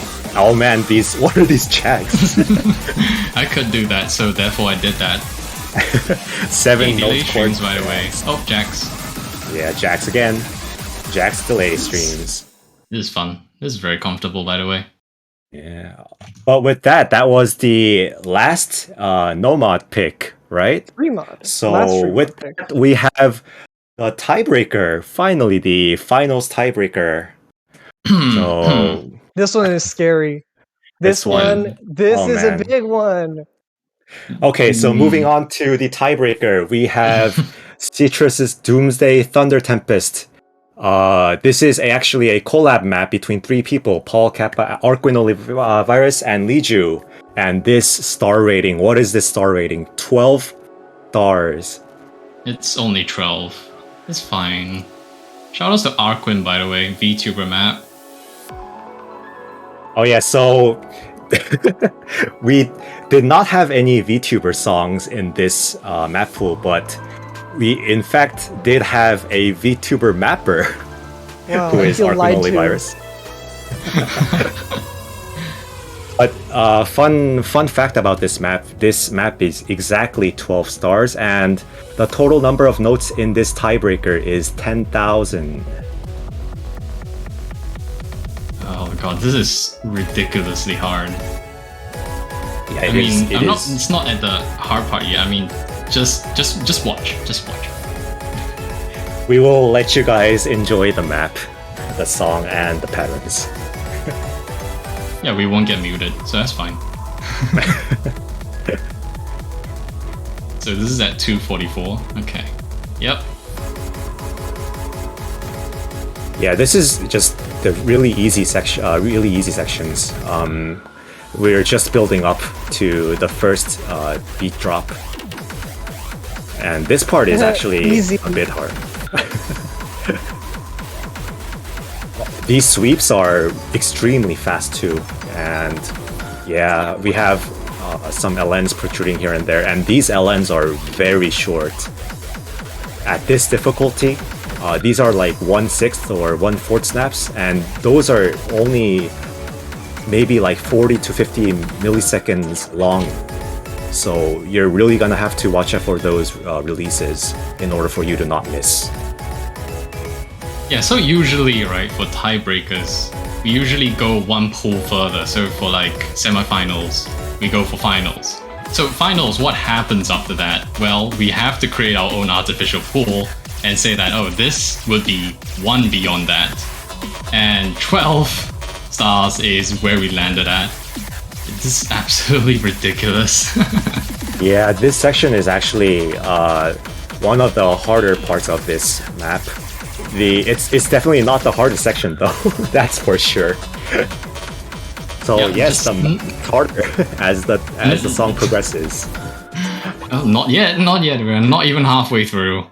Mhm. What's going on? I can't play this, by the way. I mean, it's not that I can't play it, it's just I don't want to. It's 12 stars. And it's actually one of the this is going to be the longest tiebreaker that we had in this Mania World Cup, right? Is this longer than Nelv was? Wait, how long was Nelv? Oh my goodness, Nelv was actually quite long, wasn't it? Yeah, but this one's 6 minutes and 50 This is seconds. definitely longer than Nelv. Nelv caps at around 6 minutes. This is approaching 7, so this is definitely longer. My goodness. I think Nelv was actually close to 6 minutes and 30 seconds, but then that would still make this be the longest map. And this is the first core section of the map, and this is the part where Arkwin has mapped it. So shout outs to Arkwin from Hollow Stars. Arkwin, you better apply to Hollow Stars now. We predicted the future, so Arkwin will be part of Hollow Stars now. Yeah. Shoutouts to Arkwin from Hollow Stars in the future. Oh, we're at the halfway? Oh, yeah. Yep, we have just entered the halfway mark, or past the halfway mark, and so this is another... This section kind of looks easy, but it's actually quite difficult. I mean, we really haven't talked about the categories of the patterns here, because everything just comes at you. If we talk about something, the next will come, so there's no point, really. Yeah, this map will throw absolutely everything at you. This is coordination right now, but we're getting into some really dense patterns now, and as we get, wow, what is such a I guess like extravagant like mixture of patterns. And we have a break section here. And indeed we do. This is going to be one of the more longer break sections that we have, or the longest break section rather, in this song. So this is going to be... You're gonna need this break section, be honest. This for the upcoming parts, oh man, yeah, you need the players who get through the tiebreaker, you're gonna need to conserve your stamina in this section in order to play the part that comes next. And with this part, this is going to be, I think the latter part is mapped by Liju, so... Oh, Liju went ham, dude. Yeah, fun fact, this map was originally too difficult, so this is actually the nerf version, but here we go. We have a full-fledged LN chord stream section here at 244 BPM. And this is difficult, very difficult. Yeah, just think of the top players and just think that they can actually play this. It's just, I mean, what's going on? By the way, the This is person not impossible. who provided this replay for us is actually a single-digit rank in Osmania. Shoutouts to Lightning Chicken. Lightning Chicken, the hidden single-digit player of Osmania. And with that, Good playing offline for a few years. Exactly. And so we were just, we were monitoring really like all these matches, and we kind of think about the pools and the difficulty, so we kind of scale it up. But at some point, right, these players are way too good. So, what do you suggest, Jin? What do you suggest? I wonder. Okay, so wow, thank you everyone for watching the finals map pool showcase. But as Evening mentioned, what is going to happen? We actually do have a separate grand finals map pool coming up. 13 February. So this is not going to be the hardest map pool of this Mania World Cup. This isn't the end. This is never the end. There's one I think it's the more. first time. There's first one more, time guys. MWC. This is Exactly. very quiet. We actually have going to have a harder map pool prepared for you next week. Yeah, very hard. We are prepared. So, But if you do too well, you see what happens. We always adjust things last minute, unfortunately. Oh man. Well, this has been in Yeah, the I think- works for quite a while, though, because I've noticed that it's been like quite a while in the making, this grand finals pool, and this finals pool was never meant to be the end all be all in the first place, which is absolutely astounding to, I'm sure, many of the viewers who thought this pool was absolutely out of this world. Oh ho ho ho. But Oh, But yeah, so we should also mention that this will actually be the first separate grand finals map pool that we will have in history for Mania World Cup, both 4 key and 7 key. yeah, this is gonna be very, very exciting. I have Yeah, mapped we are- at least one map in there, and I can tell you, I can't play it. This is gonna be very, very exciting. Can't wait for the showcase, really. Yeah, spoilers. I can't even pass like half of the map pools. No, just kidding. But yeah, we'll have to see what happens next week once the final matches are over. Yeah, and you know what else you could showcase on your profile? Oh boy, what is it, Mint? Yeah. You can showcase it for some amount of money. Purchase the banners. The banners. The country banners show your support for the teams that you support. Even the teams that have gone out of this tournament, you can still show the support for those teams too. Any of the teams that have made it to the round of 16, am I correct by saying round of 16? Are there more don't banners? know. But yeah, but Can we get a banner for Singapore? Oh, that's sad. But yes, Support you can show your favorite teams, guys. They need your support. This is gonna get harder. You are definitely going to need support. Yes, so I have gotten confirmation that the 16 teams that made it to the round of 16s have their banners ready. So this is going to be the last week for you to show your support for each of the teams.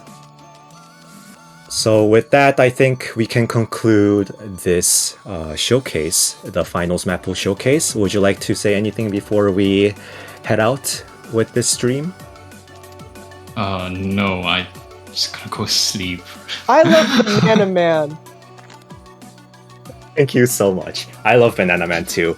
I think Evening's the Ban person who... Yeah, Evening doesn't like Banana Man. at Don't all. ban Banana Man. And I forgot to give a shout out to Joel for his amazing Banana Man video.